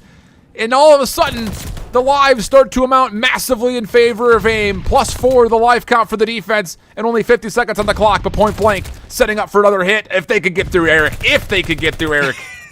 That's been a problem. 5 in a row for Eric Boom as he wants to put this one away right here, right now. 1 now off the glide, and well, 4 lives remaining. This is it. Make it 3. It's all up to Kronos, Durdev, and Limax to try to pull off one of the best control comebacks that I think we'll probably ever see. And it doesn't look like it's going to happen. All up to Kronos and Limax, 20 seconds on the clock. Yeah, tough scenes right here, but man, I'll say I just don't love the idea of getting into a battle with Aim where the whole mentality of the series is we just have to out-frag them. I know it's not communicated like that, but in essence, that's exactly what that series is. Point blank is just looking to run at them and essentially just outgun Aim Esports. And not to really over-criticize, but the weakness in Aim when it's been on LAN in these opens has been their ability to, as a full team, outplay other squads. They have not been able to do that. So when you're going to sit there and say, yeah, we're going to try to just outgun you, Aim Esports, with their ability to slay, is going to say, bet, we'll take that every day of the week and twice on Sundays. And that's what leads to this 3-0 in the essence, because I just feel like for point blank, it just was not controlled enough. Through the search and destroy, we really saw that, but even during moments of the hard point, and especially there in the control at the end, it just felt like we're forcing engagements that don't need to be forced.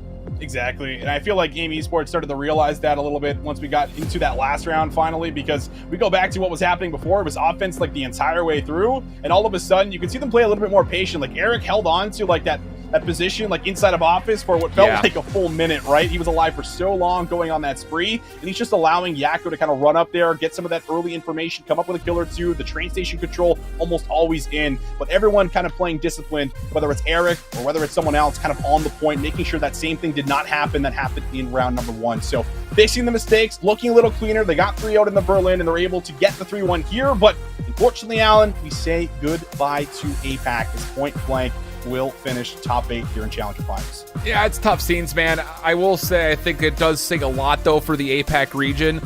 I mean, look, here's the thing. Last year was the most competitive year that we've seen in APAC Challengers. period. I mean, after coming off Modern Warfare, where Renegades essentially were never touched, they won like 19 events in a row, including the APAC Challengers Finals that year. To then last year, we had probably 6 teams in APAC that had good shots at making Grand Finals or winning completely. And that was with like 20-plus players from Modern Warfare not returning to the APAC season. I need to see Elite in this APAC region next year. I think you would see 30-plus players return. I think you would get more than enough to make 8 competitive teams be involved from the APAC region. I mean, we had 3-4 squads this year that I thought were good enough to make a Grand Finals, if not potentially represent the APAC region on land at this International Champs, but we really need to see an APAC Elite next year because there is the talent that's out there. Obviously, we had Pred get nominated and won as Rookie of the Year this year as a key part of that Renegades roster over the course of the last 2 seasons.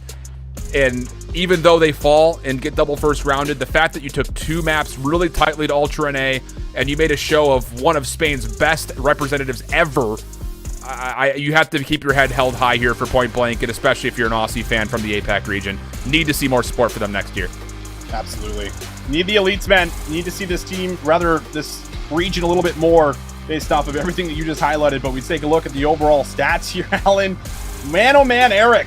Did he ever start to turn up here in this series? I mean, it felt like Eric just wasn't really finding any of that success up against Ironblood.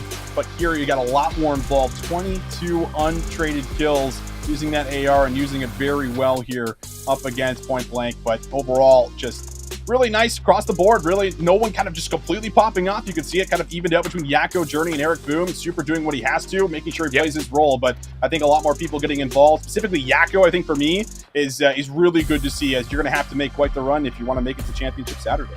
Hey, look at all the assists again, man. It just goes to show how many trades were coming through time and time again.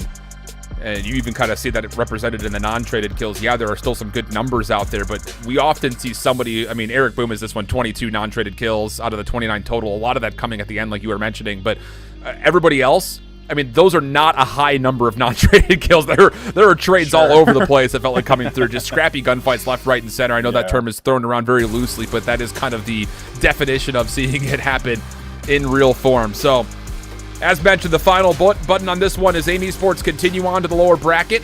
Update as far as what's happening in the other lower round matchup. Team Exposed and D1 Gaming are fighting up with one another, and they are currently in a 1-1 map count. Not sure what the maps or the scores were, but D1 Gaming were able to take a map off of Team Exposed, and I don't know, man. It just, we were talking about it while we were watching them on stream for Winners Round 1. That Team Exposed squad does not look like the same roster or the same kind of team that we saw in the LCQs versus Electrify Steel. No, it definitely do not, because when we were watching that series, we were casting that series, like, it was one of the best ones I think we've had all year within North America. It was such a high level of Call of Duty, right? I think that's what we come to expect, especially when you talk about Clay, Forstini, like everyone else in that roster. There's so much experience built into them. So you feel like they would be able to show up here, and I mean, if they're starting to struggle, at least show signs of struggle versus a D1 Gaming squad, not to, roast them, not trying to make it seem like that, but it's the fact that we hold Clayster & Co. to such a high standard. Team Exposed, I think a lot of us still expect them to be in the upper bracket, so we'll see what that one's going to kind of turn out to be, because it's been a special one if that's going to happen for D1 Gaming and they can make some kind of an upset happen. Bro, you've got world champions going up against the first time ever Latin America has been represented at Challengers. That should be a 3-0 every day of the week. But not the case. So we'll see. Will we continue with coverage of them, or are we moving on to Winners Semifinals? We will be able to tell you guys here after we jump to a break and get everything set up. Don't go far. More Challengers Champs coming up after the break.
tune back into the music. You know how to do this. Don't second guess, it's not a test, it's not a race. No black or white, everything's great. No yesterday, never tomorrow, only the present. That is your gift. It benefits you only if open. Everyone's chosen, beauty of choice. You can stay silent, forget your voice. You can malign them, hold a grudge, or stand before judge, just stay in your case. Top of the notion that you were just a mere drop in the ocean. This is your moment, fear is a Trojan horse. Will you open or close your doors?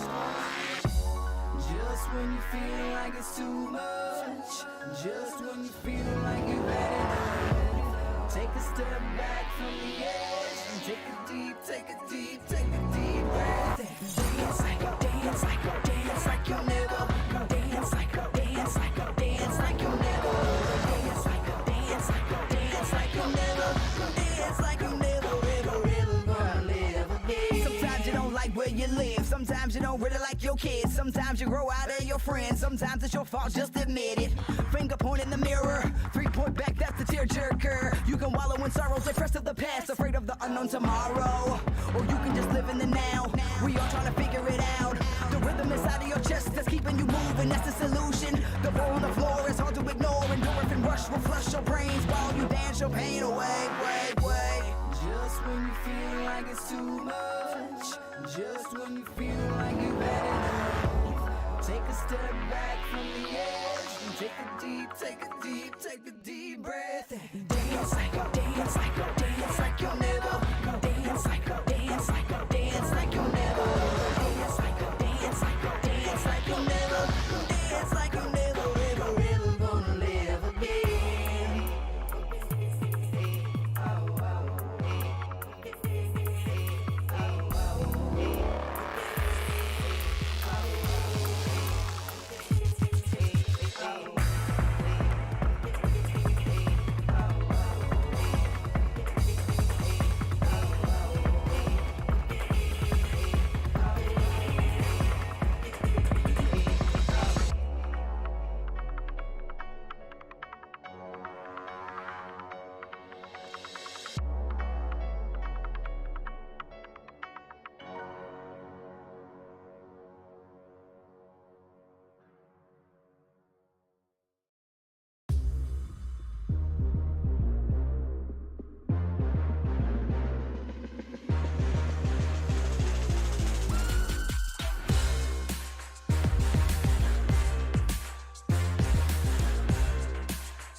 Welcome back one and all to the Call of Duty Challengers Championships. Things are about to get spicy here as we enter winners round 2. 4 teams here in the upper bracket, and I cannot wait for the matches that lie ahead of us. If you're just joining us here on the broadcast, my name is Infinity, joined by Prophet here for this next matchup to show you guys exactly what those matches are. Let's give you guys a little look at that bracket. Yeah, this bracket has been unfolding quite wonderfully. I mean, almost how the seeds have all been panning out is exactly how the bracket has been playing out, right? You got your top 4 teams here in the upper semifinals of Ultra NA, Ultra EU, Team War, and Iron Blood Gaming. You can see down there, as Alan and Austin were alluding to, it was not enough going into at least the Control, but Team Exposed stay alive in the lower bracket. They eliminate the LATAM team of D1 Gaming. Same could be said from the Spaniards of Aim Esports, send APAC packing in a 3-0 fashion. Yeah, I mean, like, it is a little sad, isn't it, if we take a moment to talk about it, of course. You know, I'm sad. We were looking forward to kind of Latin America and Asia Pacific coming in here and having representation in the Challengers Championships, and we didn't really know fully what to expect, how much they'd be able to kind of rebel against the rest of the field from North America and Europe. And you know what, I will say, you know, specifically that 3-0, I don't think that's a fair representation of what Point Blank were able to do in that series, right? Especially in the Hardpoint and the Search and Destroy. And again, the D1, they took a map away from Exposed. I don't know if that says more about the way Exposed are playing at the moment or not, but, you know, nonetheless, definitely some resistance to be shown, and those teams should be proud of themselves for the way they played here at Challengers Championships. Nonetheless, they will finish out in top 8, and Aim and Exposed now await the losers of the 2 semi-final matches we have here in our upper bracket. I gotta say it again, and I have to say it again. The fact that these are the 2 matches we have, just given the history between these 4 teams in their respective matchups, I am mind blown. I'm so happy that this is what we've got. Yeah, I mean, again, this is almost what we were expecting, maybe not in that fashion. I mean, it really could have been either or for Aim Esports, almost able to take it to Iron Blood. It just came down to that map number 5, but I mean, narratives across the board. Ultra Academy North America, Vicol, Hixie, Scrappy, and Assault playing off against their former comrades, Season 4 Elite Champion and Mohawk and Cold War Challengers Champion at that. Has made a super team to knock out Rocker Academy from auto-qualification here with Exceed, Classic, and Brack. You know, Brody, I mean, again, narratives across the board. This is exciting. Yeah, this is so exciting. We'll get into why in a second. Let's show you guys the series layout just for the moment here, of course. Tuscan Hardpoint will be the first battleground for this one. I'm so excited to see the subs go head-to-head, you know, specifically for Iron Blood Gaming, by the way, because we saw them earlier on this very map, and Exceed was popping off, as was Classic at the start of the game. They did slow down in the latter half. That was because Aim really started to pick things up, but if that kind of Iron Blood Gaming comes out again here, Ultra Academy North America might well have a game on their hands. Yeah, it's about meeting the pressure, right? Because if there's one thing we know about Ultra Academy North America, and hey, if you've been living under a rock and not watching Challengers, I don't know what you've been doing, because this Ultra NA squad love to play fast and furious. It needs to be met, though. Iron Blood starting off on that favorite side. They will be able to win the gunfights, will be able to get in for some significant time here on 1. Yeah, this is what I was scared of. So, you know, just to give you guys a little history lesson coming into this one, Mohawk, of course, did actually get dropped by Ultra Academy NA after winning Season 4 of Challengers Elite prior to Boston, as Hixie comes in here with 2, looking for number 3. You know, it is a big revenge matchup, I think, for him here. He wants to get that revenge versus Ultra NA. He wants to prove that, hey, he landed on his 2 feet and landed very well at that. This Iron Blood Gaming roster is a chance for him to do it, and he comes out with fire here with a 3-piece. But unfortunately, it's not going to help up that much in terms of getting the spawns for a P2. It's Ultra Academy North America that will touch first here. Yeah, so we'll be able to get that P2 side starting things off, and we'll be able to hold on to the spawns at the very least. 3-for-1 trade as we may go. Last player that's pushed up here for Iron Blood will be Brack up on top Platin. Well, the nades are coming through. Hixie is incredibly weak. Needs some help. The team kill does come through from Exceed's nade. Will, of course, take Hixie off the hardpoint itself, but it's not good enough to get all of Ultra off the hardpoint. It's nades galore at the moment. Vicol will land one. We'll take one player down, or Beagle, sorry, excuse me. Should probably let people know about that one. We'll talk about that one at the end of the game. But nonetheless, Ultra Academy North America, they're going to be looking for the rest of this time. 20 seconds left here, still a wealth of time to grab. Brack wants to let them have absolutely none of it. He will come in for a 1, but Assault is the better AR player. Of course, the newer addition towards this Ultra roster will pick up 2, but not before Exceed will find 2 of his own. So Iron Blood will get the spawns, or will get the scrap time, excuse me, and now the fight for the spawns will be going down. Classic is the closest player to do anything about this. Should be caught off guard here by Beagle, who is now in for behind for this kill. Scrap will probably be taking him down. There you go. Beagle going to get that kill. But now for Ultra Academy North America here, you got to remove these Iron Blood players from the hill. These players now kind of knotted up in towards fire. They're still close by, but Ultra, they'll relieve the pressure for the moment. Ooh, Adam assault for 2 over by Vines. That's going to be crucial and quite potent for the flank that did come through, as you were highlighting. Bickle over towards the rooftops will secure the spawns there from Ultra NA. It just came down to dealing with the players on the hardpoint itself, which they do in kind. But the contest comes back through. It's just about making sure that you can hard contest this from the front, because if you're able to do so, you'll hold the rotation in the middle of the map, but the latter half of the laundry list is not complete at all. Ironblood struggling to fully break back into 3. I really like this proactive play coming out from Hixie here, pushing towards Vines, of course. The scrap time, though, is not going to be safe just yet. Classic comes through the fire, and we'll pick up the scrap at the back of that. Nice stun. Brilliant utility usage coming out from the Challengers players, as is always the case here. Challengers Championships. Nonetheless, though, that's not really going to matter in the grand scheme of things. What will matter is the rotation towards New, and Scrap has already picked up 2 in the Church Alley. Has the help from Vehicle inside the hill. And Ultra Academy NA will be the first one to touch here. Now it's about holding as Ironblood Gaming look to aggress through the middle of the map, aggress through grass. They're going to just push one straight through the bottom of the church. And well, Ultra, they are ready for this one. They are more than comfortable at the moment. Yeah, this has turned into okay scenario to almost worst case for Ironblood Game. You really need this break to come through. This 30 seconds cannot go to Ultra's favor for free. See the push starting to put itself together across this grass side, but inside the hardpoint itself are the SMGs of Ultra Academy North America. Vehicle's going to be able to clean up the last 2. Exceed trying to make an argument at least for the scrap time, but job well done for Ultra NA to be able to turn 3 into 4 for some significant time. Yeah, Scrappy getting very aggressive there, looking for that second kill versus Mohawk in the middle of the map, but will not find it. But, you know, overall, absolutely, you're correct here. 10 seconds remaining. Regardless of kind of how this one goes for Ultra, they'll be feeling pretty confident about the way this game has gone thus far. This next rotation will be a big one for Ironblood Gaming. They will have first touch down as Brack, who is already there, has to get a couple of kills here before the rest of his squad does arrive. Recognizes the aggression coming through now from Beagle. Hixie not far away also. Brack now has to deal with this one. There's the first one looking for number 2 and will not get it. Will at least get an assist, but it is Hixie who's able to take down Assault. Ultra Academy NA now looking to come on through, but Ironblood, they're the ones inside. Exceed with 2, and Ironblood should now be able to suck up some time. And we saw this in the winners round 1 match, that map number 4 versus Aim Esports, that Ironblood really did struggle to break back in towards P5. They win the rotation, and the recontest comes through, barring some heroics that Charlie Hixie was trying to piece together. Still 20 seconds left to fight over here. The SMG starting to piece together a little bit of a kill feed as well here with Scrappy, but it doesn't stop Classic from finding 3. That should just damn well secure the last 10 seconds here on P5. Now we took the rotation back over towards a new set of hardpoints. Huge hardpoint for Ironblood Gaming. Now they need to follow it up with a good P1. Unfortunately, that is not the way they wanted the rotation to go. As Scrap, Vickle, or Beagle, Assault all combined here for 3. It's going to be Ultra touching first onto this one. Ironblood Gaming will spawn up over towards the rooftops, and Ultra, they are very experienced in this. They know exactly where those spawns are coming through. Now they've got to win this because it is a spread of Ironblood Gaming players across the map. They're coming from all different sides. Who is going to win their ones? The trade's going down in the kill feed. Exceed and Mohawk coming out on top of the moment, and it will leave Scrap all on his lonesome. Exceed comes through for 2, and Ironblood have broken him. And double-edged sword here for Ironblood Gaming. Look at them already holding the rotation inside a church ahead of that ever-so-wanted P2 rotation. And Ultra Academy North America, they are more than aware of the task at hand. They have to not only hit through P1, but they also have to command and dictate the pace of the middle of the map, try to influence those spawns ahead of New. Still 18 seconds left to fight here on P1. And Ultra Academy North America, they have done the former of the laundry list so far. Exceed taking down Classic by way of a teammate is only going to benefit Ultra NA to soak up more time. Now look at this spawns for New, though. Ironblood Gaming, they will be here first. This is an opportunity here in this game to get a wealth of time. They are only bound by about 20 points or so going into this P2 hardpoint, but they have to be wary about a push from Ultra Academy through the backline, through Church as well. Exceed has already won his 1 versus Scrap inside maps. He doesn't realize that there's Tesha coming in from behind now. That's going to be down to Hixie and Beagle, who are actually going to win those ones. Brack's going to fall as well.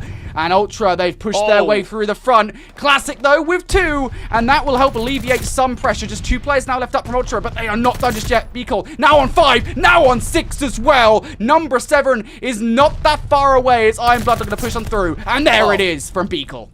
Never sleep on Javi, man. Able to put together a 7 spree. That's a glide bomb accrued.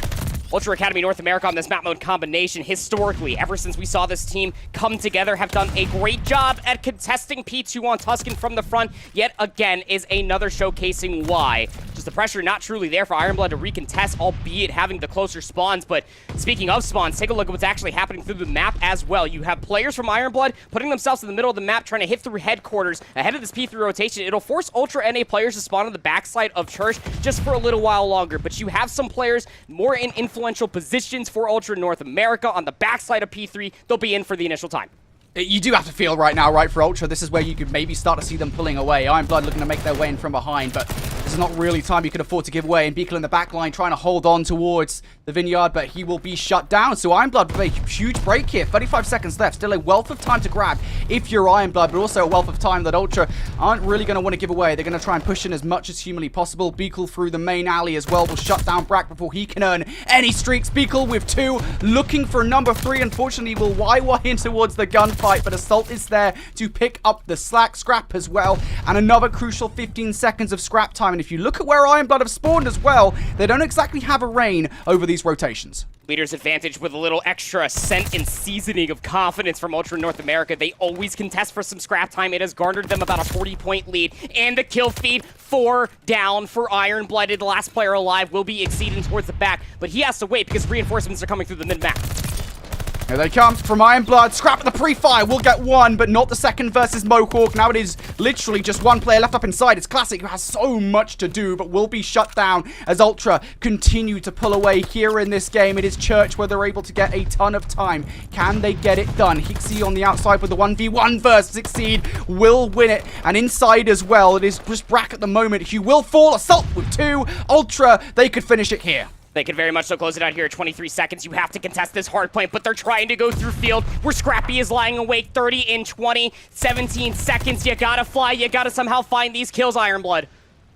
Well, they might well have done it. There is Exceed and Brack for kills. Assault inside will be pressured with the nade. So 10 points away. Ultra will need the next hard point at the very least. Hixie's still looking for what will be 4 seconds. A very important scrap time. But as we move over towards P5, this is it right here. Iron Blood, they need to stand strong right about now. But Beakle with 2 in the kill feed. Scrap pushes through. Ultra, this might well be it. Classic is going to fall. And that should be all she wrote here in map number 1 as Ultra towards the back half of the game will pull away and make a statement victory here on Tuscan. It's just so annoying, our Ultra North America. I don't care who you're playing against. I am just living vicariously through the frustration that I'm sure Iron Blood are dealing with because they are finding fantastic eliminations outside of the objective. But when it comes down to that crucial initial 20 seconds, or even when we're trying to battle over for the scrap time as well, this is where you see Ultra North America at their finest, understanding where these players are located off the pings from the map, also the communication that's coming through on their break attempts. They have been cleaning up Iron Blood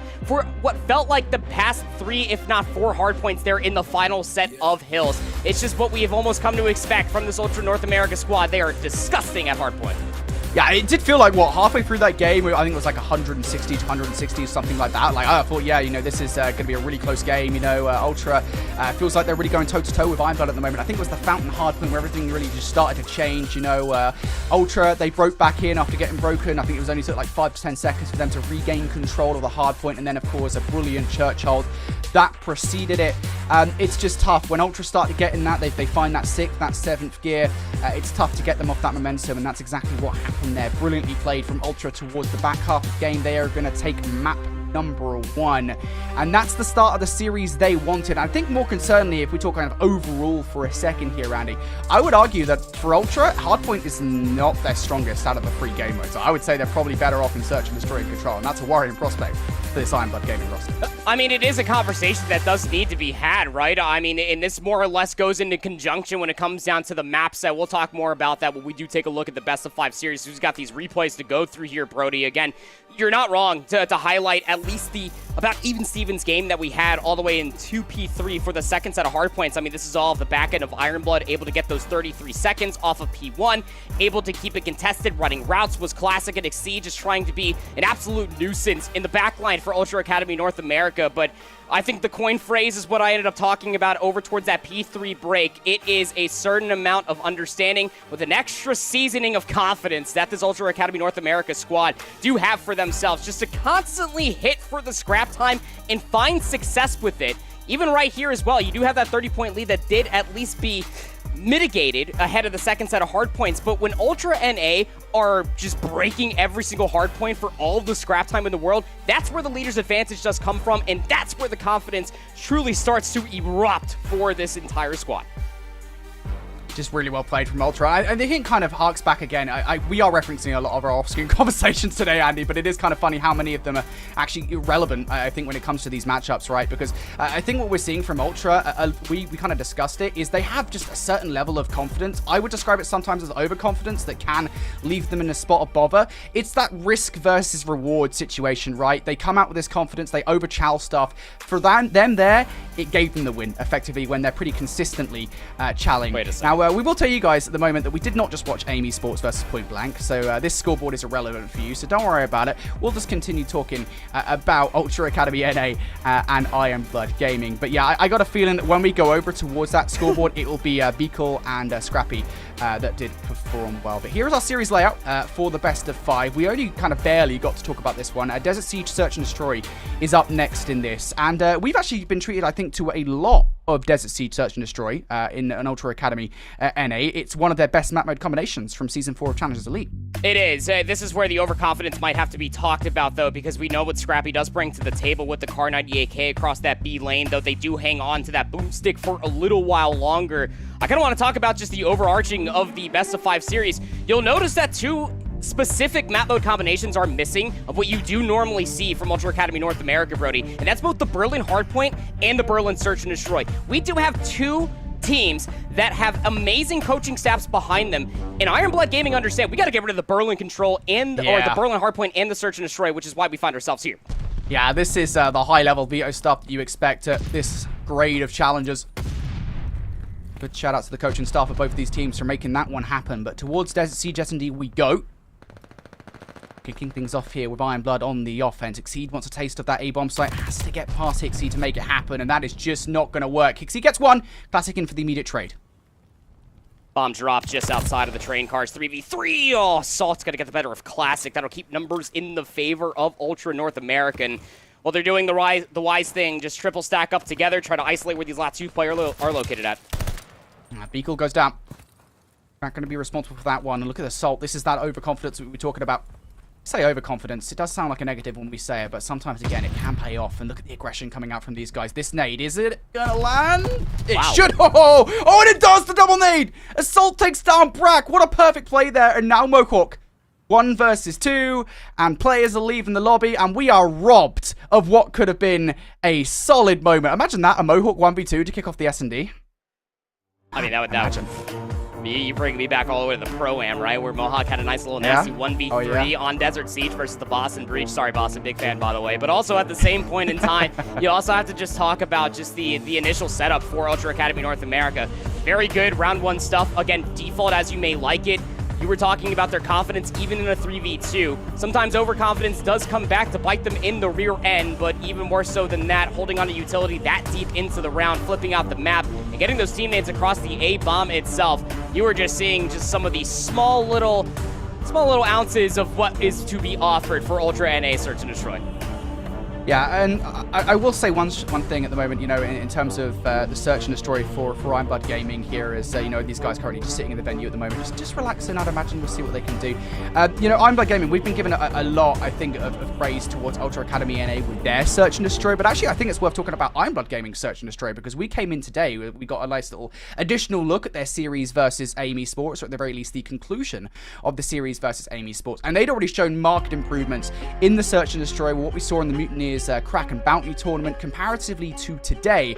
Iron Blood Gaming, you know, I said it coming into today, you look at the individual talent in Search and Destroy of this Iron Blood roster, they should be good at S&D. Like, the way that Classic plays S&D, the way that Bragg plays S&D, even Mohawk, right? I mean, we talked about his overconfidence. They're annoying players. It's just making that work in a team setting. They made that work versus Aim Esports. Not an easy name to take down in S&D either, by the way. So I would say, I think for Ultra Academy NA, this is going to be no sleaze. This is going to be a real, I think, tough matchup for them in Search and Destroy, even despite what we know about this Ultra team in S&D. Yeah, I mean, look, at the end of the day, this Ultra Academy North America squad, they are the most winningest team in Challengers that we have so far in the season, barring maybe Texas Station about what they were doing at the beginning of the season. But Minnesota, second place at Toronto, and then ending up winning Boston as well. It's hard to argue that this is the #1 team in entirety of Challengers and why they are the #1 seed here for Challengers Stamps. That said, they're not gods. They do bleed. They do drop maps. And more often than not, of what we were seeing at Boston, the one map mode combination that they were dropping was Search and Destroy. This could be something that Iron Blood can capitalize on.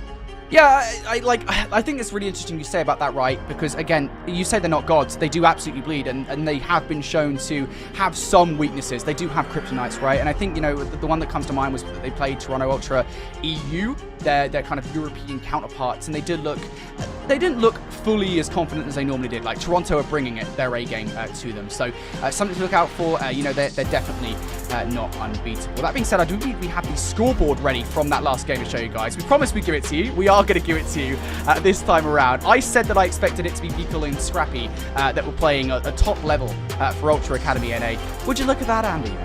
Would you look at that?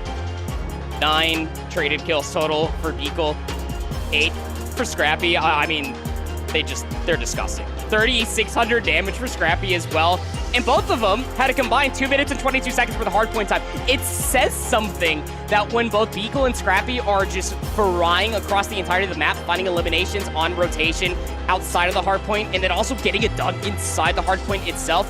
This is one of the many different reasons of why we always boast about what Ultra NA do bring to the table. They are, no pun intended, scrappy at that, always battling over that scrap time continuously, making sure that you feel the pressure.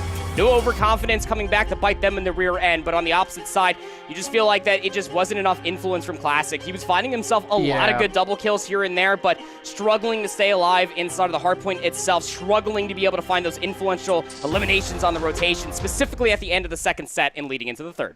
Yeah, I think it comes down to that win condition again. You know, albeit, again, we should probably add the asterisk to what I'm about to say, which is that Aim actually ended up winning that Tuscan Hardpoint versus Iron Blood Gaming. But again, you know, we look at kind of where they were going right in the early game of that one, and it was ultimately exceeding Classic, right? It's that SMG pressure, and you have to match that versus Ultra Academy NA. It just wasn't here. At least for the latter half, it did feel like it was definitely there for the former. Maybe that's the problem. Maybe Exceeding Classic just can't last a full 10 minutes. Who knows? Anyway, regardless, it was a win for Ultra NA at the end of the day. So, S&D is going to be up next. We're unsure of exactly what is happening with that now. But this gives us a moment to talk about the things we wanted to talk about as we kind of just ran straight into map number 1. I feel like we should add the asterisk of why we're calling Beagle at the moment. So, you might have noticed it at home. You might have noticed that various casters within our team have been calling Beagle a different name. Some people have been calling him Beagle. I've been calling him Fickle, I have done for the last 5 years of my career. Javi just didn't tell us that we should be calling him Beagle the entire time because allegedly the V in Spanish is pronounced with a V. We could still be getting it incorrect. But all I'm saying is if anybody in chat is trying to come at us for saying Beagle, go to Javi. It's not our problem, guys. That's all I'm saying. That's all I'm saying. We got to the bottom of it this morning before our winners round win match. Alan was determined to get to that's the all bottom you of it. needed. Yeah, dude. Alan put on his double build cap, broke out his cornbob pipe, and he went to the investigation for sure. Full-on reset is going to be coming through here. Iron Blood back on the offense. A lot of focus over inside of University, but one of Charlie Hixie is just waiting up top for any sort of cheeky angle to come through across that top train track. Oh. Classic going to go straight for the gunfight versus Hixie. Hixie has the better of him inside the university. He's paid his tuition fees. Now, numbers down here for Iron Blood Gaming. How do you get back into this round? And this is kind of one of those awkward situations where Exceed with the bomb kind of has to get aggressive himself. You never want to put the bomb in an awkward spot, but you're going to have to. And, well, Hixie has his number. 2v4 now for Iron Blood.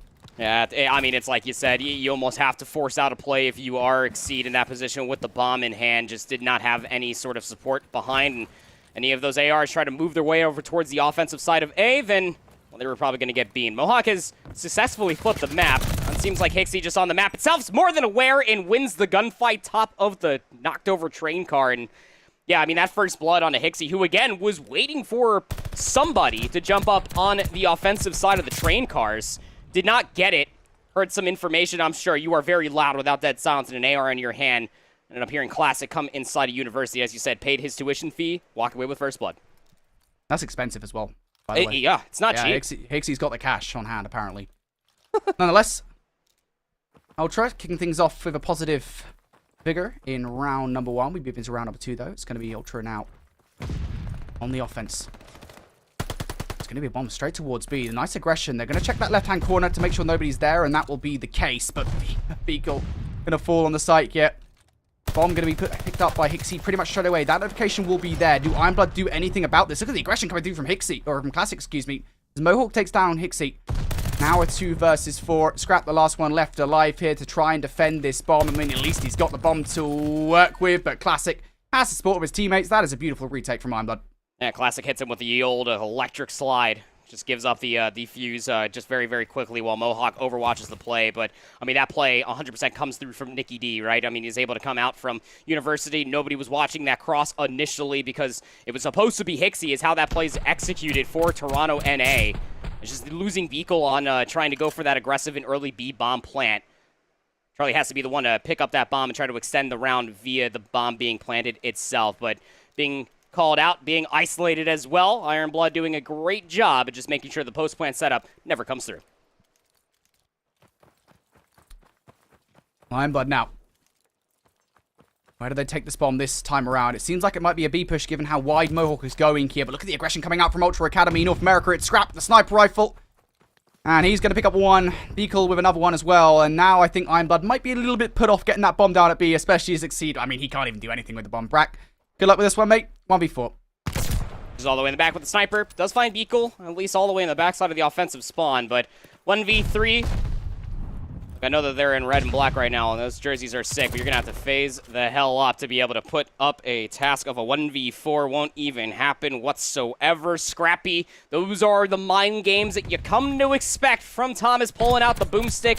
Played the first 2 rounds of the AR, and then immediately went to the Kar 98K to isolate the play across that B lane.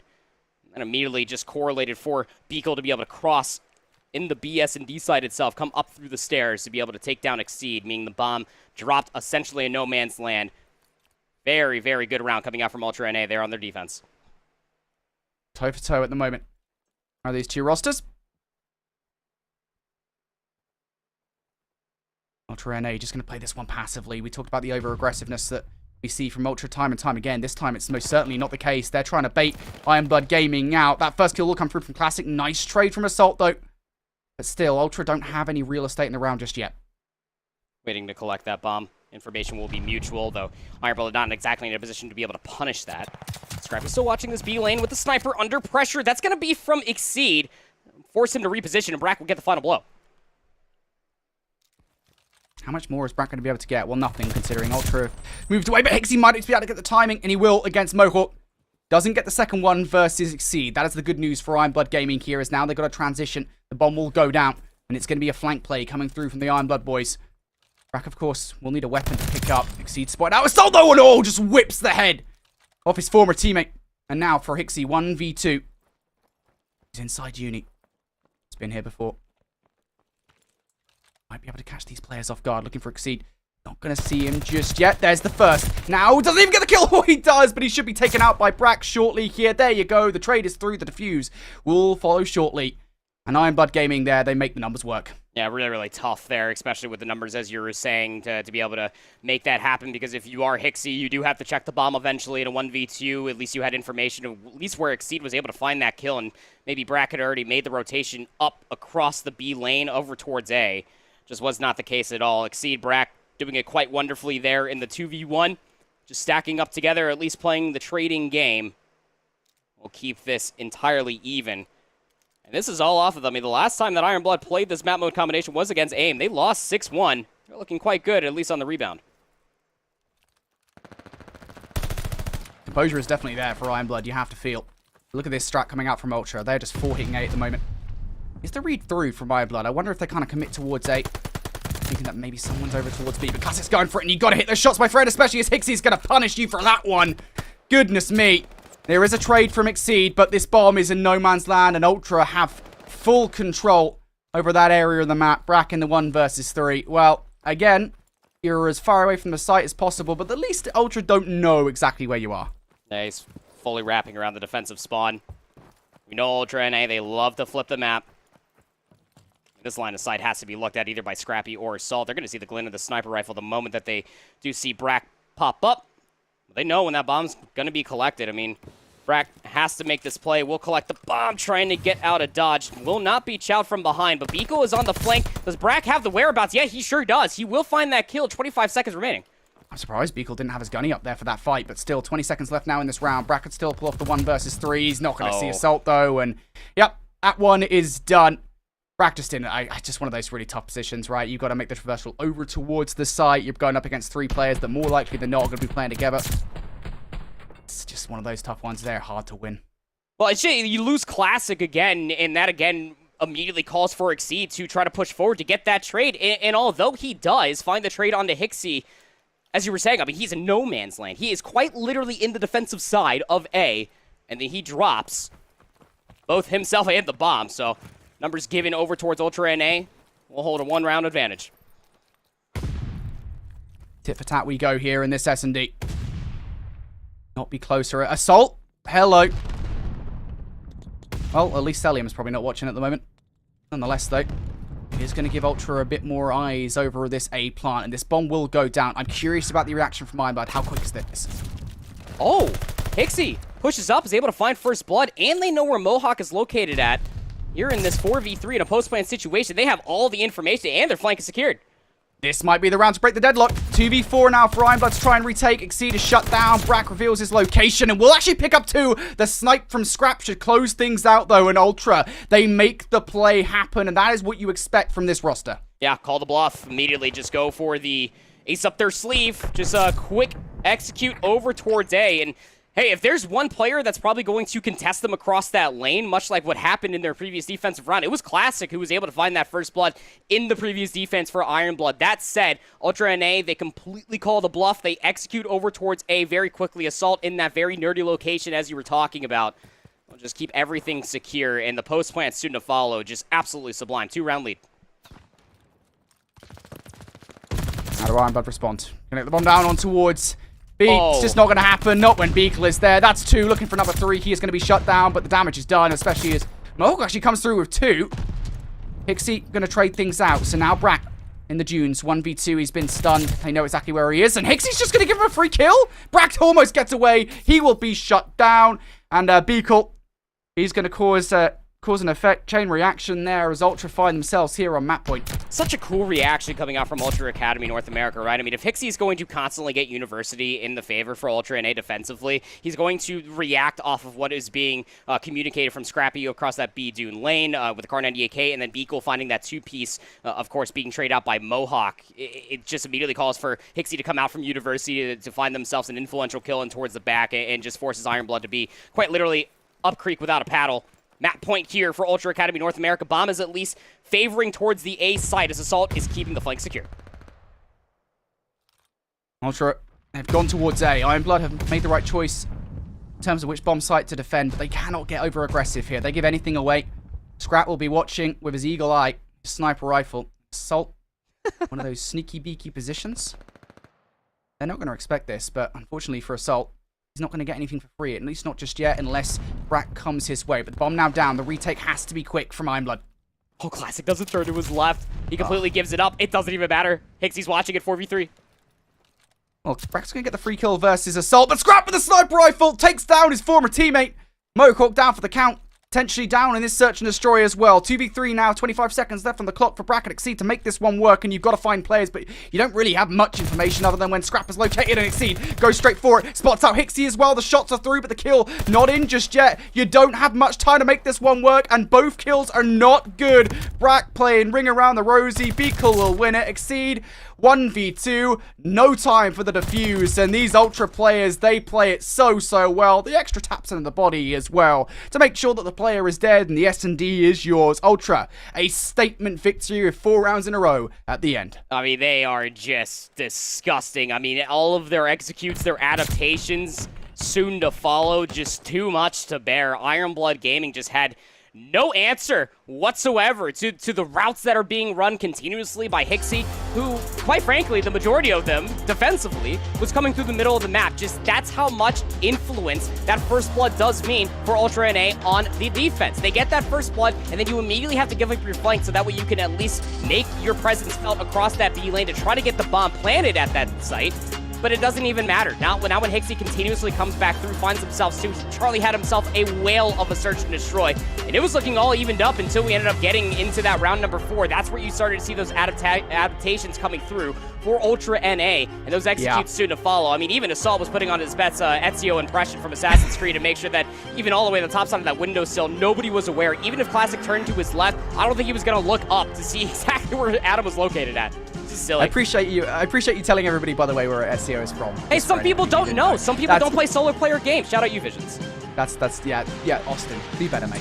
Anyway, regardless, yeah, I think it's crazy. We look at the kind of those back 4 or 5 rounds coming out from Ultra NA, and it was like a different strategy that was coming out pretty much every single time. And we often talk about kind of the playbook for these teams, and we even kind of shout out the coaches at the beginning of this search and destroy, right? Saying, hey, look, we talk about the veto process, but what those coaches add to teams in terms of here is the strategies, here's the plays that you're expected to make in these search and destroys. When it comes down to the actual the gameplay of it, the nitty gritty, we saw so many of them coming out from Ultra Academy North America to back off this S&D.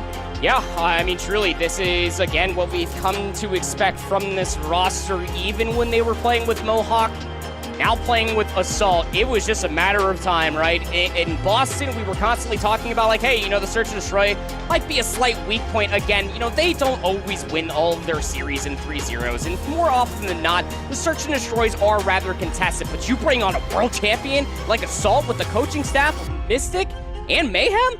I mean, this squad is just constantly powering up leading into this Champs weekend. Yeah, it is just something else, isn't it? The way that we're looking at this Ultra Academy NA squad. And again, we keep on coming back to it, but it does almost feel like you've got this level of overconfidence, if you will. The aggression, you see that again here in this 2-piece from Beagle that effectively changed an entirety of the round.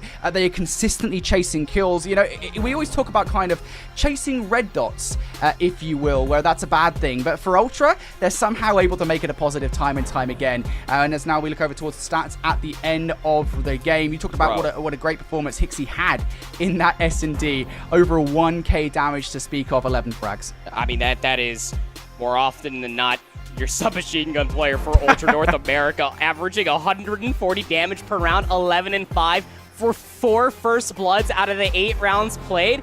And keep in mind, you again, that's mostly due to Ironblood just trying to chow Hixie inside University. Yeah, it's just like, I think, well, this is something that I will say, you know, and this isn't, again, a knock against Hixie, because I think he is hyper-aggressive in the right setting and such, but, like, performances like this from Hixie, right, it's just, when they happen, it's just, like, amazing to see. Yeah. And for him to come out, you know, again, that kind of aggression, as you say, 140 damage per round is just an insane stat line. It does say something. And it's kind of weird, actually, before, because we saw it in a couple of rounds from Beagle. You and I, again, we discussed kind of the S&D merits of this Ultra NA squad. We always kind of expect Beagle to be that entry SMG sub, right? Feels like this time around, maybe things have changed up a little bit for this NA squad. Hixie is actually the one just entering, getting these frags, having a ton of aggression every single round. Yeah, I mean, it's so easy to be overshadowed on Ultra Academy North America, especially when you got the likes of Scrappy, who is just putting on a masterclass performance since Vanguard's launch. But when you get to see what both Beagle and Hixie do bring to the table, that's exactly what makes this squad just so deadly. Any one of these 4 players could pop off at any given moment. And now they go home to Berlin, but for Control. Berlin Control, and we already talked about the fact that Berlin Hardpoint and Berlin Search and Destroy are absent from this series, and I'll be honest with you, mate, I think if you were going to leave any Berlin in this best of 5, I would not have let it be the Control. Just straight up, I think Berlin Control is a really good map mode combination for Ultra NA. Now, knowing the Caster's Curse, this is probably going to be a map where Ironblood end up winning it at the end of the day. But, you know, nonetheless, I think when it comes down to Berlin Control, something I always remember when it comes to this Ultra NA squad is that, like, they were the first team to figure it out in NA. Like, when it got added in for Season 3, Ultra NA were on it like that. They were on it so fast. They were so dominant in it during that season. I think it was 5-2 was their record at the end of the season. Yeah. That is a worrying prospect, I think, for Ironblood Gaming. It's not to say they can't win this, because absolutely they do have the power on board to do it, but I think it's going to be an uphill battle here, Andy. Yeah, I mean, they also are coming off of their winners round 1 match. This was map number 3 versus Aim Esports, where they were able to take it in a blistering 3-0 fashion, as we do take a look at both of our 2 teams just sizing each other up. Fist bumps are coming out from Coach Charles ahead of this map number 3. The crowd's actually getting pretty wild back there. I love to see the surrounding of both of these 2 teams, because there needs to be a lot of eyes. The future of the CDL is quite literally in this lobby, in my opinion. But the Berlin Control, as you say, this Ultra North America squad fully understanding how to play this map mode combination quite early on. Why is that? It awards just hyper-aggression. And if there's one team that is just the fine definition of hyper-aggression with an extra seasoning of overconfidence, it is absolutely Ultra North America. They just cannot allow to kind of get too big for their britches. If you do have one player over towards the flank, you have to wait for the reinforcements to come through. Aggression is great, but you don't want to overextend yourself to losing a life advantage. Right, well, Ironblood, they need to exploit that overconfidence coming out for Ultra NA. Needs to be the win condition coming in towards this control. It is going to be Ultra that start things off here on the offense, and we always talk about kind of the merits of going towards A right off the rip. That is not what Ultra have done. They want to go this for a pretty much standard push. They want to be more honest about this. It is straight towards B to kick this control off. What can Exceed do anything about it? Well, he can't do anything about it. He gets shut down inside ruins, and well, that is going to be a capture you have to imagine from Ultra. Yeah, you just have to chalk this if you are Ironblood. Not like you're really going to have a choice, right? I mean, the only player that might be able to make an argument would be Brack, but he's just going to be blocking spawns, while the other players for Ultra NA are already trying to push up across towards that crane side. Get an unfortunate timing there will be Assault by way of his former teammate of Exceed. So kills are starting to come through, and because there's only one player on here, Ironblood can actually recontest this final ticket. Yeah, they sure will. Yeah, absolutely will, but there's still pressure from Ultra over towards A. As I say it, Beagle is going to fall. So this is actually a pretty good position, I would say, from Ironblood Gaming. It was, of course, the Ultra push through towards Fire that does end up befalling them, but very quickly they're right back at it again. Scrappy picks up a two-piece, just standard, really, for Scrappy at this point in Call of Duty Vanguard. Exceed gonna look to trade things out here, but it is now Ultra making their way over towards A. Scrappy inside the point. Beagle also over here as well. That first tick of progression will now come on through. You have to be hyper careful though, because of the fact that the flank is now being initiated. Exceed is successful in that endeavor. Classic comes in for the kills as well, and well, it's going to be A that is cleared. Yeah, able to at least get that one tick of progression, right? So 52 seconds just to be able to get this last segment over by B. They find the one lurking player from Ironblood over here, and they're going to be able to add on 60 seconds to the board. A single life advantage, but just 2 ticks required to close out the offense. And look at this aggression coming out from Ultra. Wixie decimates Exceed there on the railing. And now it is just going to be Brack inside the point. Of course, you've got Classic pushed all the way through, but he's not going to be that relevant to the fight for the moment. And there you go. This progress now starting to be made. Hixie over towards Patio side as well. And these players, they would be right to stack the point. Classic now going to come on back. How much damage can he do? He picks up one. Hixie with the over-aggression will get that second tick of aggression as he looks to get the kills on towards Mohawk and Exceed. And if you're these players, you got to do this right about now. Assault and Scrappy eviscerating these players. Brack is going to be able to get through the window. Can these players put a stop to this capture? Assault with yet another kill. There is the closing out of the round, and Ultra, they never fail to act when they need to. No, and doing it via segment progression as well. That is what is most alarming for Ironblood. Look, it's Berlin Control, okay, we understand. It's a lot easier to get an offensive round win on this map, but more often than not, you got to see it even earlier on, is that a lot of teams end up doing it via kills. That's how much hyper-aggression and comfort in said aggression Ultra Academy North America are. Just, again, getting themselves posted up in A by way of that opening engagement from Hixie. Get the ARs posted up, keeping Ironblood at bay.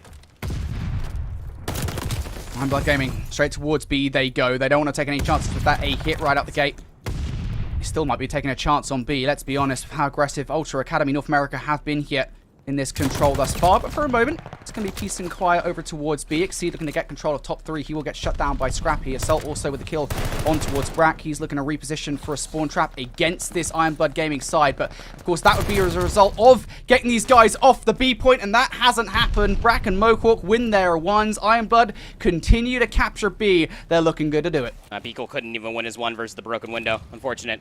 And that's going to be very difficult timing because you can see what's actually happening on the minimap. Exceed is all the way in towards the back, and well, Ultra NA, I mean, they're completely unaware of this. 60 seconds added on towards the board, a 3-life lead, and Exceed is already stopping the clock at A.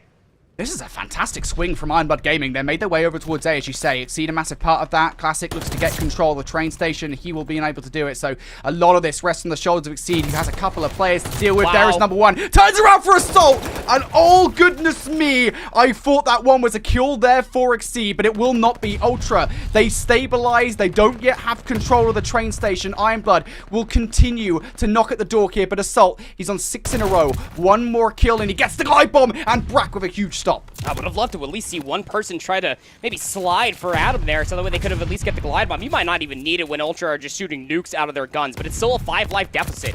Ironblood with that lead, a little bit of dukes coming out from Brack, but Exceed will get that final blow. So now numbers in favor for Ironblood to potentially get themselves on this A zone, but instead of coming through the front, they're trying to secure the backside of dubsteps, and they're finding a lot of security in doing just that. Just numbers not totally in their favor. The trade's too strong from the defense. And I will say this has been a convincing 30, 40 seconds or so from iBlood Gaming. They've looked pretty good since they captured B. Ultra NA, ultimately, they're the ones in control of A for the moment. 80 seconds left on the clock now, a 3-life advantage for Ironblood Gaming here. How do they want to approach this one? They don't really have much map control at the moment. You have to imagine they're going to send a couple of players through fire, and Assault is going to be the arbiter of that fire area. He's able to pick up one, and a lot of information gained, by the way, off that push from Ultra. Slowly stabilizing. 4-life deficit now. But you're still able to get yourself onto the zone. The kills are coming through as well. And you're mostly looking at Scrappy, who's just waiting for exits coming off the spawn. He does find one. Now he needs to pinch with his team. I mean, if you can get a tick here, great for Classic, but you want to do a hell of a lot more than that, and you're left up on your lonesome. He has so much to do here, looking for the first versus Assault. Beagle just jumps out in his line of sight, and he will get taken down. So now for Ironblood, it's back to square one. You've got a little bit of map control at the very least. It is Mohawk in from behind, Brack in from behind. And the honest push up front isn't exactly going to work out as well as Exceed falls. Brack was your last hope, and he gets shut down. Ironblood, they don't have much map control. 40 seconds left on the clock, and they're going for the push through docks. Yeah, and the life lead will end up flipping in Ultra NA's favor. 2 lives as it may being, and you're also looking at the cross as well. Information is coming through for Ultra Academy North America that, yeah, Ironblood are at least trying to send 2 players through lobby. They're trying to make Ultra NA trapped inside of the Z zone. And here comes Classic through the window. You got a lot to do, and you can't even get the first. Beagle's going to shut you down. Mohawk is there for the help, and he will fall as well. Now no respawns remaining. It is time to go. If you're Ironblood Gaming, Exceed gets the first, but he is low on health at the moment, down to just 23 HP, and that's not really a lot to work with as you look to just effectively bum rush the hill. Scrappy, now just going to be sitting inside. Be on top of the filing cabinet. Gets to number 3, trying to find his way on through. He will touch, but not good enough for Call of Duty Vanguard as the round will end. Ultra Academy NA, they hold on. I will admit by the skin of their teeth, because Ironblood had a few good goes at that. Yeah, I mean, they also had themselves, what, somewhere near about a 6-life advantage once that B zone ended up being converted, and they were trying to send players relentlessly on the backside of lobby and all the way on the bottom side of dubsteps as well. It just never paid dividends, right? I mean, especially when the SMGs are trying to piece together a multitude of eliminations. Yeah, Exceed might be dead even at 14-14, but Classic is not there to help out. Bracket 8-14 is having a tough go at things, especially when you got Scrappy, who, by the way, was able to get a glide bomb at the end of that last round, and Assault surely behind him at 12 and 10. The ARs are piecing for Ultra NA. Yeah, if Assault can't do it, Scrappy most certainly will, and he will continue this sprint. And this round almost gets number 10, but Exceed, of course, should have the better of him there with the MP40 over the wrap. You never know, though. Mohawk trying to find his way through. Will be shut down, and this is a brilliant start from Ultra NA. If they want to get things going here, they're doing a really good job of it. Eagle is pushed all the way up on towards the patio. Hixie inside with the help of Assault. They are capturing this. This second tick progression comes through, and there is surely no way. A falls by the wayside this quickly. Classic tries through the window, but Hixie, he is just better. This A zone has fallen by the wayside, and you can see the desperation on those Ironblood Gaming's face. They are running straight towards B. Pressure, thy name is Glide Bomb. Scrappy off the respawn calls it in, keeps all of Ironblood trapped inside of fire, and look at the transitional gunfights. Assault's on 5. He finds a few inside of lobby as well, and you also are witnessing Scrappy on the minimap. He's more than aware that Exceed is backer. He finds that kill, and now the clock being sought out here on the B zone. You gotta go. If you're Ironblood, you gotta find a way across. Now, fortunately, you've got that transitional gunfight versus Assault. He was watching the cross, so now you're on the hill. But you got to win these gunfights. Mohawk, unfortunately, is going to lose the first. For Ironblood, this is coming tougher for the second. And look at the kill feed. It's all Ultra. Just Brack left alive, and he is shut down. And now, if you're Ultra, you're going to see these guys just stack the point. They have to run. This forces these Ironblood gamers to just hit the hill without even thinking about it. Jeez. And Ultra, they have got it done. That is the control in their favor and the 3-0 in their favor as well. I mean, it does say something, right? I mean, especially when Ultra North America come in, and yes, they 3-0 Ironblood, who, albeit, did put up a solid fight from the rounds that we saw in the Desert Siege, and at least some bright spots here in the Berlin Control, and, well, the first set of hardpoints as well. But, I mean, what are you supposed to do? I mean, Scrappy he didn't even reach double digits for deaths. He only had 7 deaths, but 21 and 7 for heaven's sake. We'll talk more about that in a few moments here, but it does say something just a little extra for this Ultra North America squad, that when they win those 3 rounds, their 2 offenses that were won were by way of segment progression. That's how much lockdown offense Ultra North America exhibit on this map mode combination of Berlin Control. My word. I just can't believe what we just witnessed. Ultra, 2 offensive victories. It was just stunning, wasn't it? And, you know, I think we said it, you know, the AR pressure is something that they definitely need to watch coming into this one, and it was Scrappy and Assault that just had a hell of a day. Iron Blood, they had moments where they felt like they were in control, but ultimately it was Ultra that came out swinging time and time again. I can't believe what we just witnessed, Dan. 3-0 in the control. I am speechless. Just we're in a losing gunfights, man. I mean, this is even 2 rounds in. Scrappy, 19-6. It says something when literally he only dies 1 more time here. There's that 9 spree. The glide bomb itself also just called it into a pristine moment, just moments before this one specific replay when the A zone was captured. Scrappy off of the respawn calls it in. Iron Blood can't contest top dubsteps. They can't get out from fire. They have to stay safe inside of P3 essentially and can't contest the A zone. The stack just too good. The execution, the teamwork. I could sit here for hours just talking about how good this Ultra NA squad truly did look in this best of 5 through the 3 maps worth being played. 2,500 damage from Scrappy for 21-7, was averaging damn near 600 damage per round for a total of 6 tiers captured per zone. He can do everything. I don't care. Sign him! Sign him! Side him up to the CDL. Ultra NA feeling pretty confident at the moment. Just look at their stats. It is quite dazzling, isn't it? But I think a more puzzling, perhaps more worrying prospect on the other side of things is you look at these Iron Blood gaming stats. You never as a caster want to put any players down, right? But I just think, you know, everybody across the board just was not having a good game. And you could argue, right, in terms of if Ultra NA having this great game as your ARs, where Scrap and Assault are just winning out time and time again. You look at the AR situation for Iron Blood Gaming, Mohawk 11-16, Brack 8-19. It's not like you expect better from these players, because at the end of the day, they are playing the best of the best that Challengers has to offer, but nonetheless, I just like, you expect these guys to be performing, and it's just, they're getting shut down at every single turn. What can you do? Arguably, Iron Blood's biggest strengths were not on top form in that control, and Ultra NA more than happy to exploit it. 3-0! What a statement victory coming out from Ultra NA. That is supposed to be their rival team coming into this event. Now it just really comes down to the question, I mean, who's going to step up to try to take down Ultra NA? Obviously, it's going to be either War or Ultra EU, but I think it does have to be said that when we were framing up this matchup, that Iron Blood should be more than tasked. They obviously have the firepower, they have the talent on their roster, but it was not being met. Again, what are you supposed to do if it's not the ARs locking you down from a longer line of sight? You are just being belittled by SMGs constantly in your face, either from Hixie or Beagle. It just does say something of how good this team does look when the synergy is at an all-time high. It just is insane, isn't it? Ultra NA, have we seen their ceiling yet? That is the question. How much more potential do they have to show us here in Challengers Championships? I wanted to describe it, you and I had the conversation before we got in, I wanted to describe it as a Challengers dynasty in the making, if we could ever have one, because obviously players get picked up galore from Challengers, and I have no doubt that these guys have a CDL future ahead of them, at least I would hope that they would.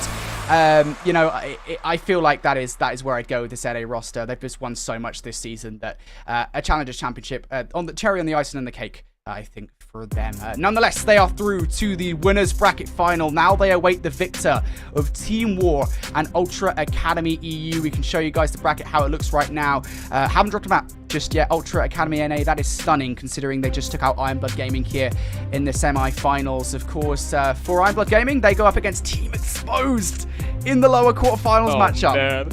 Goodness me, that is a match that I cannot wait to see. But Andy, I have to focus on it, right? Because next up, it's Team War. It's Ultra Academy EU. Woo! That match, I am so excited for. As I'm European. Everybody knows this. They could probably hear it by my accent. That is like the mother of all European face-offs. You're European? I had no idea. Yeah, well, I don't know. I don't think you sound like you're straight out of Kentucky. I'm telling you. But even more so, yeah. What?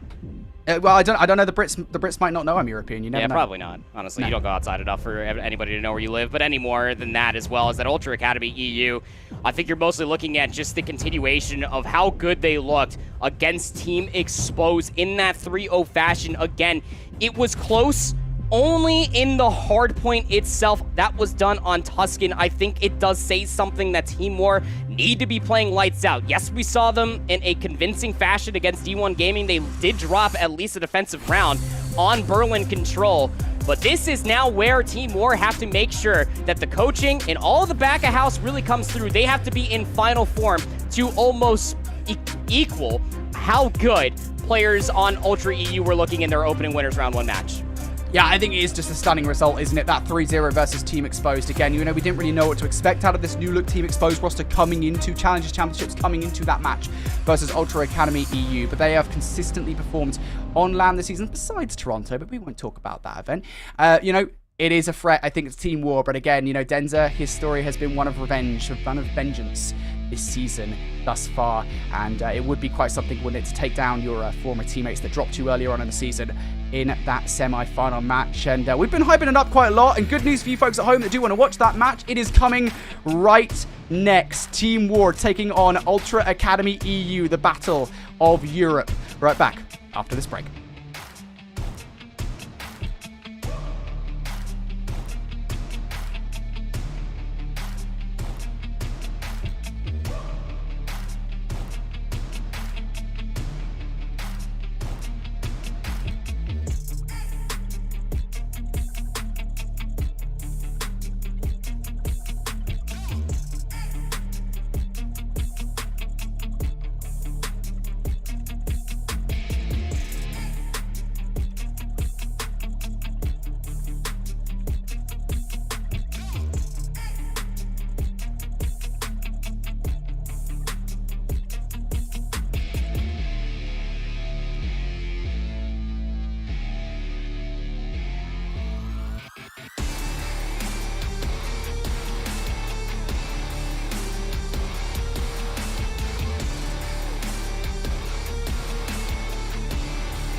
Welcome back to Call of Duty Championship Weekend. Still in day one and still in the upper bracket. Those will be tackling on the other upper bracket semifinal. My whole shift back with Visions, and we've got a really good one on store here for us as we've got Team War going up against Ultra EU. I think as far as the opening rounds were concerned for both of these two teams, obviously very impressed with what Ultra EU put together, looking really clean through their respawns in particular, which, to be honest, has been one of the biggest vulnerabilities in the last coming stages that we've seen them, Austin.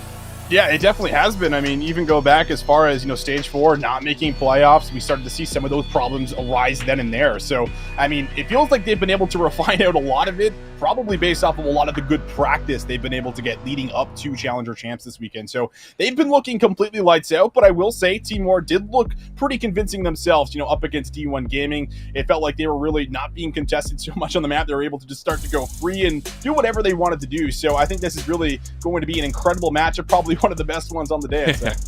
It's interesting as well, just not only because both these two teams had squared up against each other pretty regularly, obviously through the elite stages, but the more interesting thing are the times that they have not faced each other, and mostly that comes down to every time on LAN, save when they played back at Minnesota. It was a 3-0 for Team War back then when they were not even Team War. That was still the M7 Electrify squad when they qualified into the Pro-Am. So that's the only time that these two teams had met on LAN, really kind of most specifically. Ultra EU coming with a more favorable finish, though, in the last overall event, 3rd place at Boston.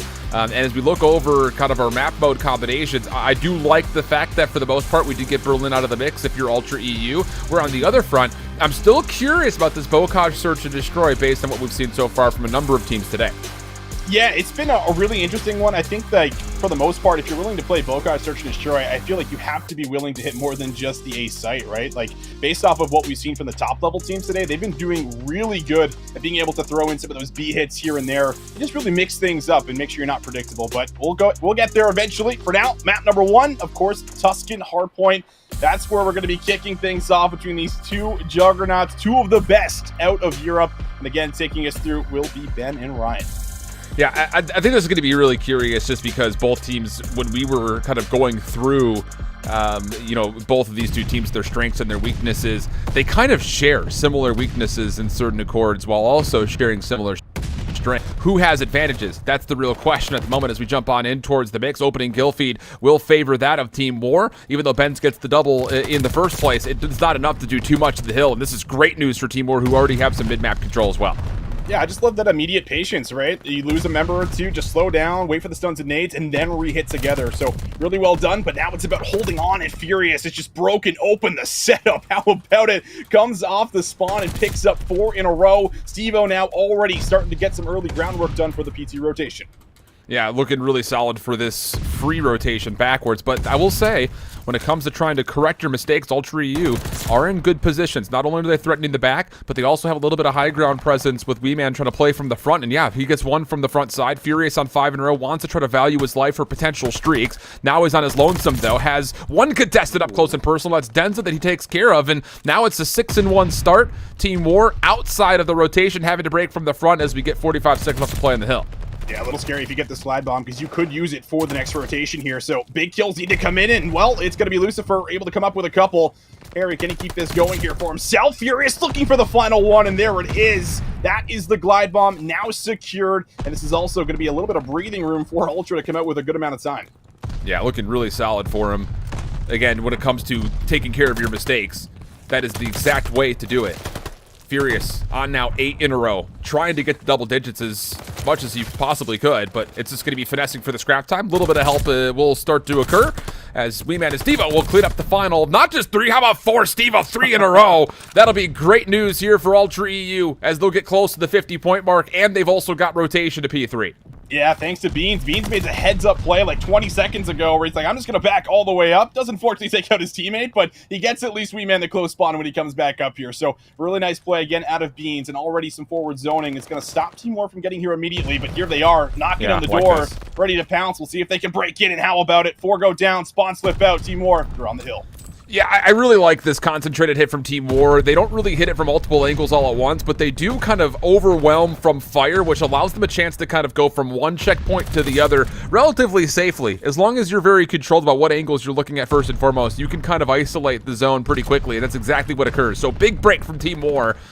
now getting close to possibly tying this game back up, but for the scrap time, Ultra EU want to give this a go. Denza collapse into a double. Third one onto the hard point. Last one is backside on Denza! 4 kills straight, holds on to the scrap, and Timor is right back in the mix. Takes out everyone. One by one they come, and they're able to find 4 kills. Big plays for Denza. And that's going to bring us to just about a tie game as the new hill about to pop inside of Church. Ultra will be here first, but the setup doesn't necessarily look safe just yet. Teamwork could still absolutely break down the front door and see if they can get a foot inside. Through the back is going to be Lucifer, but nice little right hook to the face takes out one, and Wee Man turns for 2. But Team War still managed to get the break and find themselves back in Church. Look, we watched this Team War squad in their winners round 1 matchup, and it was a softball matchup, all things told. But one of the things that I walked away with was how fluid Team War were playing the map. You see that executed right there. Wardy actually is the one to clear off the backside of the spawns and then re-clear fields, allowing the rest of his teammates to do all of the work inside the hard point. And now that he's on 5 in a row, he could potentially earn another glide bomb onto the map. And how about it? There's number 6, no problem, no contest. And all of a sudden, Team War have the potential of snowballing this map out of control, as not only will they get the P5 first, they've got a little bit of pressure on both sides of the hard point as well. Oh, they absolutely do. And now you just got to try to bait and switch. Another kill here for Wardy. Try to earn the glide bomb. Steve-O laying down on the stairs. Nades coming up. Wardy gets the info. Won't pick up the second, but more importantly, glide bomb secured. Now multiple utilities to kind of work with going forward, but still, it's Ultra Academy holding strong so far. Maple trying to get in. Will be able to find a kill, but the teammate takes him out, and that means that Ultra Academy now have numbers around the point. Yeah, Wardy just has to play his life. Steve-O doesn't want to allow him, and working with Wee Man, they will isolate, get the easy kill, and then follow it up with more behind it. Last one left is Lucifer, and he has a chance maybe to actually double up, but only comes away with 1. So, with 30 seconds still to fight for, Team War need to try to set up some sort of a contest in this back half. Denza looking to come from the same angle. It's going to be shut down by Beans. Wardy stunned up, but is still able to capitalize on 1 elimination before Steve-O will be the final contestant dealt with by Lucifer. So scrappy battle there for the scrap time overall. Team War will come out on top, and with that, will essentially exit this first set of rotations at a dead even game. Yeah, how about that? You wouldn't expect anything else between these two. 107 to just about 116 or so. As Furious has the glide in his pocket. Starting to get some early position set up around P1. Setup looks good here so far. But how's the zoning going to look coming off of the last hill? Denza patiently waiting for 1. We'll be able to start to set up a pinch down through the back. Everyone collapsing for Team War. Wardy calls in the glide bomb, able to clean up 1. Denza gets himself in. He's on 3 in a row, and Wow. Team War have been so good on the breaks. Have to see if Furious wants to counter with the glide bomb of his own. He's pulled out what looks to be an angle to possibly do that, but the thing about it is Team War in a really good position to kind of zone forward. There's the glide bomb dropped in. Still watching over the top is Lucifer. Not quite in the hard point, but is trying to deny the monument push, but it's Wee Man on the deeper angle and a safer angle at that to take care of it. So glide bomb for glide bomb. Really second for second so far as well onto this opening hard point, but with 20 seconds left to fight for, Ultra EU committing numbers to it. But with that opening from Lucifer, a chance for Team War to regain the middle of the map and possibly also the scrap time with it. Steve-O on 3 in a row, going to be turned around by Maple with 1 more 1v1 in front of him. It's Wee Man who wants to try to finesse the scrap time, but he will be good for neutralization. We stay deadlocked essentially at a tie game. And look at Beans right now off screen. He's able to clean up too. Beans has been so good at rotating early this map, and he's a huge part of why Ultra Academy EU are still in this game. Another heads up 15-second rotation where he finds a double, but he needs to rely on his teammates to find kills now around the point as they flood through Church Alley. Beans is there. Wee Man for the assistance. Last player for Team War needs to go big, and it will not happen. Ultra Academy EU need this time, and they've been able to hold so far. So far, so good. But again, it's a 50-50 battle. Everything feels like almost everything has come down to 50-50 battles around these hard points in the key moments. Beans, 6 in a row. Could this possibly be the difference maker earning a glide bomb? No. Shut down by Team War, who will have a chance to regain their lead once again. Late nades here from Ultra EU. None are going to connect to clear off the hard point, so they'll focus back towards Fountain. 10 seconds of scrap time means that Team War will be a little bit short-sighted and short-staffed on this rotation, but the ability to win the backside over through rooftops is still here, especially if you can clean up a couple of the key gunfights around the middle of the map, which Wardy's able to get his 5th in a row, killing sprees galore all over the place. And just like that, Ultra EU cannot get into the hard point. They think that someone had gotten through, and Team War are set up to get this hit, Austin. Yeah, Team War, they're coming right through, looking to flood in, and there it is, Maple! 2 over the top, Denza in the time, 1 more player through Fire Alley, it's gonna be Beans. Can he stop? No, he cannot. He's unable to find Denza, who's been able to finesse his life a lot longer than I think most expect. But finally, Ultra Academy EU keeping this one close, trying to get in, but Wardy and Lucifer able to hold strong, and now with 25 seconds left, Team War could really build up a cushion if they can hold on. Oh, but that's a huge 1v1 from Furious on the backside of the hardpoint. It'll once again keep Team War a bit on the back heels when it comes to dealing with the scrap time, but Lucifer is not losing any gunfights. Oh my goodness, Harry, what are you doing? 6 straight for him. And how key could a glide bomb possibly be to put this game out of reach? Still a lot left to be determined, especially as Ultra EU will have the numbers initially on rotation. Steve-O a little late to react to Maple in the corner, tries to get the pre-fire, but Maple shuts things down. That all told, though, Ultra EU with the spawns and the hard point as Lucifer gets his 7th and will earn a big key glide bomb for Team War. Yeah, that's just so many glide bombs earned so far in this map. Gotta be the 3rd or 4th one. But here we go. Team War again. They've been good on the breaks. Maple and Denza, the entries, able to get in there, but Furious off screen, able to find 2. So Lucifer now needs to come in. That's going to be 8 in a row. Trying to read the back here, which will be Beans. Can he find this one? No, we cannot. Beans pops a 2-piece. Beans can't find 3. Now Denza almost comes up with 2. It's absolute mayhem in the point. 20 seconds left, and we'll see which team will get full control. Big. It looks like Ultra Academy. They do get in. That's massive scrap time for Ultra EU. If you get neutralized or have that flip, all of a sudden the game becomes panic mode. You have to get the P5 without numbers. There's just so many things you'd have to do right, but key gunfight wins come through. They get the majority of the scrap time, and now it's just down to can Wee Man hold as the rotation starts to come out of Team War, and no, not the case. It's Lucifer again with another double that is able to open the door for Team War. They're into P5 first. Maple's already putting a zone down over towards the top of the rooftops. He's going to catch Furious with a nade out to the pistol. Maple for a double. One more close by as Wee Man through Fire Alley. Maple still finessing his life a little while longer. He's created time and space, but Ultra EU, they've got a setup on the bottom side of P5 as they look to push forward, and it will eventually be Maple wants to come back, but he's cut down short, and there's a chance for Ultra EU to get some time.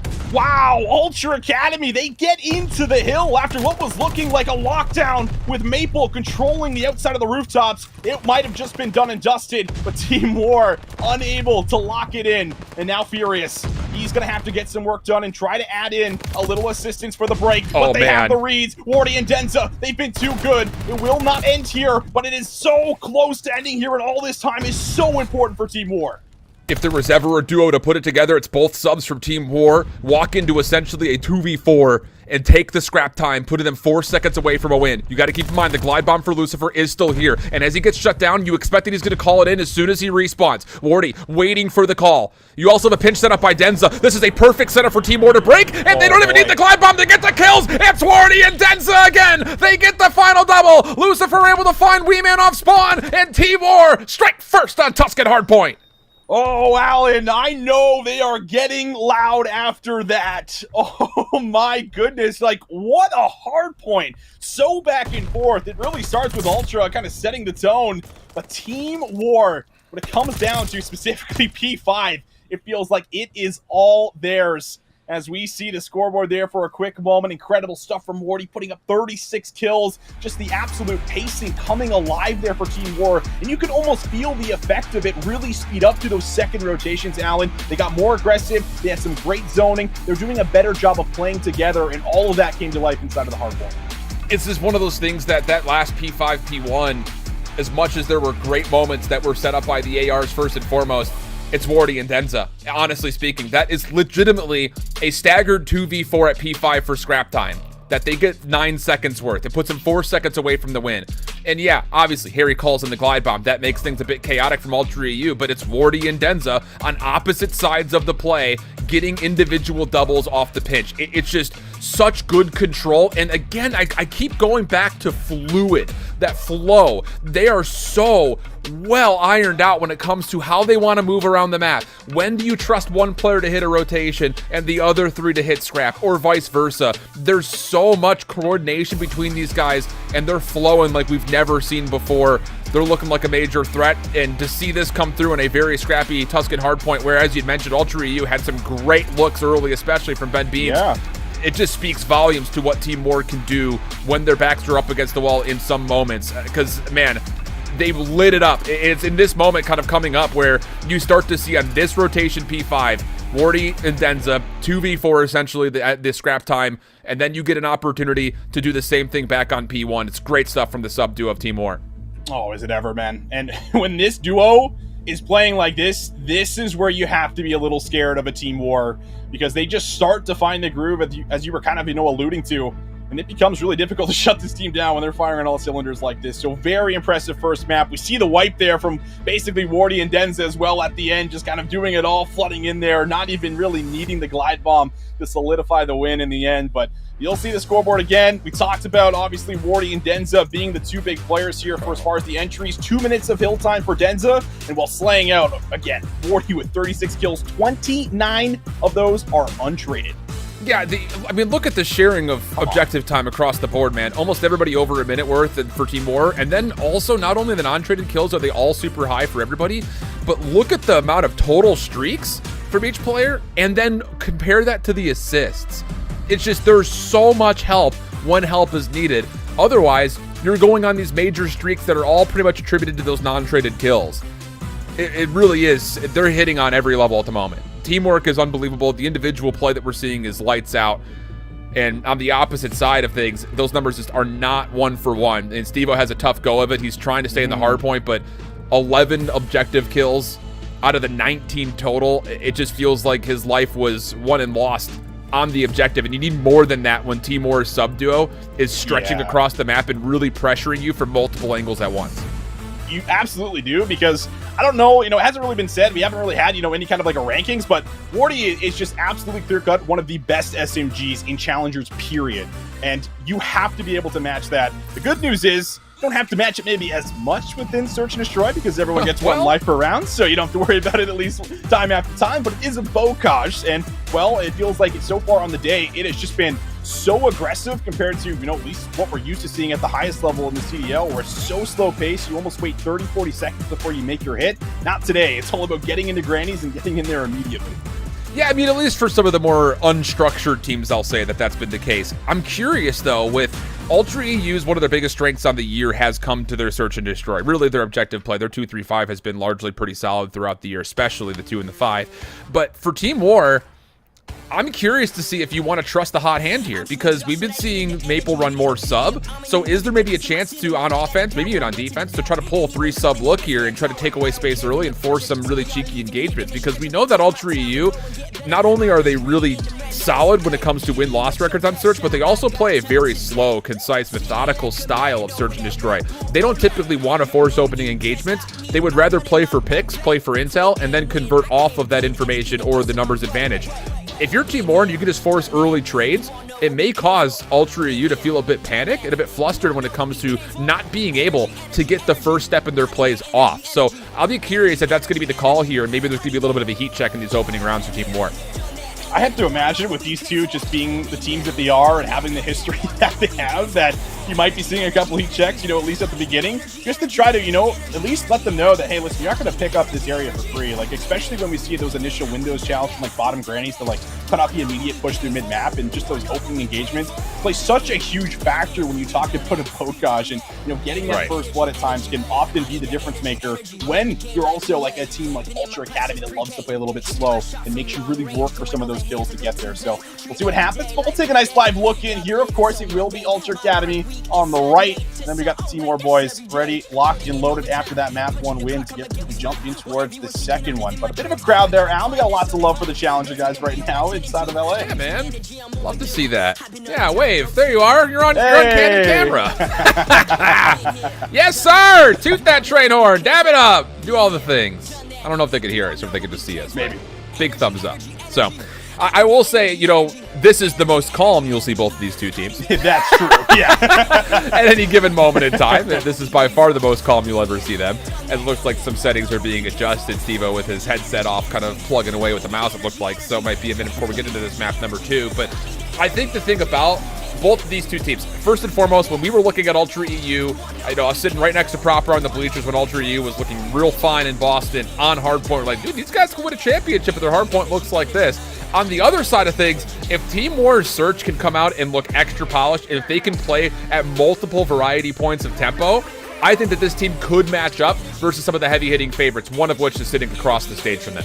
I think so too. I mean, it's just like such a tough matchup to call from series to, or rather from map to map, that you just don't know which way it's going to go. It almost really does come down to, you know, who is clutching up in some of these big moments. Like, that's kind of what we got when we got to the end of that Tuscan Hardpoint. Like, it was just a lot of big moments that came through for Denza and Wardy to play for scrap time, to play for the initial breaks. And when you're winning, you know, ridiculous gunfights like that, finding doubles, it's just setting up your teammates have such an easy job. So I really do think that I agree with you for as far as, you know, what that's going to take. And I'm also, again, curious because I know, you know, we've seen a lot of aggressive hits, but when you typically look at a team war, they play very fast pace oftentimes within search and destroy. We see Denza and Wardy often be, you know, those entry guys as always, and they always love to get inside of bottom grannies at times, kind of maybe wait for the first 30 seconds of the round, then get aggressive, but they're really good at mixing it up. And I feel like when you find Denza and Wardy in their element to get aggressive and kind of maneuver around the map on how they see fit, that's when you get the best version of Team War here. So I think that stylistically, it's such a great matchup with the Bokash S&D, because one team's known for playing a little bit slow and one team's known for playing a little bit fast, but they both know that. So it's like, are they going to try to hard counter it? What's going to happen? It's just all these little mind games that get thrown in there, you know? No shortage of history between these two teams in the online spheres, especially when it comes to the extension of series that feels like very regularly we don't see 3-0s here, which is, again, one of the surprising things when these two teams had matched up the first time on LAN.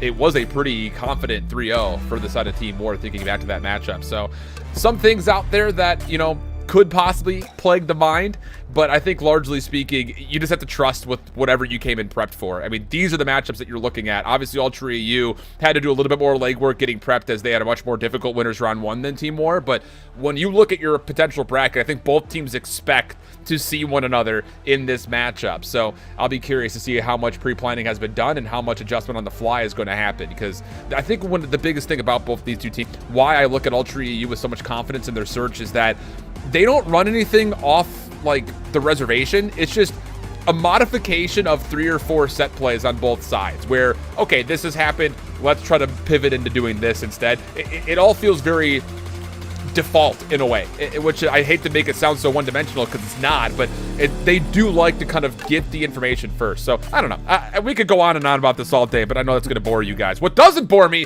is your shirt, Austin. I don't know, and I need your opinion here. I don't know if it reminds me more of like a snowflake background, or hear me out, if it's like one of those things from like a kaleidoscope, you know, when you use it, like it kind of that's kind of what I'm getting, is more kaleidoscopic. Is that a thing? Is that a word? Yeah, we'll go with that. Kaleidoscopic, something like that. Yeah, we'll just make up words here, but I mean, it feels like that is what it is, right? I don't know, I saw this shirt yesterday and I was like, man, that's the one. Like, I was getting like, in person, it almost gives me more like Spider-Man vibes with like the way that it looks, but on camera, it looks like a little different. I can see that. You know? Yeah. I could totally see that. I just got vertical stripes going on. I'm very plain Jane, but I don't know. I just had to talk about it. I keep looking at you when they brought you up with the one box on the big screen. I was like, I feel like it just reminded me back when I was like in elementary school and you had like a kaleidoscope, and yeah, it just kind of reminded me of that. Well, I'm glad that I brought that memory up for you. It was a nice nostalgic moment, I'm not gonna lie. Very happy to hear, but looks like we're ready to go. A little bit of a delay in between map 1 and map 2. We framed this one up just about as good as we could. We know what to expect. Now it's time to figure out what we're gonna get. Team War up against Ultra Academy EU. One for the history books. A lot of time against one another, and now they face off here on the Bokash S&D. Oh, interesting look. I love this from Ultra EU. Quick play over towards B, but the stun check out of Maple will read this, plus the follow-up nade. That completely shuts everything down. Okay, so the initial playbook has been foiled. And now there's a question here for Ultra EU. When you put 3 members over towards Trench, you don't know who's up top inside of Grandma's. You don't even know if it's anyone peeking the windows. You also have no idea what's around A. So do you have the utility to re-clear these spaces? Or will Team War feel really comfortable and confident in their setup to just lock down lanes and force you to make the first move? Very patient here so far. Denza up top. He's got a little angle to look through here on the site to kind of give any information if they're planning or not. But he's going to be known.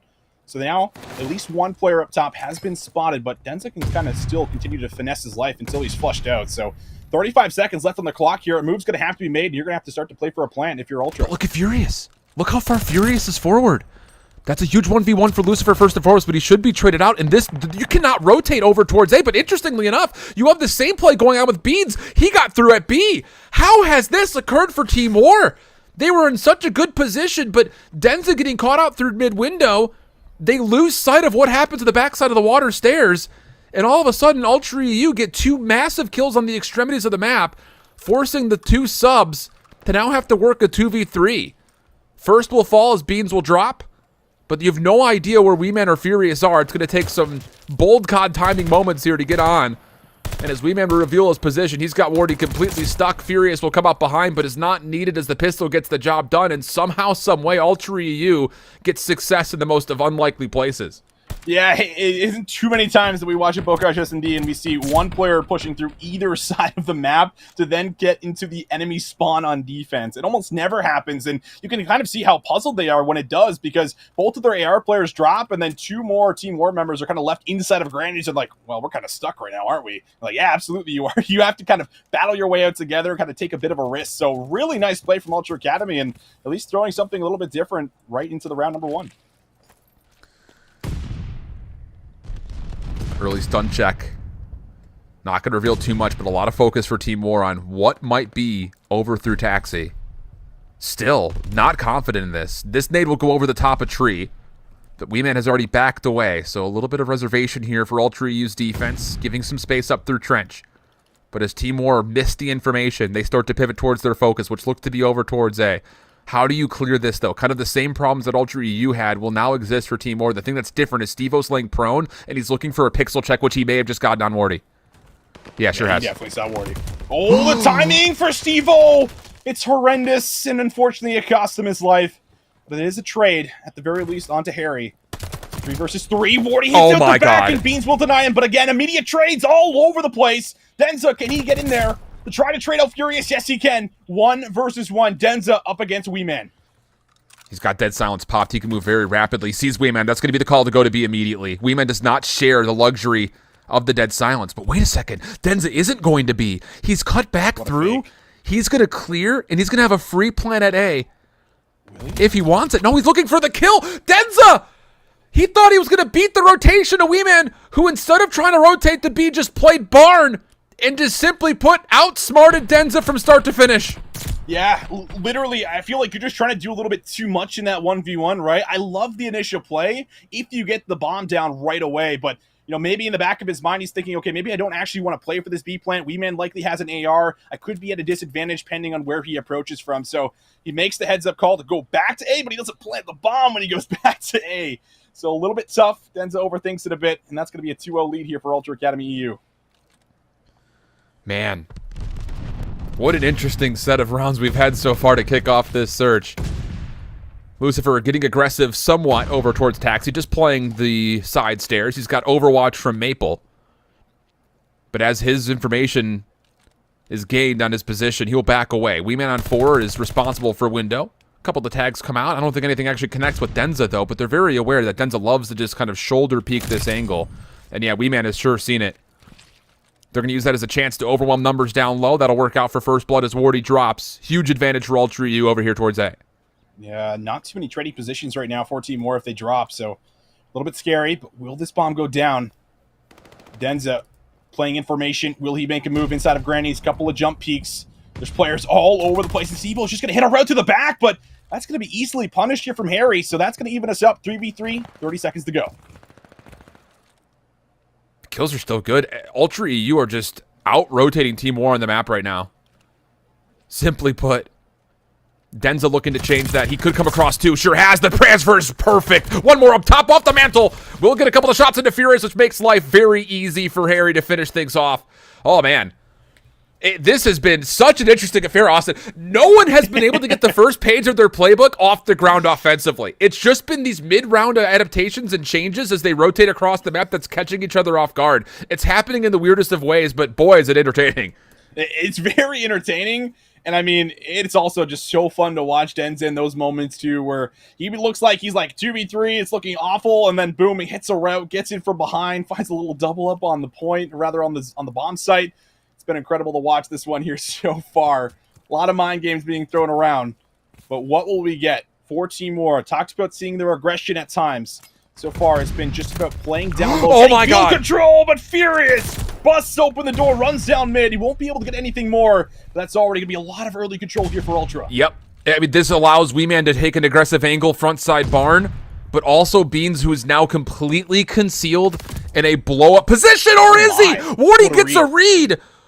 How good is that for Morty to check that angle? I don't believe he's stunned or netted or anything. He just says they could be here. That's unbelievable. And now we're back to a 2v2. And honestly speaking, positionally, advantage to Team War. Yeah, really good spot. Thinking about maybe coming over to B here. Wee Man actually could stop this. He might be able to find both. First one, no, not good, but he gets the second. And they know Wardy's one shot. Wardy has to make a decision here. He's going to decide to lay it. 35 seconds. Doesn't want to play with the clock. Wants to try to drop it, but can he exit? Oh, man, he's not going to be able to. Yeah, that's just too easy, unfortunately. There's not much you could do in that position. I mean, you know an AR is going to be watching you from tower. You got an MP40 from the low ground. You kind of have to hope that you're going to get double-chelled and you can just finesse something. But, man, I love that call from Ultra EU, by the way. I mean, in the last couple of rounds, we've seen all of the set nades for Team War go outer towards Taxi in that back street. So you full flood through mid. You've got Wee Man watching the cross towards stable. You got a player deeper, or maybe you have it up top in Grannies, and then you've got Furious who just sprints through with a little bit of nade support. It works out for a great first blood and a second line of defense for Ultra EU, but Wardy's spidey sense was tingling for sure, and Team War nearly pull out a round. Just about. But Ultra Academy EU still hanging on to a couple of rounds. 6-1 here for Wee Man. He has been electric so far, and he takes the immediate challenge, shuts down Harry. That's going to turn us into an immediate 4 versus 3. Again, the first blood so good here for Ultra.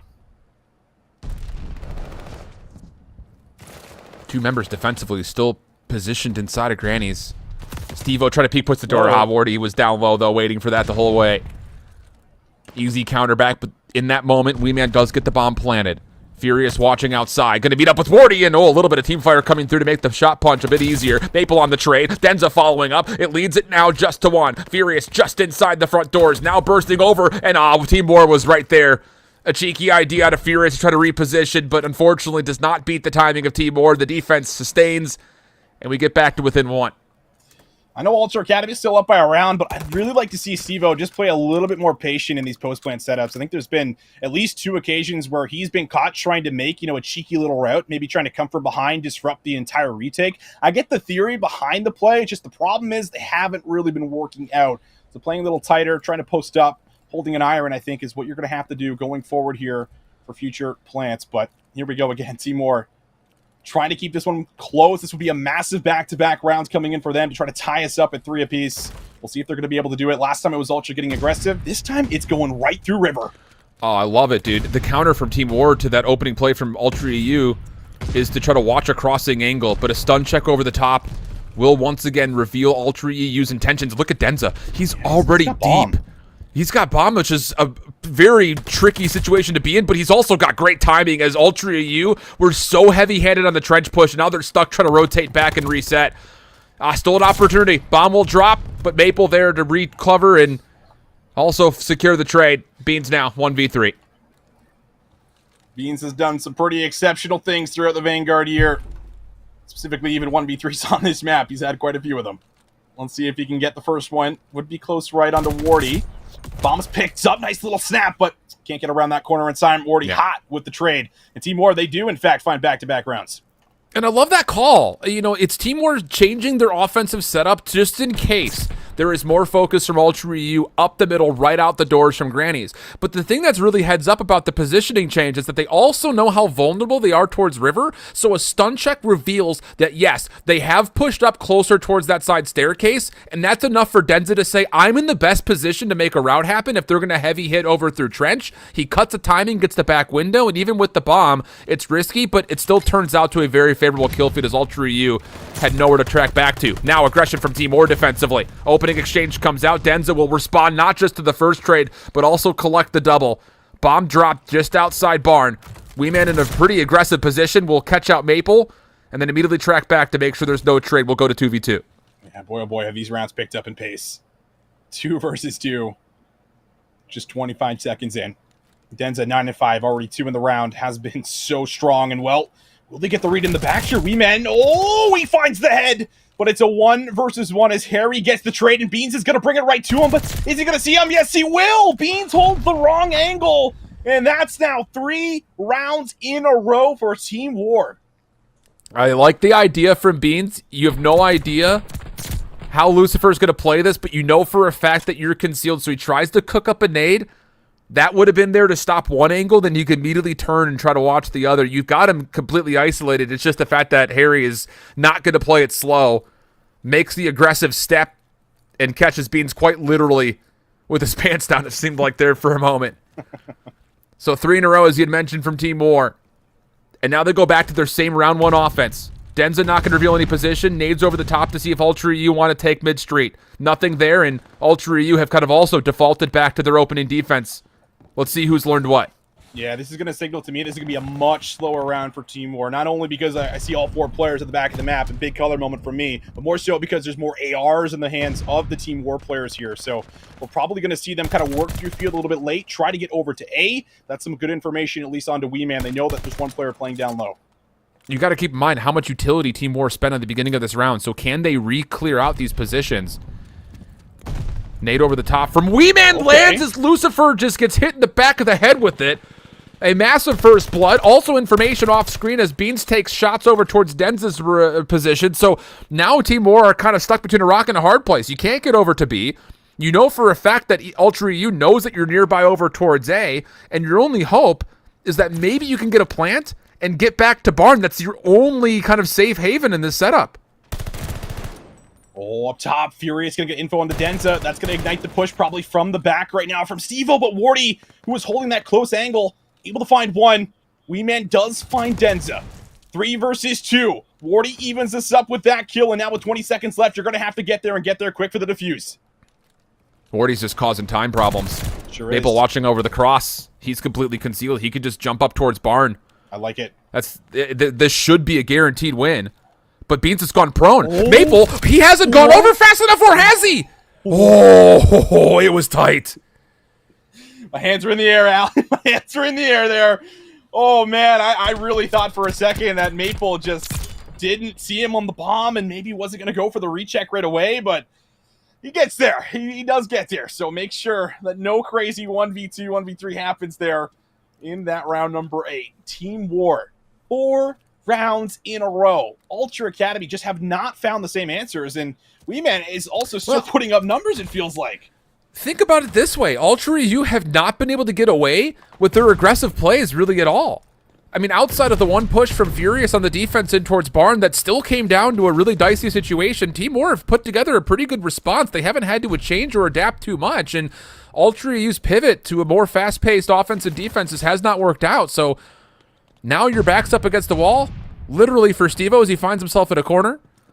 Stun checks over towards Tools, nothing there. Wee Man looking for an angle deeper over towards A, but the thing about this is Denza's just playing for shoulder checks to see if anyone's crossing. Yeah. He doesn't need to do anything from this position besides just keep his life and read intel. Literally his only job. It's so frustrating to play against when you're attacking, and now it's even more difficult because you just lost your top fragger here on Ultra Academy EU. Wee Man is out of the picture in a must-win round here for Ultra Academy EU. And you still have Harry in the back, but Steve-O second guesses himself, doesn't go for the plant. Shots might have been taken off screen, but now that's good information, and you're low on time. 25 seconds left. Look at Beans again. This is the same from an opening play. He gets around the back, but this time he goes down low towards the tunnel. Isolates one. Knows that Denza is nearby. There's the challenge, and Beans gets the W. Now to the pistol! Nearly finishes off Maple as well. But he maybe has done enough, because now Steve-O's going to re-hit from the high ground. Looking to isolate onto Maple, who is not expecting this whatsoever. Kill comes through. Automaton now also gained. Bomb planted also with B. But Steve-O gets turned around as Wardy comes back through tunnel. He'll let him know, I'm sure, both verbally as well as in game. Team War is going to take a 2-0 stance in this best of 5 with a 6-3 search win here at Bacage. What a search and destroy, man. Team War, after what was looking like some early struggles, turns into what was 5 rounds in a row. my goodness, what a way to turn it around and showing us different ways to do it as well. Not just all one-dimensional, not just all just butting heads rushing in there. A lot of creative plays, a lot of clutch plays as well, making sure there were some big moments to win out on some of those rounds and edge out over it. But my goodness, Alan, Team War really just started to pick apart Ultra, and I almost felt like Ultra started to play into them a little bit, started to try to match it, but were unable to do so in the majority of those rounds. The thing is, you know, after the first 4 rounds of action, you could definitely feel, even though Ultra EU was technically winning those rounds, a lot of their setups were not either A, getting off the ground offensively, or B, defensively, were not finding the control that they were used to. So you start to feel like, okay, well, if our defaults aren't really working and we're trusting that we're going to have to clutch up moments, then let's be honest, some of those clutches were pretty unbelievable. You start to change the tempo to try to get yourself reestablished to where, ooh, now we're playing a little bit of mind games. The mental chess and the mental aerobics that you have to do to try to keep up with that, if it's successful, are extreme. But the thing about it is, Team War were able to match a lot of that aggression. I mean, even outside of the round where Furious pushes into Barn and still technically wins the round right here, it's still not convincing enough for Ultra EU to trust that when you start to set up what you want to do in the following rounds. So as much as these first 4 rounds looked good for Ultra EU, I think as far as the longevity of this surge, Team War still had more advantages than they did disadvantages. It just came down to a couple of unfortunate timings and some pretty poor clutch efforts, I would say, largely speaking. Yeah, it just really not winning out in some of those, really important clutch rounds sometimes, is what gets you. And it's not really something you can necessarily always control, right? But either way, it was very well done here from Team War. One of the better search and destroys I feel like that we have seen throughout the year when it comes to making changes. And well, a huge part of it coming across every single player. It's not really just one to highlight. Everybody played their role. Everybody had some of their big clutch moments throughout that map to make sure they were able to string together the 5 rounds that they did. The interesting statistic that I want to point out is the one that's missing right now on the scoreboard. That's 2 pretty poor maps from Steve-O. That's not something that you characteristically see out of what we always categorize as the best SMG player in Challengers EU history, just because he has been. But not a great series from him so far. Not able to get too much done in the Tuscan Hardpoint, and then even there, it just never really felt like you could get comfortable in any form. And maybe he's trying to pivot to say, hey, we need to play more aggressive because I'm getting caught in these gunfights without enough help. It's hard to say, but man, I will say enough when it comes down to looking on the other side of the scoreboard. That is about as sharing the wealth as you would ever see, both damage-wise as well as kill-wise. And then also you look at, again, just the non-traded kills across the board. It just goes to show that Team War are just helping each other so much more efficiently than Ultra EU are. And yeah. I know that like those words will sound kind of hollow and empty. I'm sure most viewers are like, oh, okay, they're out of the game, not going to listen too much. But like, you really have to keep in mind that every single map we've seen from Team War so far has been successful by way of help. Their assist numbers have been unreal so far, both versus D1 and in the first 2 maps of this series, and that is going to be a problem for a number of squads depending on how things go for them to finish off this series and whatever they have coming up. Oh man, we've just been like the curse of 3-0s today, Alan. It has just been 3-0 City for us, and well, maybe that'll be the case again, or maybe this will be finally when the script starts to change a little bit and Ultra Academy can show us a little bit of what they were bringing in that very first initial round here. But they did play a Tuscan Control a little bit earlier on against Team Expose, and they did look really strong in it. It felt like that's really where they did have a lot of their big team play moments, where they won that one 3-1. It felt like everyone was on the ball. That's where the teamwork was flowing, and that's what we have to get back to. And like you already kind of brought up and highlighted, it's got to be Steve-O that has to lead that charge, that has to be effective when you talk about a Tuscan Hardpoint, because it's just almost too easy for Denza and Wardy right now. Like, they are just oozing confidence. You can see it in their gameplay, the way that they're challenging, the way that they're moving together even. It is on a different level, and that has to be matched. And well, Steve-O rage quits the last match. It's obviously frustration, but you have to regain quick, because this might be your last map in the upper bracket. Look, this tournament, every time we do this, Austin, I always have this tournament is going to be won by X condition. I'm willing to put it out there that this tournament will be won by the best X Factor SMG playmaker. I think Hixie has been one of those guys for Ultra NA now over the course of the last handful, but I think what we're starting to see out of Team War with Denza and Wardy, either or, they're really kind of fulfilling a more, I won't say leadership role. It's hard to say that because we don't hear their comms, but sure, it feels like they're starting to really call for more plays to occur. And on the opposite side, if we do not see that from someone like Steve-O, the team is going to feel incomplete. As much as we kind of have credited other things in the past where it's, the best control team or the best search team, I don't think it's a map mode combination thing. I don't even care about the statistical history on which team is good on which maps. I think all that's going to be irrelevant at this point with how prepped some of our favorites are in this tournament. I'm going to SMG playmakers. Whoever's got the best SMG playmaker in this tournament is going to win this event. I like it. I like the call overall. I mean, just about every single team has a good one or two of those. It's just a matter of which one's going to be the best, I guess, by the end of it, right? So we'll see as we kind of travel throughout this entire bracket and continue to go through it. But man, oh man, this has been a really interesting one because of the fact that it's actually been relatively close, especially when you go back to a lot of the majority of the very first map when we talk about the respawns. And I was really big on how Ultra Academy were also playing at least the very first set of the hard points, Alan, where Beans was making heads-up rotations. They were on top of everything, felt like they were covering all lanes, and that has to come to life again on a Tuscan Control where it's even more important, I would argue. But we just need to see them, get some life back into them overall. I mean, sometimes it just takes that very first initial round. It just takes something to say, all right, fist bumps go out. We can do this, boys. Start to slowly regain here. So it kind of starts with step one. We'll jump into it here as it looks like we're just about ready. But first, take a look at everyone. And we'll take a look at the Ultra boys for now. And you can see it. They are just dialed in for a second, just kind of taking it all in, taking a moment, trying to see if they can get ready here for this map 3. It's just, the path is so much more arduous now, missing out it is on a search and destroy that's been your bread and butter pretty much from start to finish. Thumbs up, heads nods, and, well, it looks like everyone's just about ready to go. So we'll see.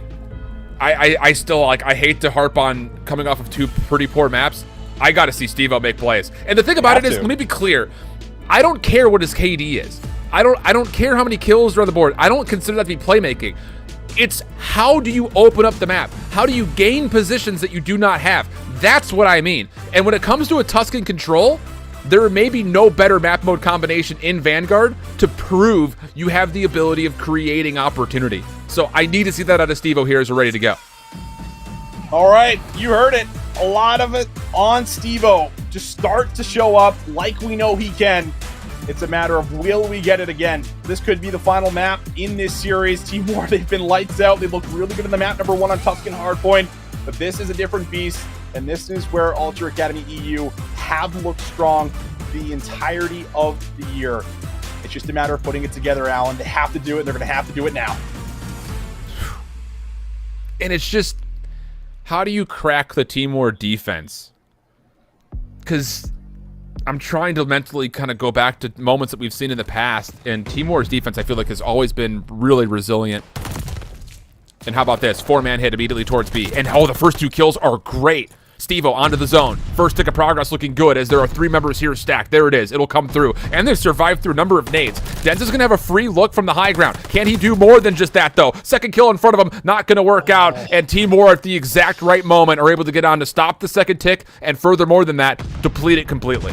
Yeah, it's going to hurt losing the second tick, but it still feels good making sure you get it. That's really the whole point of that play, to at least get one. So it is still successful in my mind. Now it's a matter of making your way over to A, which they do have numbers here, but Morty has been able to deal with everyone. Denza gets another, and now it's kind of back to B here for Ultra Academy EU.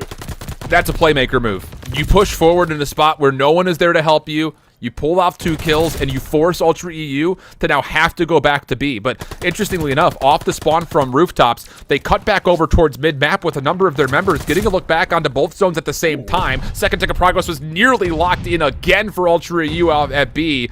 But once more, Team War come through, deal with both threats simultaneously, and now the lives are in a absolutely atrocious position. 22 playing 16. The win here for Ultra EU is getting this A zone. If you can get this A zone and just lock the 1 tick at B, that will still be a successful offensive round for you. Absolutely. Beans and Furious, a little slow to start. But Beans now starting to pick up a couple kills.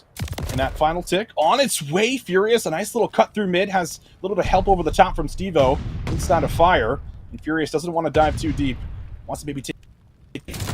be able to find Harry. Yes, he does. Sub up close. Will be good. That's already laying some of that early groundwork again over to B. As we'll see them start to make the hit happen. You just have to be efficient right here. And that'll help out beautifully. Following up, though, Denza. Goodness. Just when you thought maybe Ultra EU could neutralize the lives and still hold key positions around B, Denza pushes out for a double. Maybe biting off more than he can chew here, though, as he will fall with a couple of members coming off spawn, and now all of a sudden that second tick of progress is looking much more likely, as Weeman is still putting some pressure on Timor. They do not have help from behind. The second tick of progress is looking nothing but a guarantee, and there it is. Now a 9v11. Maple with the pistol back to the automaton for a two-piece of his own. Will eventually sustain, but Timor get punched once more over on the B site. Oh, man, they've been very explosive. When you see them get a set of kills, they do not hesitate. And Steve-O, he's been able to take a route. That's two. These are the plays we needed to see. And all the way around the back, Steve-O might be able to get another. They are spawning right behind the tank, and the stun's going to lock him in place. So a little tough to make anything happen in that situation. Wardy now up top, clearing out the patio. Will be good for a couple of kills with the help of Denza. 4 up against 7. No lives remaining now for Ultra. Key kill there from Wardy. That will stop the oncoming onslaught from the front. Gives you a little bit more time to go back, try to pick apart Beans, and make sure he can do nothing from the flip side. And there's the kills. Well done by the SMG line of Timor once again. Last one up is Weeman. He'll fall. But for Ultra EU, I don't want to use the word miraculous, but close too. Not just to get the first tick of progress in the first place off of a pretty good preset design, but even to get back and finally get the A zone. It was looking questionable at times, but to be able to secure not only all of A, but then to get back without the lives, nor really a lot of time to get the second tick is great for their opening attack. Absolutely is. I mean, I always love those kind of Hail Mary calls to just say, let's go B first round. Let's see if they expect it. Not the case. But now, we'll switch it up. Team War. A little bit of work to be done after losing 5 ticks the very first round. And, well, Denza gets right through mid for free, so that could equal an early touch, or might just equal a little bit of an aggressive play here through the field side. And Denza takes the chow, wins it, already off to a good start as he's on A. Oh, man.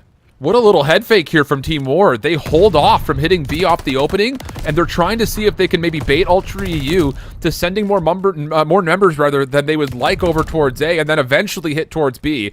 It technically works out in effect, but the follow-up gunfights are not won in any accord, so Ultra EU will once again kind of correct their mistakes. And Beans, oh my! Got a couple of shots into Denza, looking for the triple, but will be shut down, and off the spawn, Timor have a chance to get back over to A, especially now that they've cleared off Furious from the back line. This should be good for at least a second tick, you would think. Oh, you'd think, until Beans gets in the mix and shuts down 2 and makes sure that nobody is going to be alive and well on the zone. Halfway through for that second tick on A, Team War starting to rally together through mid, and, well, you have player 7 off screen. Maple, he's already made some work happen to the back of B, and that's going to be a gunfight win for him, so maybe Team War might be able to get on the point. It's all up to Steve-O to see if he can maybe find 1 or 2 when he gets the first. Oh, I love this from Steve-O. It's a brilliant first kill, and with his teammates following up, now he can just make a play. Push up, create a little bit extra space. These are the moves that we need to see from Steve-O. Maple still existing over towards Patio, though. Able to win 1 gunfight. And off 3 in a row with assistance over the back. Oh, not like that. An unfortunate team nade from mid from Wardy will actually kind of put everything to a bit of a halt. Harry by himself is looking to get this third tick of progress, but Ultra EU's defense are not necessarily giving up the play towards A. Yeah, the zone will be confirmed, but they can play for exits here and put this round out of reach just by way of lives. I like this. The little double setup, kind of bottom fire and top fire. Maple doesn't check the corner. Beans will punish.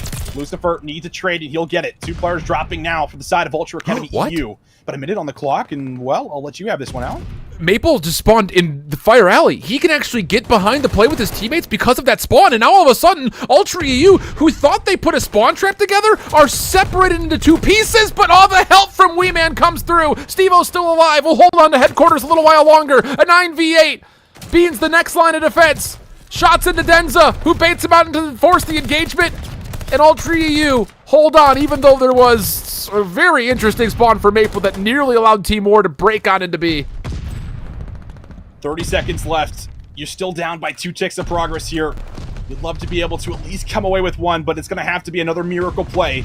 Lives likely won't come into play, but it is still advantage for Ultra Academy EU. Final hit likely coming in now in round number 2. Steve-O up close, waiting for the push to come in. Wardy able to find the first entry. Team War now will have to get on the point. They have to go now, but Denza clears up the second. Weeman now reading the play in the back, but he's only able to come up with 1 in Team War. They are on the point. 3 versus 3 for the lives. You have time to play with if you're Ultra EU. Don't force anything unless you start getting nade tags. Steve-O up top gets 1 key one. That's going to make the clock continue to tick down. It's going to force someone from Team War to have to touch, but Weeman over the top. We get to 1v1, but Maple, he's not playing for the zone. What?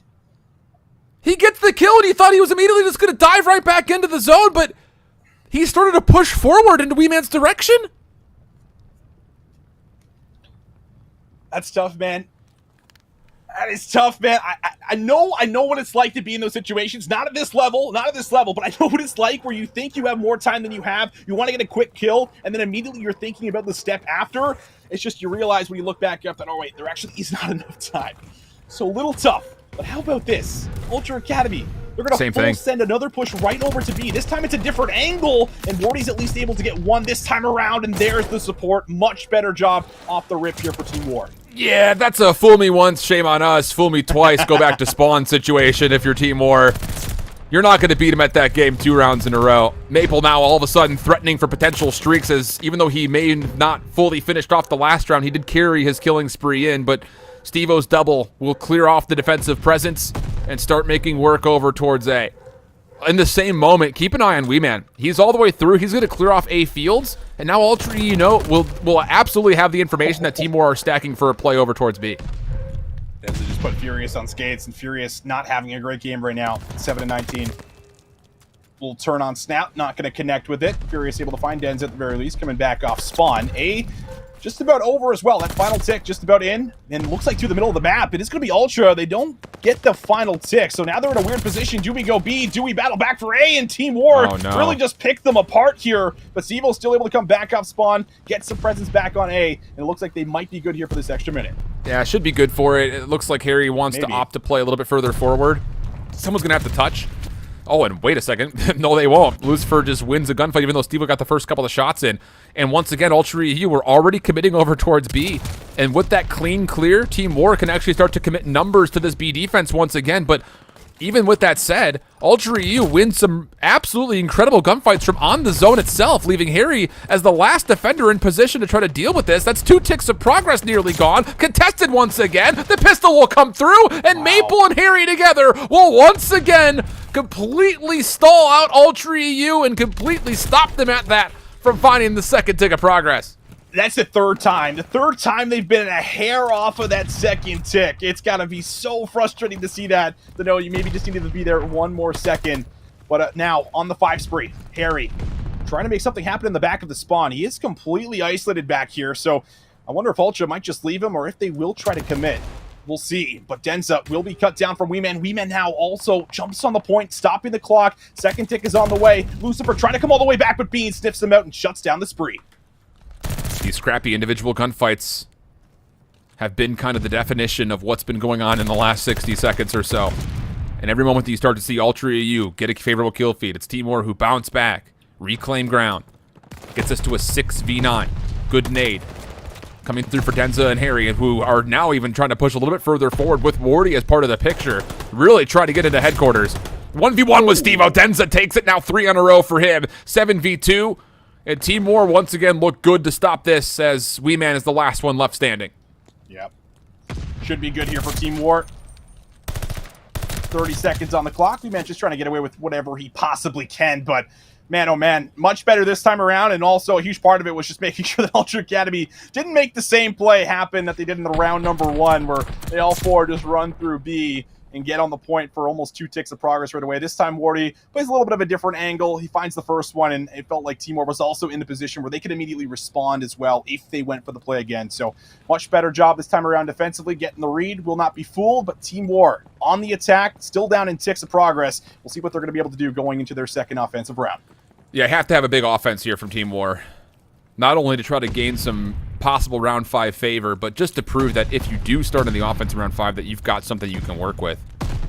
And this time, no crazy antics.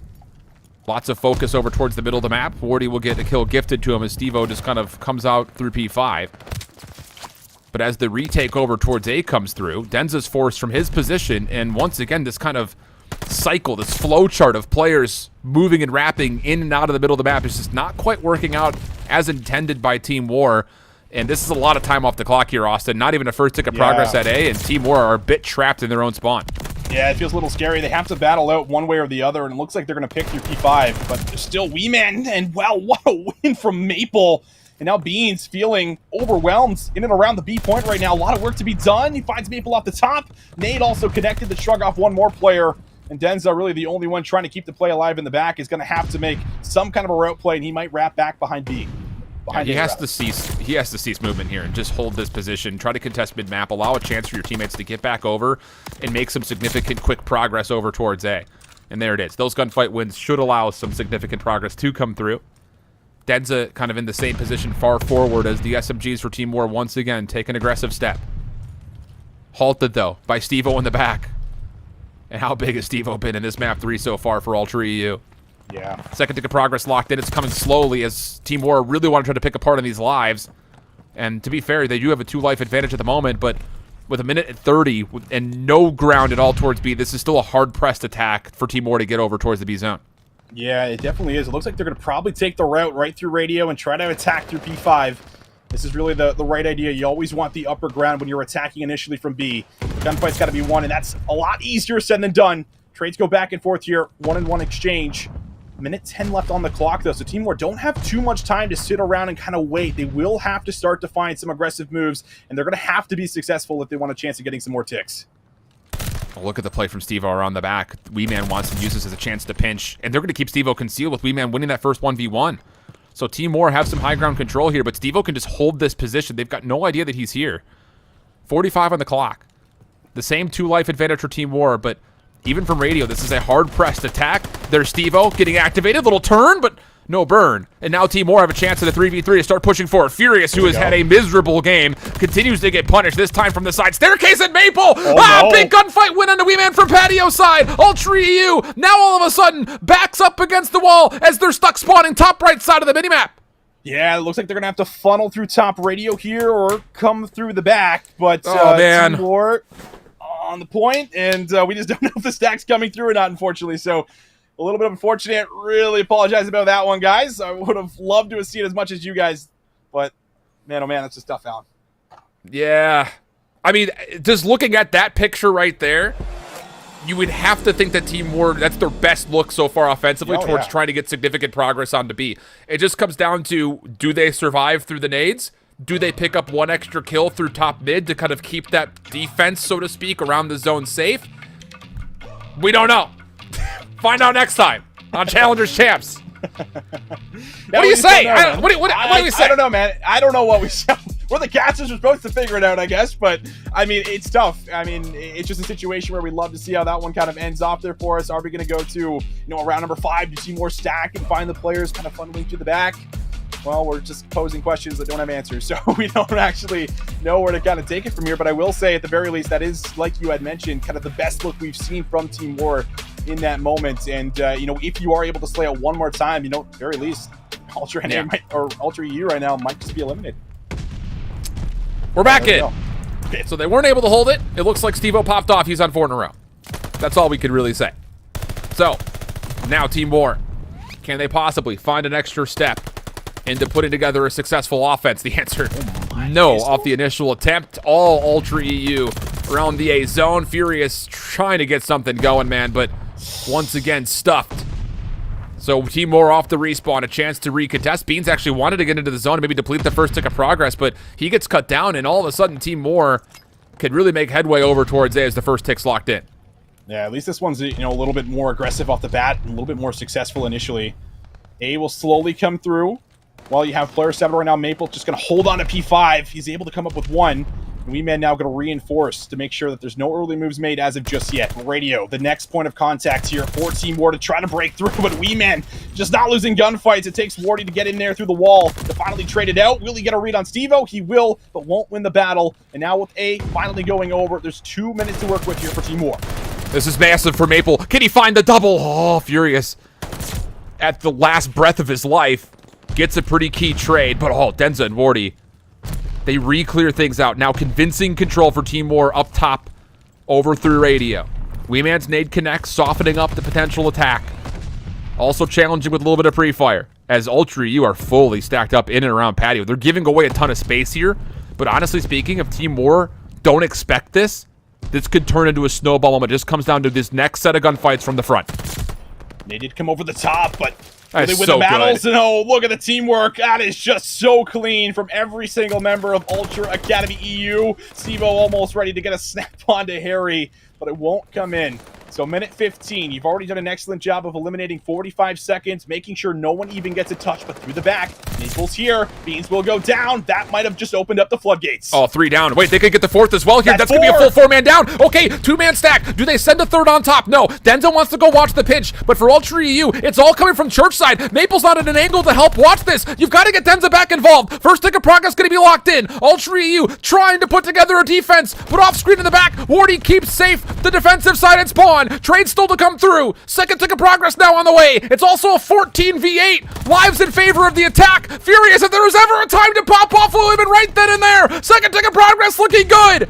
And all of a sudden, you start to feel like they may have just cracked the code. One more kill needed. But no, Ultra EU reestablished some semblance of a defense, but they're still down 6 lives. Oh, that's the problem. 5 lives remaining with 55 seconds, and there's still forward positions here from Denza, but Denza needs to survive. And he's able to get out with his life just barely. 45 seconds, 10 up against 5. Final tick of progress needed, and here we go. Team War trying to make it happen through the top of patio. Gunfights need to come in, but everybody's so patient on where they're gonna be. Lucifer gets one, but there's Furious. He comes alive in the final round and gets a massive double. Now no respawns remaining for Ultra Academy EU. And the clock is starting to become a problem here for Team War. Maple gives up a position deep through church, so when it comes to getting onto zone again, you have to regain all of your ground.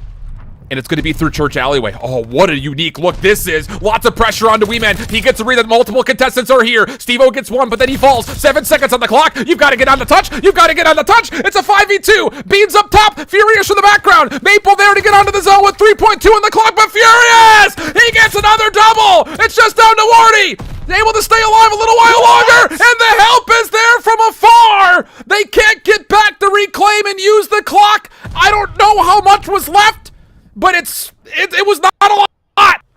Oh my God!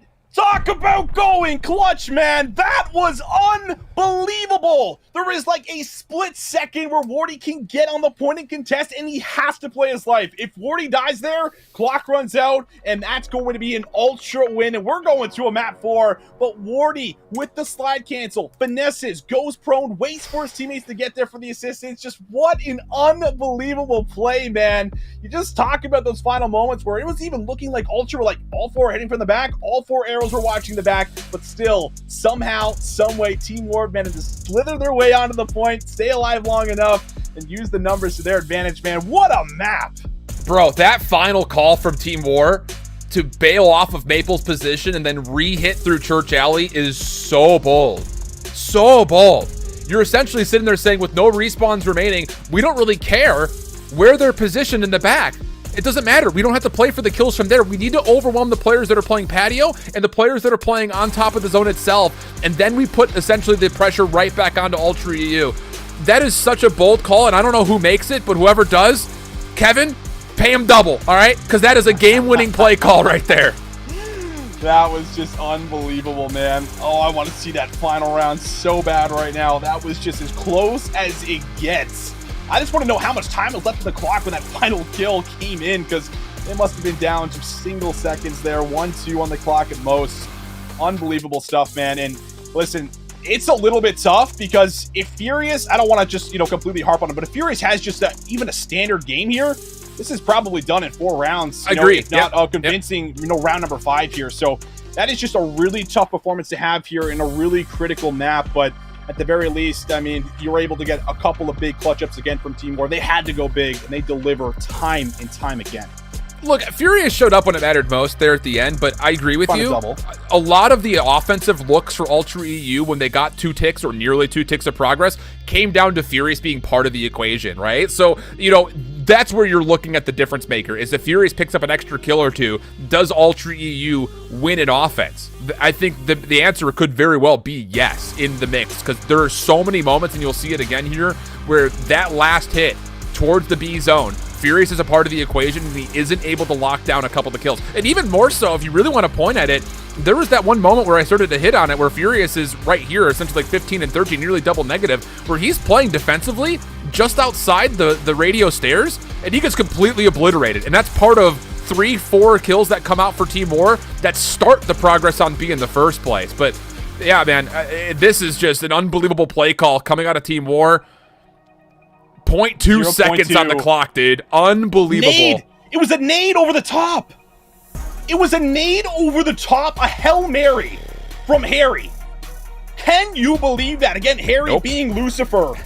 Oh my God. 0.2 seconds on the clock, and you're telling me it's like, what is, I don't watch football, but it's just like the final call. It's like, just run to the end zone. I'm just throwing it over the top, baby. Let's see if they catch it. And boom, it lands top patio to keep Morty alive, man. You just can't make that up. Oh my goodness. I wish we could see that from like some kind of a 3P angle. I can't believe that you, as the proud Canadian, don't support the Canadian Football League. I don't Shame watch the on CFL, you. Alan. Who watches? What American watches the CFL, okay? That's crazy, man. That's slanderous, I have to think. But what a series out of Team War, man. I mean, the first two maps, it really is just composure. A lot of flow over the map. There's so much trust really being executed on. And then there, I mean, same thing could be said as far as being able to clutch up, ice up in the defenses to stop the second tick of progress a couple of different times. And then, of course, the round 5 speaks for itself. We could sit here and talk about it, as mentioned, all day long, but we'll spare you because I'm sure we're all relishing in the moment at the moment. Might be mustarding and ketchuping on it as well. Who knows? But with that all said, Team War, they now get to the winners finals. And I won't say that I'm surprised by it, but if there were to be a team in current form to be able to shut down Ultra NA, I mean, you're seeing it right here. Both teams in the winners finals have not dropped the map yet. Yeah, that's an insane story with the teams that we have in this tournament. I mean, Team War not dropping a map against Ultra Academy EU and Ultra Academy NA. We saw it there. I mean, fairly convincing for the majority of the maps outside of the first one against Ironblood Gaming. So very convincing across the board for as far as what we've gotten out of these two. And now they got to battle it out against one another to see who gets the grand finals, man. I just, where do you, like, I don't even know where you place your bets. I don't even know who you lean on anymore, because it really does feel like anything can happen when you go into that winner's final matchup, especially if we get the same Team War that we just saw. Yeah, I agree with you. The thing about it is that winner's finals isn't scheduled till tomorrow. So now both of these two teams will have a chance to go back and watch. Really crack at one another on the mental chessboard as they start to prep for one another. And let's be candid, you know, as far as coaching conditions are concerned, not to, you know, say that the other teams don't have the same kind of support system, but you're dealing with some pretty notable minds that could help prep these two teams for one another going into tomorrow. That winner's finals is going to be unbelievable. But let's not get ahead of ourselves. We still have lower round 2 matchups to close out the evening. In both those matches, your best guess is as good as mine when it comes down to it, because we're seeing some wild and loose play styles from the 4 teams that happen to be down in lower round 2. Yeah, I wish I could, you know, come through with some analysis on who I think is going to be the favorite, who can do some damage. I will say, I think that, you know, Clay & Co, Team Exposed, I do feel like that is a team that could still make some waves, but when we were watching them a little bit earlier on, there were certainly some problems within their gameplay for as far as, you know, playing together and just doing a lot of what we saw during the qualifier. That was something that we were just constantly hyping them up for. So we'll see what actually ends up happening down there. I still don't really have, you know, any kind of a guess on what's going to unfold. We're just going to have to wait and see, Al. That we will, and you will also have to wait and see. As we're about to go to our extended break, as everyone starts to get ready for lower round 2, Infinity and Proper will close out the evening. Don't go anywhere, okay? Challenger's just as inviting and just as fun as the CDL is. Open up a second tab. Just don't go anywhere. Come back for lower round 2 at the backside of the break.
back into the music. You know how to do this. Don't second guess, just not a test. It's not a race, no black or white. Everything's great. No yesterday, never tomorrow. Only the present, that is your gift. It benefits you only if open. Everyone's chosen, beauty of choice. You can stay silent, forget your voice. You can malign them, hold a grudge, or stand before judge, just stay in your case. Top of the notion that you were just a mere drop in the ocean. This is your moment, fear is a Trojan horse. When you open or close your doors. Just when you feel like it's too much, just when you feel like you've had enough, take a step back from the edge and take a deep breath. Dance like you'll never, dance like you'll never, dance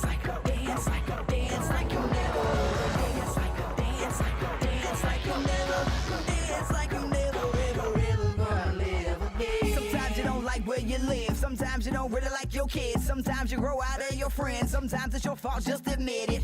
Finger point in the mirror, 3-point back, that's the tearjerker. You can wallow in sorrows, depressed of the past, afraid of the unknown tomorrow, or you can just live in the now. We all trying to figure it out. The rhythm inside of your chest that's keeping you moving, that's the solution. The ball on the floor is hard to ignore, endorphin rush will flush your brains while you dance your pain away. Just when you feel like it's too much, just when you feel like you've had enough, take a step back from the edge and take a deep breath. Dance like you'll never, dance like you'll never, dance like you'll never, dance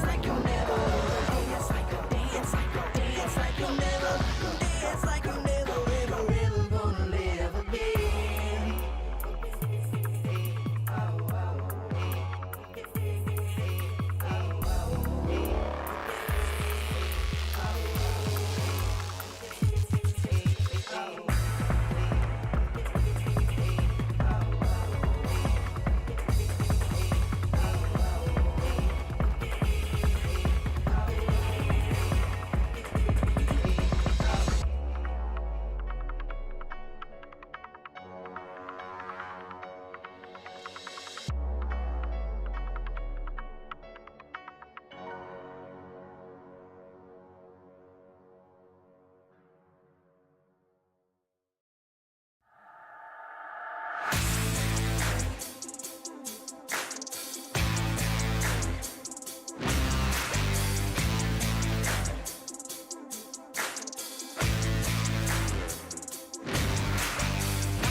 Welcome back, everybody, here to the Call of Duty Challengers Championship. For the final time today, we have one more match to give you. It is time for a losers round 2. My name is Infinity, on the desk, joined by Proper here. Andy, why don't we take people through what has happened today thus far with the bracket?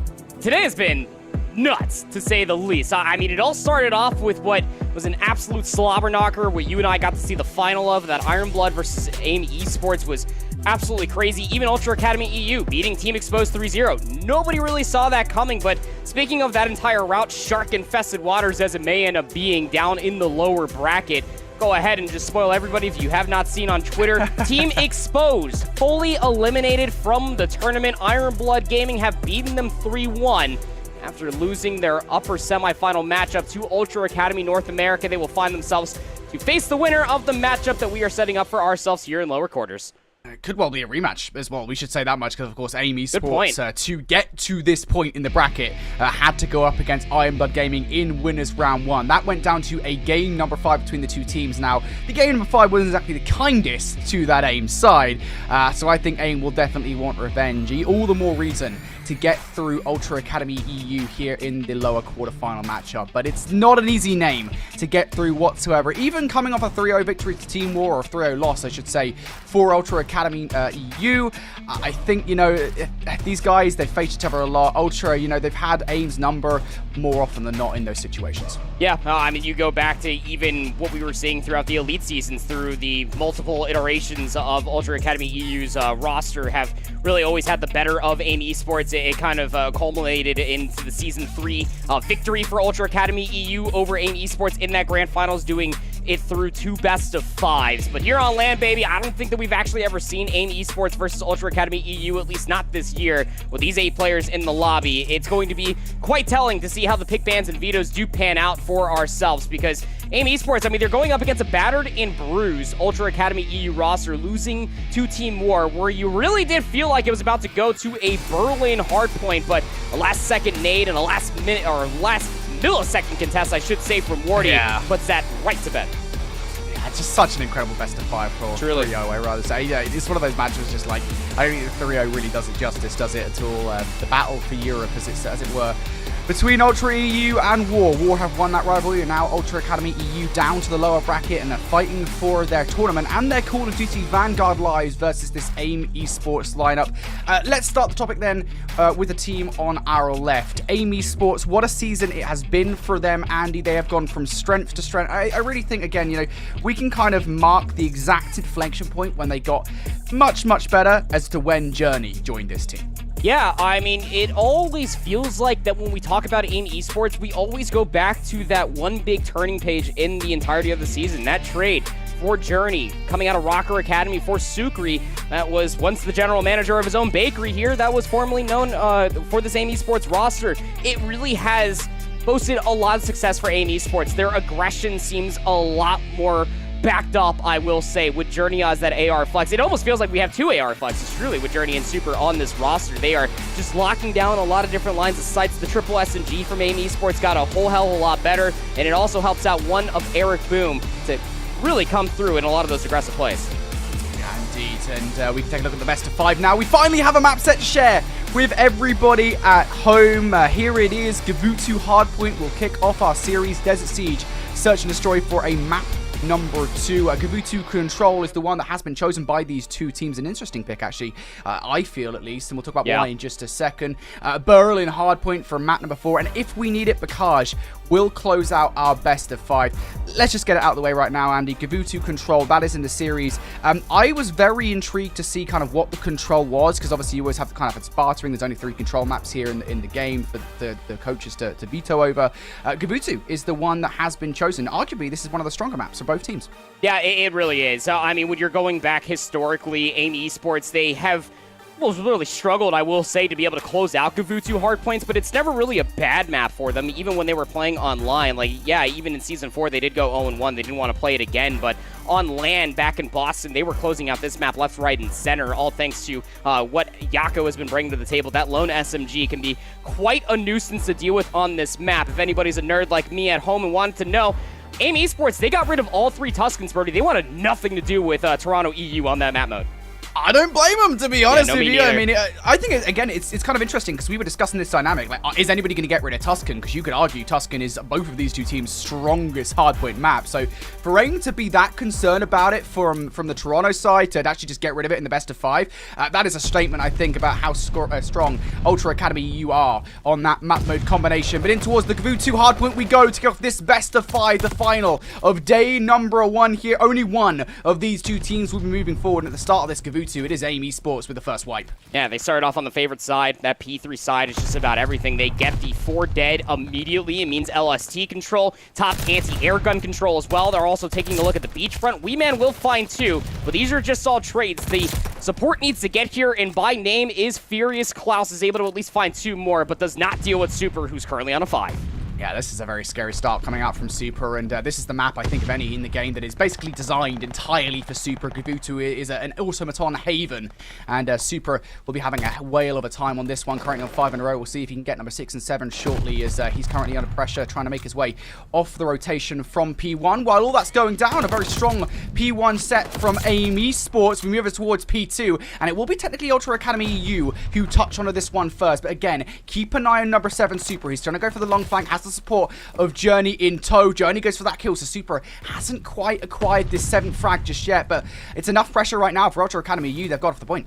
This is really difficult, though, when you're looking for Ultra Academy EU, because as you were saying, they do not touch that hard point. No, not quite yet, because they're very worried. They want to make sure that they always have ring control and a player inside of green, because they did a great job at least flipping out the spawn, sure, but you also have to somehow accumulate hard point time sooner rather than later, because you got players like Super, who's able to get kill number 7. That's a glide bomb very early for Aim Esports, as they're currently at about a 55-point lead, and they're finding kills to boot on the rotation earlier on. Still 10 seconds left here in P2, and Eric Boom answers back with a 3. Yeah, Eric Boom, traditionally with an MP40 in hand, now going to be running that automaton here for Gavutu, and a 3-piece for him will be a strong start for Aim Esports. Wow. And this is very scary. If you're Ultra, I mean, yeah, you're trying to hold the spawns for jungle at the moment. You're feeling the pressure. That glide bomb immediately utilized coming out from Super now. And for Aim Esports, they want to pressurize Ultra from the front of this one. They should continue to spawn in the back line, but nonetheless, it is that pressure. You can fight this from the front, and here you go. Journey and Yako combining for 2, and Ultra, they're really starting to feel the heat now. I mean, with Eric still contesting anti-air gun, there's nobody putting themselves in a position to flip out Ultra Academy EU, and this will benefit Aim Esports because they can keep them trapped in towards the back. Furious does find 2 with the wall bang, and then the second with the automaton out in the open, so they will be able to get a much-needed late break with 20 seconds remaining. I mean, Aim Esports, they don't even have to hit this one more time. They can set themselves up mid-map, knowing they already have the spawns in the rotation for 4. This is breadcrumbs as far as that hill is concerned. I mean, we've seen teams fight from the front time and time again, right? But Aim do it really well there, and they don't give up the spawns for the next rotation, which, for my money, is the hill that you want to hold for the full 60 or full 59 or whatever you want to call it. So that's Aim's goal at the moment. Now they're looking to hold it as we move it towards the rotation. Steve-O, though, starting to get the aggression going here. Has Beans in tow, but he will fall to Super. And now what can Beans do? He's going to fall as well. The first wave of gunfight go Aim's way. Ultra, at least they're going to spawn close, but that is by no means a safe haven. Look at the spawn coming in from Fierce. He actually spawns on the beach side. Now, I don't think that Eric is going to expect this. He's currently throwing shots towards the middle of the map, but unbeknownst to, I mean, even to the spawn that's happening, Furious does come back in to contest P4, but Super essentially just spawned right behind him, so that's going to be at least the recontest coming through 130 to about 32. And Aim Esports have successfully flipped out Ultra Academy EU ahead of the rotation 4-5. Again, breadcrumbs will be sacrificed here for Aim Esports. They'll try to hold the middle of the map, making sure that nobody flanks through their backline. Got to keep an eye on Furious for those rotational gunfights right now as Ultra try to force their way through the LST ship. Furious has so much to do, and he will actually lose his 1v1 versus Journey, or rather a 1v2 against Journey and Super. So for Ultra, the path towards the rotation is, I feel like we're going to be saying this a lot throughout this Gavutu hardpoint, isn't the best at the moment. They consistently are losing them at the moment. We need to see individual heroic plays coming out here from this Ultra Academy U side. So far, that just hasn't been the case now as Jacker's starting to heat up on the LST, looking for a number 2 against Steve-O. Will not find it, just backing away for the moment. Kills towards the backline as well, being won by Journey. And it just feels like all the supporting cast at the moment are playing their role to perfection. Aim are not giving anything away for free. Super is 14 in 5. With a minute and counting up to past 12 seconds of hardpoint time, Ultra Academy U just can't get in. It's a 100-point deficit that they have to claw their way back from. You asked for a flawless opening set of hard points. Well, Aim Esports absolutely delivered. They're dealing with flanking members, always making sure they're cycling players out from such key positions. Even Yakko at 12-9 understands the task at hand. When P2 becomes active with an MP40 in hand, he'll get his hands dirty. But outside of that, he's always trying to contest top ring. Now going in towards the second set, Ultra EU will be in anti-air gun first. Gotta be able to hold. They cannot afford for Aim to break early. Furious of 2, that's going to be a good start here for Ultra, though. They could have a better set, right? They're not out of this by any means, but it is just the topic, right, of how rare these kind of comebacks on Gavutu actually are. Maybe Ultra will be one of the first teams to pull such a feed off. They have to do it here on the back of P1, though, and one player has already slipped through the defensive line. That is going to be Yakko, who's causing all sorts of problems. Will hold off a couple of seconds away from Ultra there, picks up 1 kill before falling, so now Ultra can start to pick up some time. Again, just 30 seconds left. Aim at the back of their minds will want to make sure they position themselves for the LST. They have a fair kind of comfort net, if you will, at the moment. They've got a lot of points they can theoretically give away. Yeah, I mean, leader's advantage in a nutshell, right? About a 100-point lead is what Aim Esports are still holding for themselves. You still have Journey trying to be an absolute nuisance, hitting for some scrap time. 10 seconds is what he's going to be looking at, and he will clean up at least one more player. That was Beans trying to hold the scrap time as well. On the opposite side of the map, over for LST Control, well, Aim Esports are still winning the gunfights. You have players like Eric Boom that's pushed up over inside of P5, making sure that the reinforcements from Ultra EU do not get to P2 for free. Well, Eric has fallen now, so this is going to come down to the players inside the LST ship here for Aim Esports. What does Vortex do about this one? He's able to pick up 1, looking for the stairs for the second, and will find it versus Super. Unfortunately for him, though, Furious with the team kill will take him out of the equation. So Ultra, not as aggressive, not as strong in the push as they would have liked off the back of that one. And as a response, Aim, they're able to come on through, put 2 to 3 kills together. And while they're not earning time, I think that the idea is for them, Ultra are also not earning time. But keep an eye on Journey right now on our screens. They're going to push in, envelop these spawns towards the next hard point.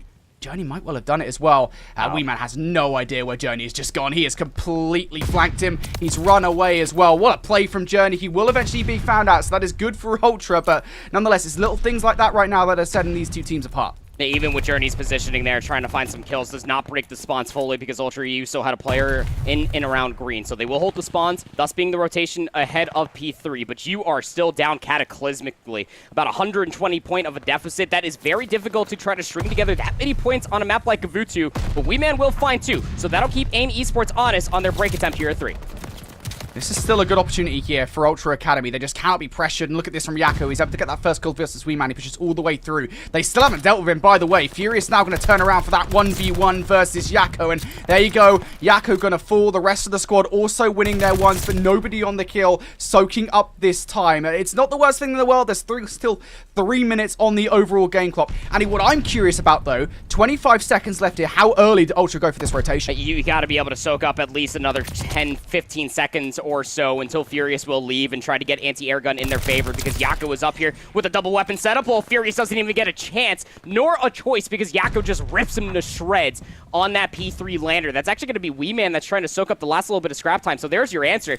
Nobody from Ultra EU can even get past the middle of the map to try to contest the P4 rotation.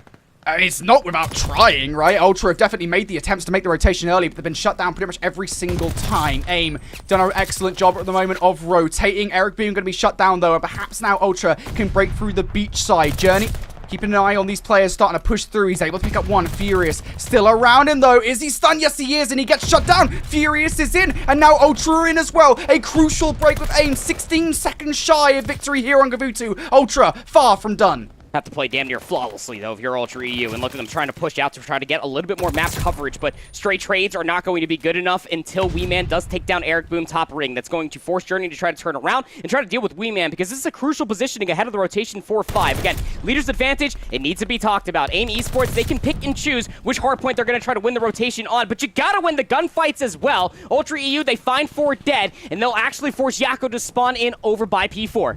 Now Weeman almost on 7 in a row. This glide bomb would be crucial, of course, because you'll get out of jail free card on towards this next hard point. There's only one player over here, by the way. Look at the purple arrows enveloping Eric Boom at the moment on this rotation. Eric has so much to do, and there is number 7 for a Weeman as well. Ultra looking to bust this game wide open. Aim still need these 14 points, by the way, and in comes Weeman. Can't do much there. Furious is going to be the one to pick up the kills, but it doesn't matter. The glide bomb is in for a Weeman, and there is that now to rest on. But look at the spawns. Ultra, they're on the right side of the map. They're in the hardpoint and they're earning the kills as well. This is a dangerous moment for Aim Esports here. They're not able to touch. Yeah, 30 seconds to let the fight over here as well. I mean, Ultra Academy EU, they actually have an opportunity to try to even up this game. And look at Aim Esports, they're actually completely conceding it. Not by their choice, they just simply cannot win the gunfights forward, Brody. They have to be able to force their hand over by anti-air gun, but they're a little bit tunnel vision because Furious has just flanked them through.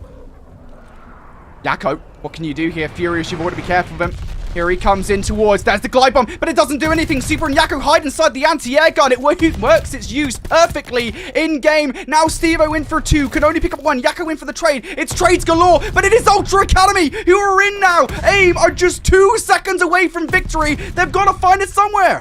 You cannot afford to push out too further forward. You want to make sure that you're still in a position to try to get some trades. That's where Vortex is kind of holding in the middle of the map, making sure the reinforcements for Aim cannot get in here for free.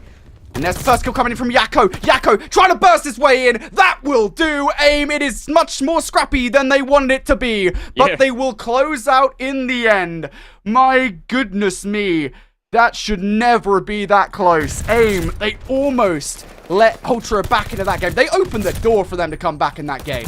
There's not many points in time where I'm casting a Gavutu hardpoint where I say, hey, a team just needs to play flawless and try to execute off of rotations, find just damn near every single gunfight in their favor to try to string together P3 to P4 all the way into P5. And I mean, all of Toronto EU just made me absolutely eat my words by making a seamless comeback of about 123 points was the deficit that they had over their heads from Aim Esports, albeit in a losing fashion. If they came out of the gates that hot, we probably would be looking at a very different map 1 outcome, but it still does not matter. We'll take a look at some of these replays as well, because Aim Esports off the rip just absolutely came to play. It does have to be talked about. Yakko had himself a whale of a game. Yeah, Super had a great first set, being able to get that 7 spree, really put the pressure on Ultra EU early with that glide bomb to break P3 as early as they did to be able to accumulate about a 100-point lead very early on. But Yakko was constantly just over in anti-air gun with that MP40, just always making sure that Ultra EU could never get that side of the map at their favor.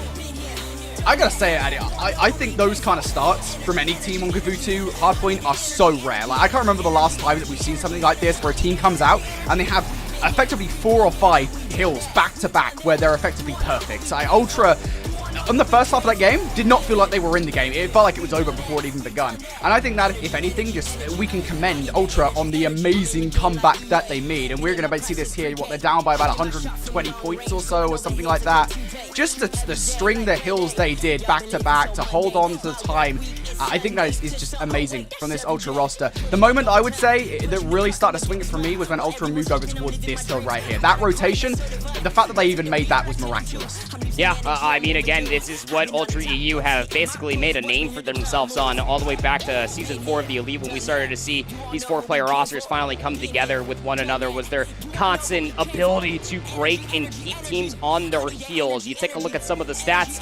Weeman, of course, has to be talked about off that 7 spree, just about 3,800 damage for Weeman, 30 and 25. We had 5 traded kills to speak of, but again, all of my eyes just immediately go towards Yakko. 29 and 23 as a main submachine gun on Gavutu. I know Visions loves this conversation as well. This is a BZ level performance in such a high stakes map that Yakko was able to perform at such a high degree with 20 non-traded kills and about 3,300 damage. Again, Yakko really was just doing it all. I mean, it came down to him trying to contest it and try to get P2 back in the favor, or just keeping it mixy on P5. Yakko was almost always over in the anti-air gun position, just making sure that those 2 pieces are always coming through to make sure that Ultra EU truly never had numbers to try to break the setups there at 2 or 4. It just, I think it's really unique, isn't it? You're looking at Yakko, what he's able to bring to the game there inside that Gavutu hardpoint, 34 seconds of hill time with the roaming sub play. Yakko makes a hell of a difference there in game number 1. It's much closer than they anticipated, but in the end, they're able to get it done, and they will move up 1-0 in this series. Next up, Desert Siege, Search and Destroy. And, you know, again, I think Search and Destroy for both of these 2 teams coming into Season 4, or coming into Boston and coming into Challengers Champs, is a very interesting story, because I think for both of the teams, they were looking for advancements coming out of Season 4. You know, that Search and Destroy, I think it was the thing that they wanted to work on ultimately. Yeah, 4-4 coming out of Season 4 of the Elite for Ultra Academy EU, and to be completely candid, going into Boston, their Search and Destroy looked eons better than what we got to see from them online, but you know, the Desert Sea Search and Destroy definitely needs to be talked about, because the last time that we did see at least these two names playing up against each other on this specific map mode combination, Beans was making a mockery of what Super was trying to look for with that sniper rifle time and time again. Like, I understand it's online and I gotta take it with the grain of salt. Now here on LAN, AIM Esports have at least proven on the day that they can play this map mode combination to a fine tee with a 6-1 win over Ironblood in their winners round 1 match. Yeah, that's the key thing for me, is, you know, we already seen this once today, or rather we didn't see it. We have the scoreline, we have the result from that matchup. It was a 6-1 to AIM versus Ironblood Gaming. And we've already seen today, by the way, that Ironblood Gaming are a very good team. So it's no easy team whatsoever to take down in Search and Destroy specifically, and that should be noted, I think, for this AIM Esports roster in S&D. That being said, I think it is interesting to talk about kind of the S&D on Desert Siege for AIM Esports over time, because they were, I think, what I would say, like Season 2, Season 1, very reliant on Super Sniper Rifle. He was a player that was consistently getting these early First Blood snipes. Teams have adapted to that over time. And given the fact that Ultra Academy EU were one of the teams that managed to adapt to that, they're one of the teams that were consistently facing them on Desert Siege Search and Destroy in Season 3 and Season 4, well, I think they're going to know what to expect coming into this S&D. Yeah, I mean, you would almost hope so as well. And you can take a look at the practice ahead of this entire endeavor of a weekend. Ultra Academy EU, again, that boot camp up north in Toronto itself with the CDL team of Toronto Ultra, just trying to get those in-houses ready, just really outclassing and performing, at least to our expectations, what they were able to showcase versus Team Exposed in their winners round 1 match. But it all has to come here, as they also have a 6-1 win on the day. Very fast hit, aggressively coming through for AIM. Look at this one from Steve-O. Going to draw that first, but there is Super with the sniper rifle from the dunes. Will take him down. Does Yakko get this bomb down? Definitely feeling the fury of Furious at the moment. Furious getting over-aggressive as well. Look at that play coming out. Bean's going to take down Yakko. Now that bomb is kind of in no man's land as far as AIM Esports are concerned. And the rotation is red to Super 1v3. And they know he's got the sniper rifle. Should be able to pick up the auto there. Not going to do it. So 1v2 now. Get the bombs at least. Information will at least be neutral. Super will pop dead silence, just breaks through the wall, seeing if they can get a little quick scope action on the backside of the tower. But unbeknownst to Super, we man Furious, they have backed up effectively in their spawn, potentially playing for the retaker, just waiting for the exit. But yeah, I was about to say, Furious had to have seen Super inside of University, almost gets the sniper shot. That probably would have been a little bit of a difference maker for how the round will be playing out. But even after getting that trade, forcing out the 3v3, Ultra EU stand tall. They'll be able to take the opening round. See the aggression coming out from Ultra straight away. You kind of saw it from Steve-O, right? Just ran on the top of the B-bomb site. Just didn't expect it. Fast and hot, that's how you like it for Ultra EU at the moment. This is kind of how you want to counter the plays of AIM Esports. Make sure you kind of smother Super as much as possible, because he is absolutely their secret weapon you're going to want to deal with. As we go to Ultra now on the offense, let's see where they take this bomb. Super! Going to take down Beans. You get aggressive onto A, and that is exactly what you get. It looked like Beans actually had an AR in that play, but Furious will find that trade at the very least. Journey's trying to at least mitigate that damage in the middle of the University, but still walks away. 1v1 now for Yakko. They're about to butt heads. Oh, Yakko taking the shot. Steve-O still with the L trigger, though. Will win that 1v1. And Ultra, despite losing that first blood, come out on top. Yeah, and this, again, is kind of the narrative that was written in stone away from Ultra EU's map number 2 versus Team Exposed on this very map mode combination. Look, even if you get that first pick on either the A or the B lane, Furious and Steve-O Vortex are just relentlessly trying to get University in their favor. And more often than not, if you do not deal with both of those players inside of University, Ultra Academy EU really know how to dictate the pace of the middle of the round from that positioning alone. Alrighty, well, Super. You see him aiming for Beans. He's seen him, but going to take the shot through the fence panel. That's not going to do anything. Journey elsewhere there on the side has actually picked up 2. He's looking for number 3 versus Weeman, and he will not be denied. Beans now 1 versus 2. They've already got the information as to where this player is, but I don't think they quite expect him to have made a quicker the flank as he had. But these players, having absolutely none of it. They've already made their way towards University, towards A. Yeah, that's the right call, right? I mean, unless you're just expecting maybe Beans to be all the way on the offensive corner. They're going to clear out at least the A-bomb. Rock will be going down here from Journey. Trying to extend the round to about 45 seconds before it does detonate, and this 2v1 Beans is quickly moving their way over here. He's looking for the exit frags. He's not going to get anything. He might have some information as to where Journey is, and there you go. Nice reaction, though, trying to bait out Supra with the shots. Of course, now, though, Supra with the Overwatch is going to put a lot of pressure on towards Beans here, but Beans is putting a shot into various different players at the moment. Both of them feeling the heat there. Nonetheless, it will finally be around from Aim. I've never seen 30 bullets just be sprayed in such an accurate manner. It's just like... Just absurd. I mean, he knew where both players were located at, but right, you had Super all the way in the post-plant situation with the sniper rifle just all the way on the defensive tower overwatching the A lane. And then he also had Journey in that close corner as well. Journey with the ace, by the way, in that round. Started off with the 3 over by the BS&D. Almost was looking like a quick plant. Does not matter. They make the rotation happen in the 2v1, get themselves on the board. They're in towards this game now. Our Aim, but look at this aggression coming out from Ultra Academy EU. Furious going to draw that first blood. It's like what we've seen earlier on today.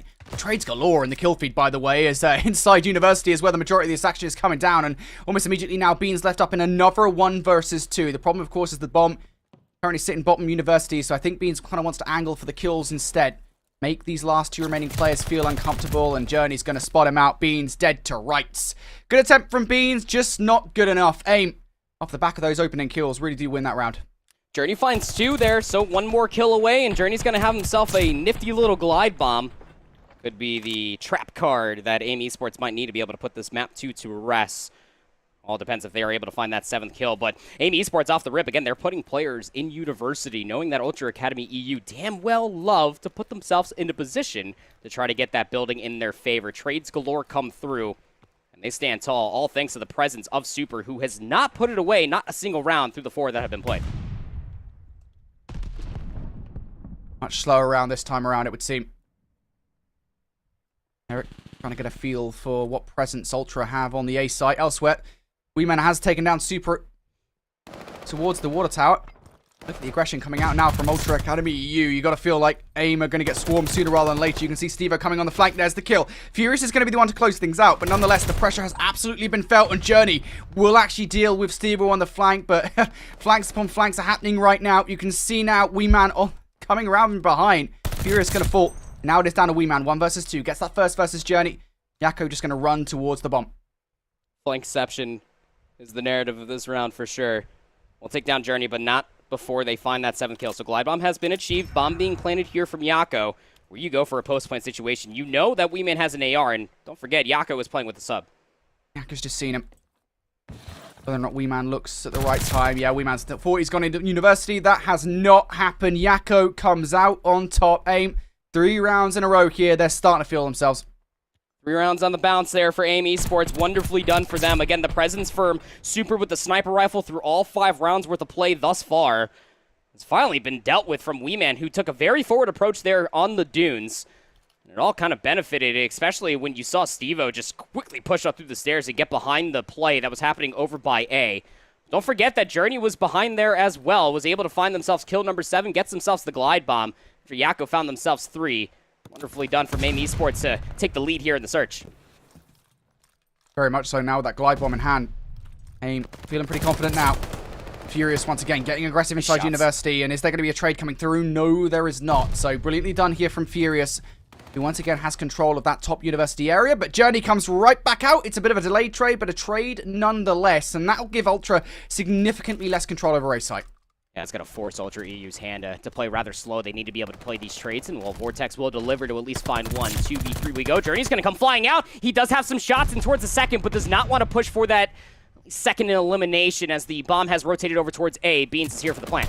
He's going to get the plant down. There should be an immediate trade, though, coming through from Journey, and there will be. So now Weeman has to defend the site, and he's about to fight a war on 2 fronts here as the flank should be initiated, but no, not before Weeman gets the kill, and he might have just got the godly timing on towards Super as well. Back and forth they go, Super looking in the wrong direction, and Weeman with the 1 versus 2. A little bit of luck on his side, but luck's all you need in that situation as Ultra get themselves back into this S&D.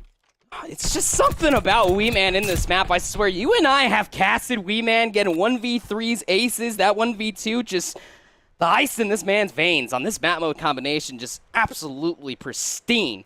Be able to get the read knowing that, hey, I have not seen Super, and he definitely was not over there, did not see the glint of the sniper rifle on the defensive side of A. Surely must be on the flank, and Spidey senses tingling. We're absolutely in that manner. Ultra Academy EU finally break the mold, stop that train. That was the round count for Aim Esports. Much slower around this time. Ultra have put all their eggs in one basket. They've gone straight towards A. Yakko going to get this B-bomb down, and the glide, because you say, coming through from Journey. That is a big call to make. They have to win the round now off the back of that. Furious has actually got themselves all the way on the BS&D. He might be able to stretch for this if he does have some help. He's just playing the head glitch on the bomb site itself, but that is what you expect. The glide bomb should absolutely benefit an easy round, as the play call was called and the glide there from Super once it was available. One player just pushing immediately to try to get that fast point over by B. And Ultra EU, I mean, they have to respect the space. They can't just try to contest that BS&D plant. As soon as they ended up losing their first player, all of AIM Esports were already entrenched in their post plant. I gotta feel like a little bit of that is just trying to stop any momentum from Ultra. Yeah, you've got a round back. We got 3 rounds on the bounce before that, but here's one right back at you, using the glide bomb to try and get in the heads of Ultra. How do Ultra respond? Want to get the bomb down over towards B. They should be able to without stress. So this has to be a fast retake from AIM. And unfortunately for Super, that kill versus Wee Man would have afforded quite a bit of map control. But they have nothing now. And Super misses the second snipe as well. Gotta hit those. He knows where Wee Man has him dead to rights almost. But Wee Man just forced to play on his belly. Some help is coming through on the top side of B. But no picks are coming through. 4v4, 28 seconds. And Yakko knows he still has to deal with Wee Man. They know exactly where he is. It's just, he's such a pain to deal with. Yakko now trying to find the route. Just 20 seconds left. They know exactly where Yakko is, or at least where he was a couple of seconds ago. That kill onto Beans will reveal his position, and 15 seconds is just not really enough time to do anything. And it really just feel like what Ultra, they wanted to get the bomb down fast. That is exactly what they did. If Super maybe gets those snipes, we're looking at a different kind of retake, but it just doesn't happen. Ultra tied things up.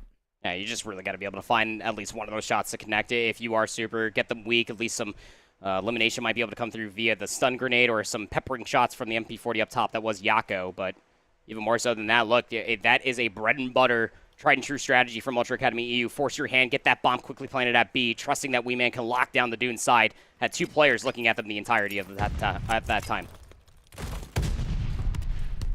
And towards Uni we go here for AIM Esports. Journey 12-6 has had a hell of a search and destroy thus far. Now Furious, he's gone to top Uni more often than not, and AIM have read it.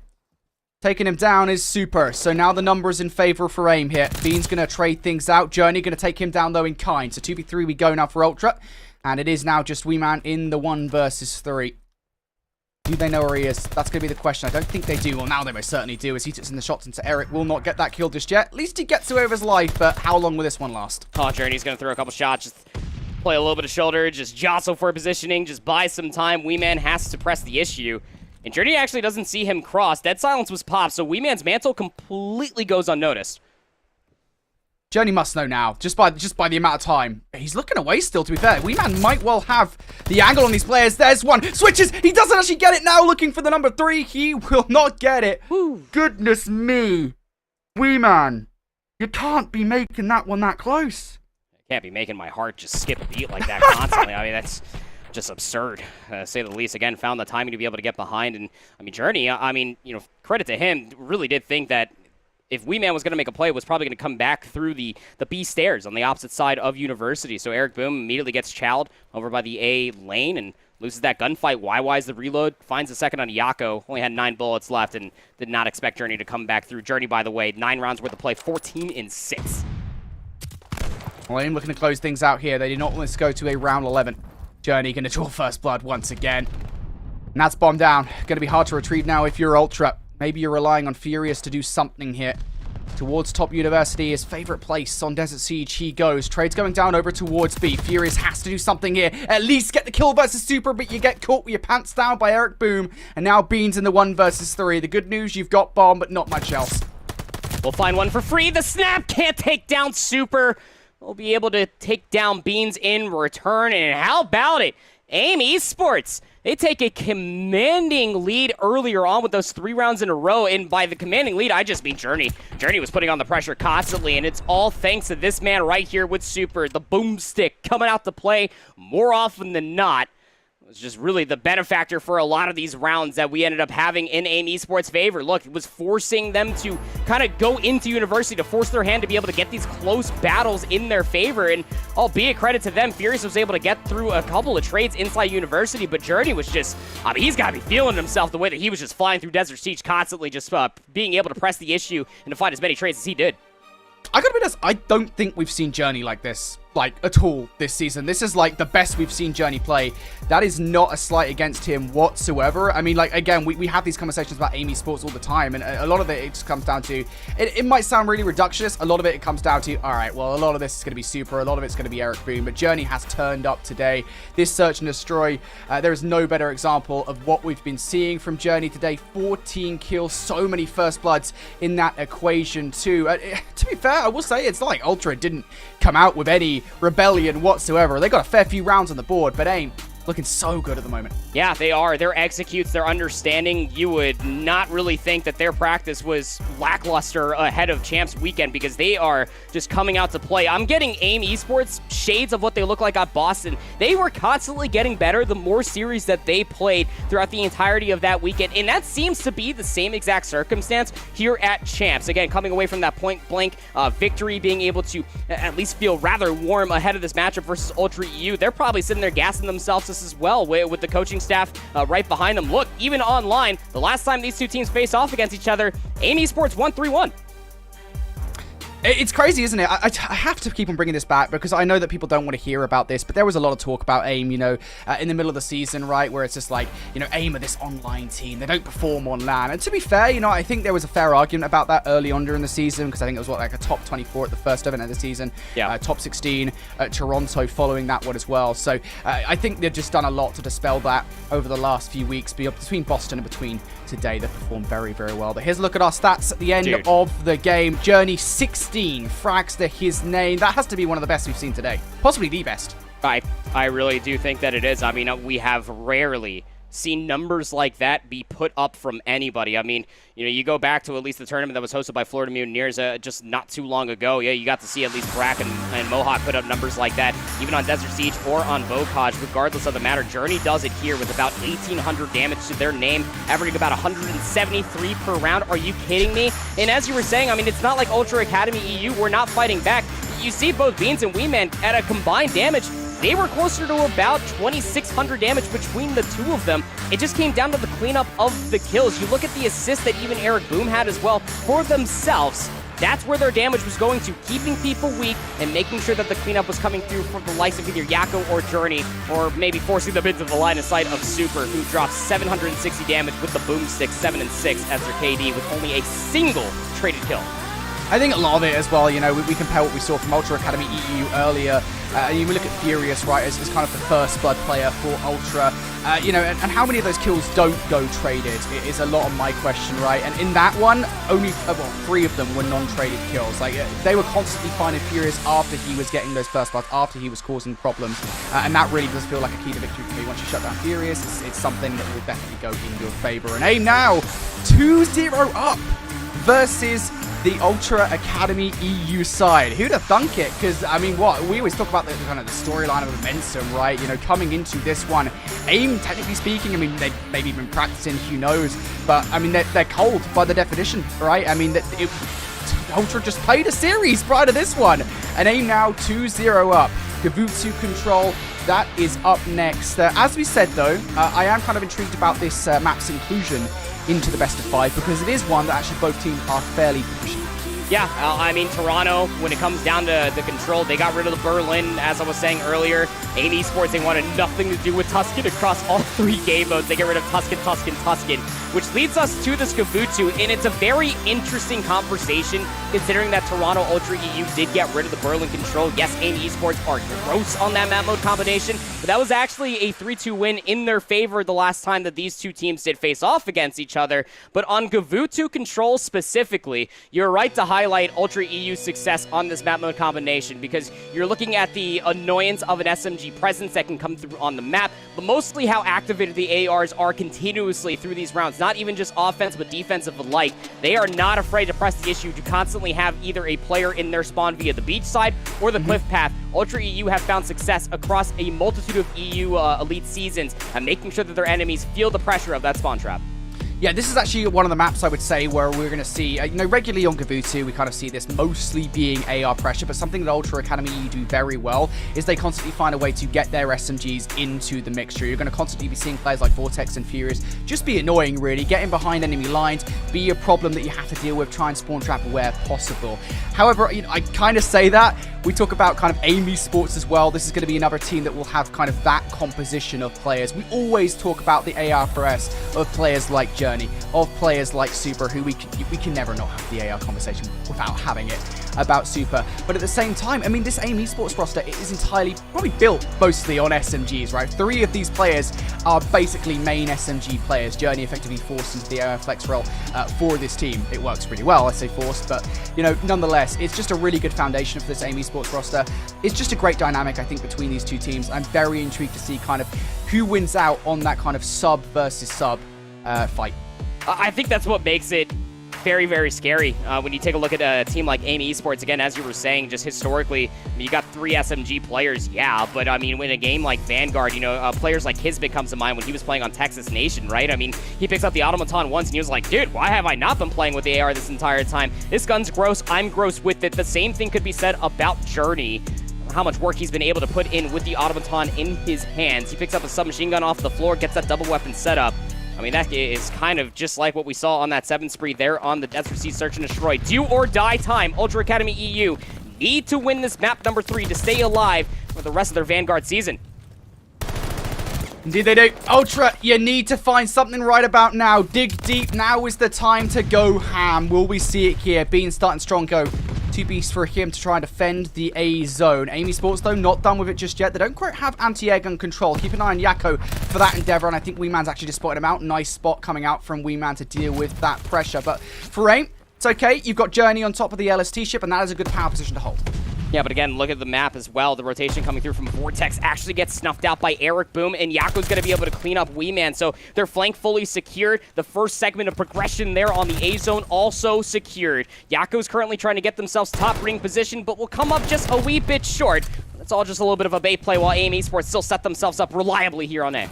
Yeah, I think Ultra have just given this one up. Maybe if they get a couple of frags, they might be able to go over this one, but look at the positioning of players like Beans and Weeman at the moment. They do not want to lose control of the power positions past the LST ship. So Aim Esports should be able to capture this one unless Furious has a last hurrah to say something about it.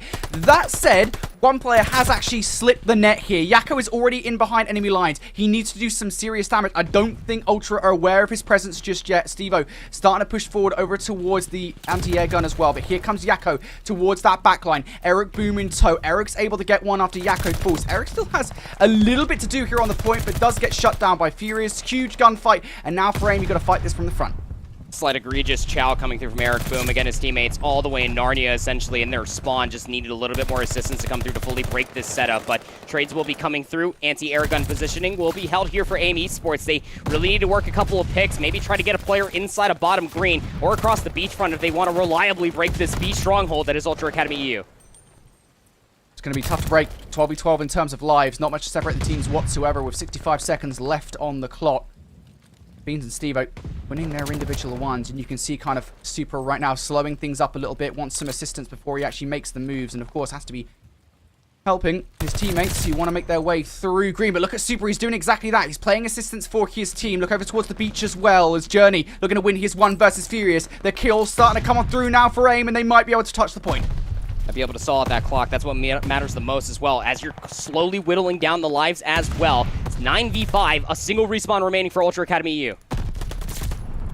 Now look at Yakko in from behind, able to pick up one, looking for the second versus Beans, and well, he will not find it. Beans will get that one, but the trade's now in favor as Eric Boom takes out Steve-O. He has to wait for round number 2 to find his way back into Gavutu now. Beans able to take down Journey. 25 seconds left. Furious with a kill on towards Super as well. It's Ultra. They clean house, but Weeman and Beans now down to the final 2. They have to do so much here, but again, it takes about 15 seconds or so to run across the maps. Aim really not going to have much time for Ultra whatsoever, and Beans going to take advantage of that. It's Beans for 2. Weeman with another one as well. 2v2. It's all resting on the shoulders of Super here. Into the cut he goes, looking for number 2, and Super will find it. It's Aim with an offensive round win to kick off the control. Unbelievable scenes coming through from Aim Esports to be able to walk away with an offensive round win. They do it via kills, but it's an offensive round win on a map like Gavutu, which is something you don't see too often. They just did a great job of just whittling down the lives, just really capitalizing on these unforced errors for Ultra Academy EU. Even there in the 3v-odd situation, I understand for Furies, you're trying to take a little bit more of a forward positioning. Maybe you might be able to go unnoticed, but putting themselves closer towards the middle of the beach immediately was looked at from Aim Esports and forced out the 2v-odd situation just a little bit too big for their britches, in my own opinion. Now you need to answer back with an offensive round of your own. I mean, this is not Berlin. Offensive rounds are not easy by any means. That is a massive victory for Aim Esports, and they're starting here with some intent on the defense. Unfortunately for them, though, they have lost a wave of gunfights, and that will give Ultra some map control as they look to grab A. Look at players for Prue as well, right? Furious all the way through towards the dock side. You had Beans push through towards jungle, but now it is just the former of those two players looking to cause some problems. Furious caught off guard as he looks to get the players off spawn from green as well. Ultra, though, while all this is going on, they've got the first tick of aggression. Now they're looking for the second. Yeah, this is an electric opening from Ultra Academy EU. Aim Esports essentially just need to concede this, but they're actually going to give it one good scholar's try to contest this A zone. And if you can tell by the canter of my voice, this might not be the smartest play because you're still down by lives, 25v20. And that second segment already came through halfway up towards the third. Some stray kills coming through across the anti-air gun, and well, Aim Esports actually not going to find themselves any battles going over by the A zone because Ultra Academy EU, well, they're trying to assault B. I think they might have been caught up in the moment here, I won't lie. Aim Esports might get caught off guard. Keep an eye on number one, though. Yakko might well be the key to this entire play here for Aim Esports on the flank, but has to play this one carefully. He's in from behind. Now he's really the only player that could put a stop to this entire thing, oh, no. and he takes too long for the second gunfight. So the progression now starting to come on through for Ultra Academy EU, and for Aim, this is worst case scenario. Giving away ticks of progression, you're giving away frags. Fortunately, Eric Boom is in for two. Super in for the trade on another one as well. And well, Ultra, they will, or Aim, excuse me, they will stabilize, but Ultra putting a ton of pressure on, and look at the life disparity off the back of that play as well. Yeah, 6 life advantage in favor of the offensive team of Ultra Academy EU. This is where you just kind of need to halt, but Aim Esports, they are not afraid, nor will shy away from a gunfight as well. They get players inside of LST, and even look at the forward positioning coming through from Journey over inside the concrete stairs. This is going to keep Ultra Academy EU further back. 9v14, trade still coming through. Yakko will defend the point for the moment. A nice two-piece here. 30 seconds left on the clock here. This might actually not come down to lives at all, especially as Yakko continues to win gunfights on top of the LST. Looking for some more at the moment. Weeman is playing this one kind of slow to try and catch Yakko out, but will not be able to as Journey takes him down beforehand. But here comes those requires kills from Ultra Academy EU. Beans with another one as well. A should fall by the wayside here unless we see some crazy heroics from Eric Boom, but you have to imagine somebody from Ultra will take him down, and they will. And Yakko's actually going to go for this. He wants to try and win this, I think, with the lives down at, what, 2 versus 8? They kind of know this is the only way to victory. 1 versus 8. Eric, have some fun, mate. Yeah, probably just wanted all the kills to come all the way through before that third segment ends up following, because, I mean, I asked for Ultra EU to answer back with an offensive round win of their own, and they do so in kind, but they also get that 4th segment of progression thanks to that 1 segment that came through over by B, so at least they'll have that lead in a manner of a speak, but more or less, Aim Esports, again, just egregiously throwing lives over towards that A zone, where it's not really necessary to do so. That's an immediate adaptation that needs to be looked at when they get back on defense. And that advantage that Aim had got, by the way, completely dissipated. What a round from Ultra Academy EU, and a good response. It's not easy to come back from those type of situations, but Ultra Academy EU have done it now. It is back to Aim on the offense, and this has been a stellar defense so far. They haven't lost a single life, by the way, and they're setting themselves up for one of these really horrible spawn traps. Eric having none of it, though. Comes out off spawn, takes down Stevo, takes down Beans, and that should be the opening required here for Aim. And they get top ring control as well. I don't even think they're really thinking about getting inside of LSC, not without knowing where all these players are located at. You do have Furious trying to find a kill as in top jungle area, and well, Weeman will at least get super. That'll mean that Furious can stay alive over by the cliff path, so that's going to keep Aim Esports rather honest about what they can try to find for themselves, but some kills come through in quick succession. That means that Yakko can get all the way through these first few cuts, and they can get on the B zone and slowly saw off this clock. It does feel a little bit like this is just a distraction play at the moment from Yakko and Super, but Yakko getting highly aggressive here. He wants to keep Ultra preoccupied while Aim starting to make the capture on towards A, but hey, this might turn into a capture in on itself. Both Super and Yakko still with presence over here. Now Super just left alive as Yakko gets over aggressive, so Yakko has now been shut down. Super on the point. You get the first tick of aggression. That is a huge tick to grab, but a 1v1 versus Weeman. Super not going to win it. Good clear from Weeman of the point, but while all of the action has been going down, Aim just had Eric Boom slowly capturing the A point. That should be gone now, and an extra 60 seconds on the clock. You remember that 5-life lead that Ultra Academy EU had? Yeah, I remember. Well, now it's about a 4-life lead in favor of Aim Esports as they were able to add on 60 seconds towards the board, and they get that first segment of progression over by B. You need to activate yourselves now if you're Ultra EU, and while 3 kills are going to benefit you quite wonderfully, Eric Boom will, of course, find a trade on the bottom side of Cage, but needs to help out their teammates get out from their spawn and potentially get anti-air gun control. This is still going to be tough to do. Eric wants to find a route through green. Does it versus Beans, but the conventional route towards the 1v1 versus Stevo inside jungle. Stevo going to win that one, and the anti-air gun pressure is also kind of dissipated. So a lot of this is going to come down to Yakko, who makes his way through the cut. If he can get one frag, that would be huge, but can't do it against Furious inside the boat. Not exactly the frag that I would have gone for in that position, but nonetheless, there is still a ton of time for this one to work, and Aim are all positioned inside the anti-air gun. They have to make this one work. Be careful of the player coming from behind, though. That is going to be Stevo, who does actually get caught with his pants down. Eric Boom going to utilize the glide bomb now. They want another offensive round victory, and it's 4 down. It's going to be Aim now, capturing the zone.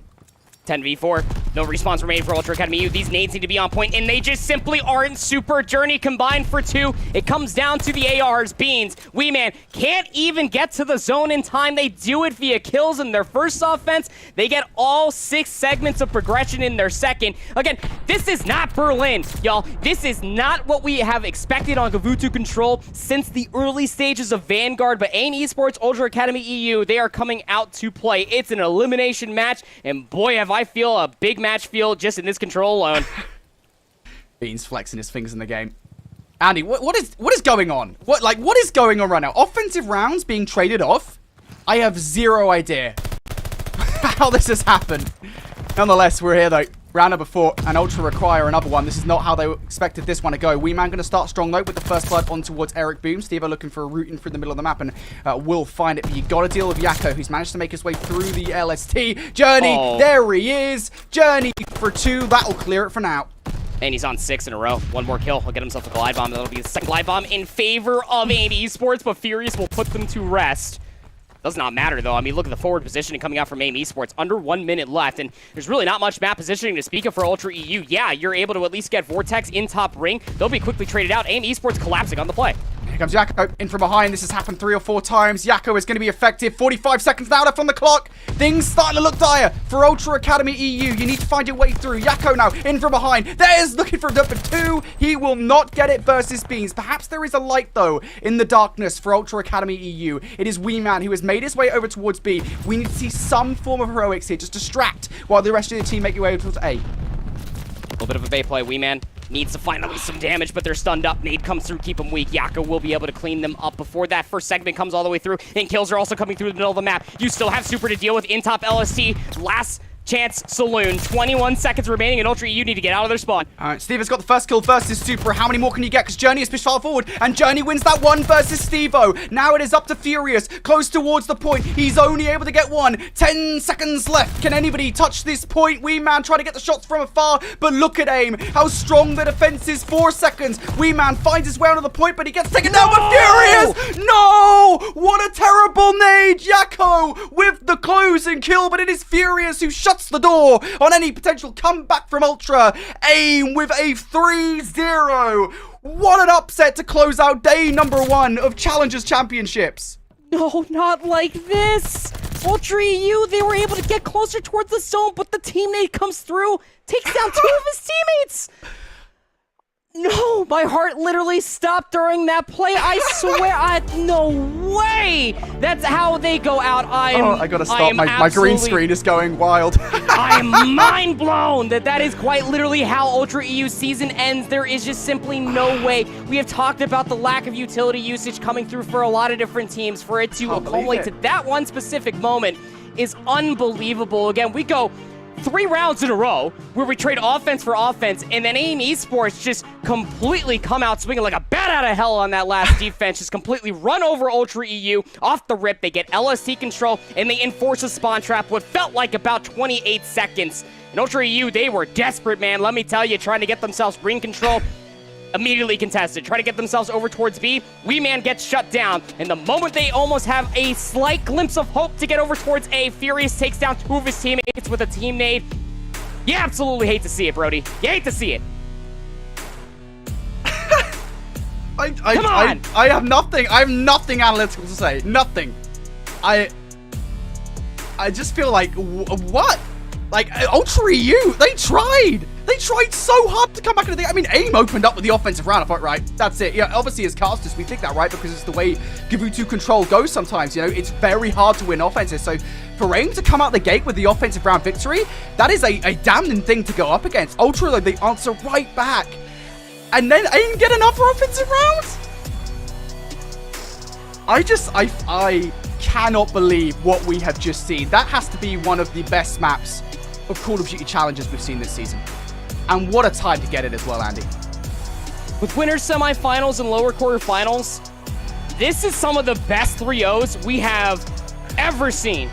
I mean, ever seen. Eric Boom, you saw there on their 7th spree, at least through the highlights, that glide bomb paid dividends to be able to get themselves at least presence over by B. But if there's one continuation that you got to see from Aim Esports in the 4 rounds worth of play, trades galore. Map positioning, always taking a look at first and foremost, as they were able to get themselves in such a pristine position to set up crossfires, to make these gunfights in their favor with relative ease, making sure that there was no presence to come through from Ultra Academy EU. And I gotta tip it. I mean, both teams on offense, the rounds that we got to see won, were also quite electric in understanding that, hey, we just got 3 dead. Let's immediately go over towards the B zone.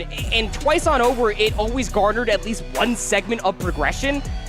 But it really came down to that final defense. Of course it did, because that's how the series ends up finishing out for ourselves. That Aim Esports just come out, completely break the lights off Ultra Academy EU. I have never seen a more dominant opening from Aim Esports on this specific map mode combination. Good heavens.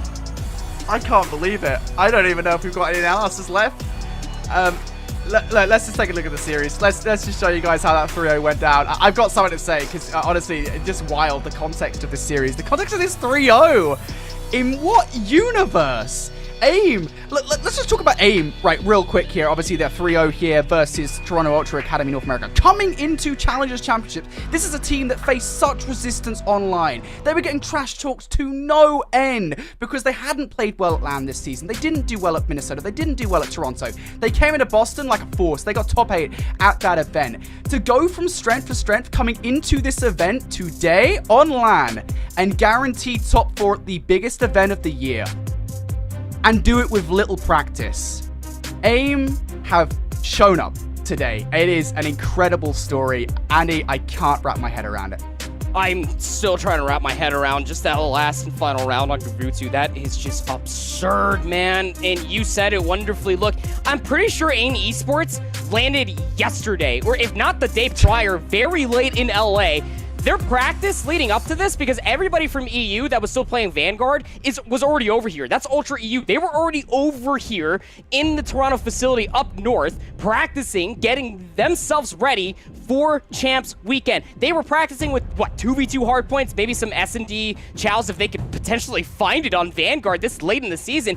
Their practice was non-existent. For them to come through and then immediately lose or push Iron Blood to a map 5 in winners round 1, then be point blank, to be able to beat Ultra Academy EU in a 3-0 fashion, the way that we got to see it, I have never, ever seen these 4 players in such a final form until this very moment of time.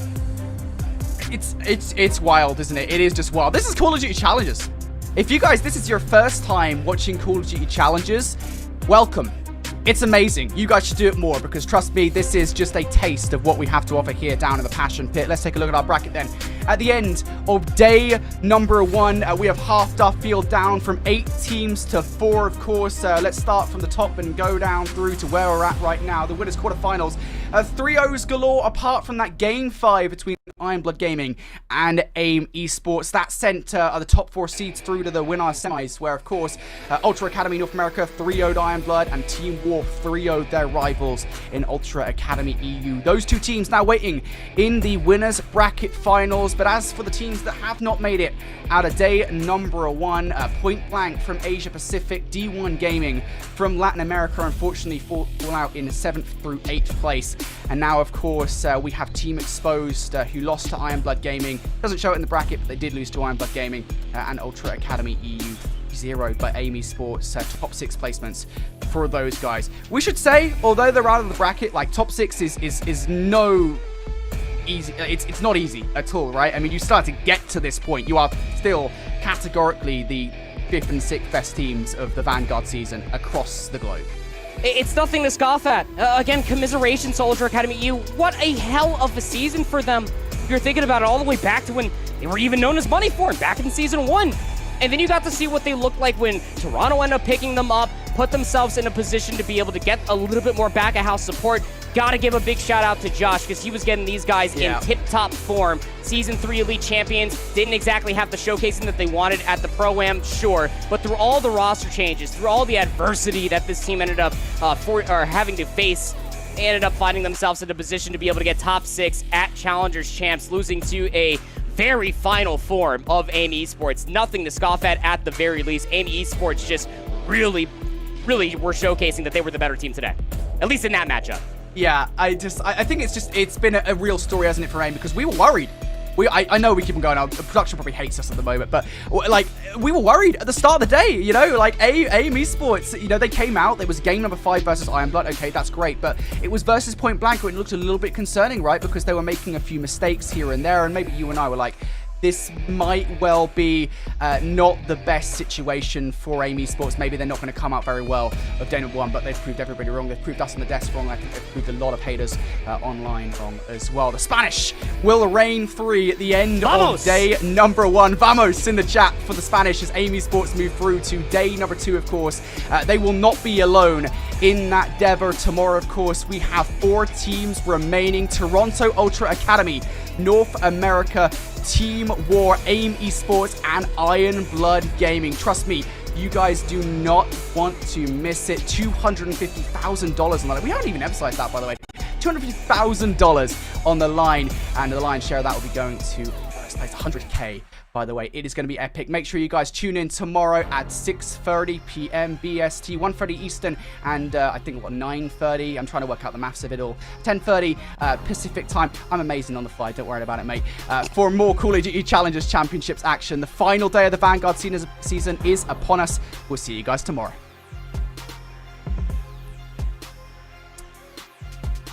Alrighty, well, I guess we're just going to show you guys the rollout here for the replay of today, and show you guys exactly kind of how everything went down. Of course, we kick things off with that Ultra Academy NA versus Ironblood Gaming roster. This is, of course, one of the closest matchups that we had today as well, and what a matchup it was to show you guys this one again.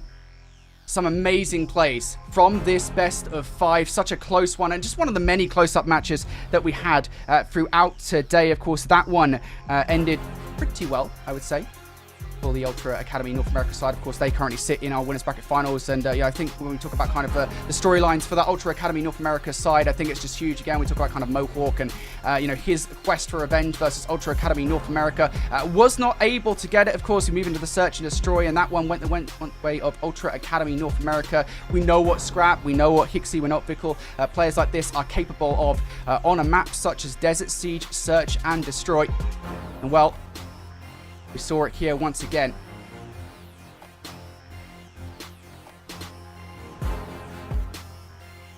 And, well, Ultra Academy North America, of course, did end up winning this best of 5. So, yeah, what we'll say is then, I think Ultra Academy North America, they'll be one of the teams then in Championship Sunday. It is going to be epic. Trust me, you guys do not want to miss it. We'll leave you guys with a kind of a replay collection of exactly what happened earlier on today. We'll see you guys tomorrow. Some more Call of Duty.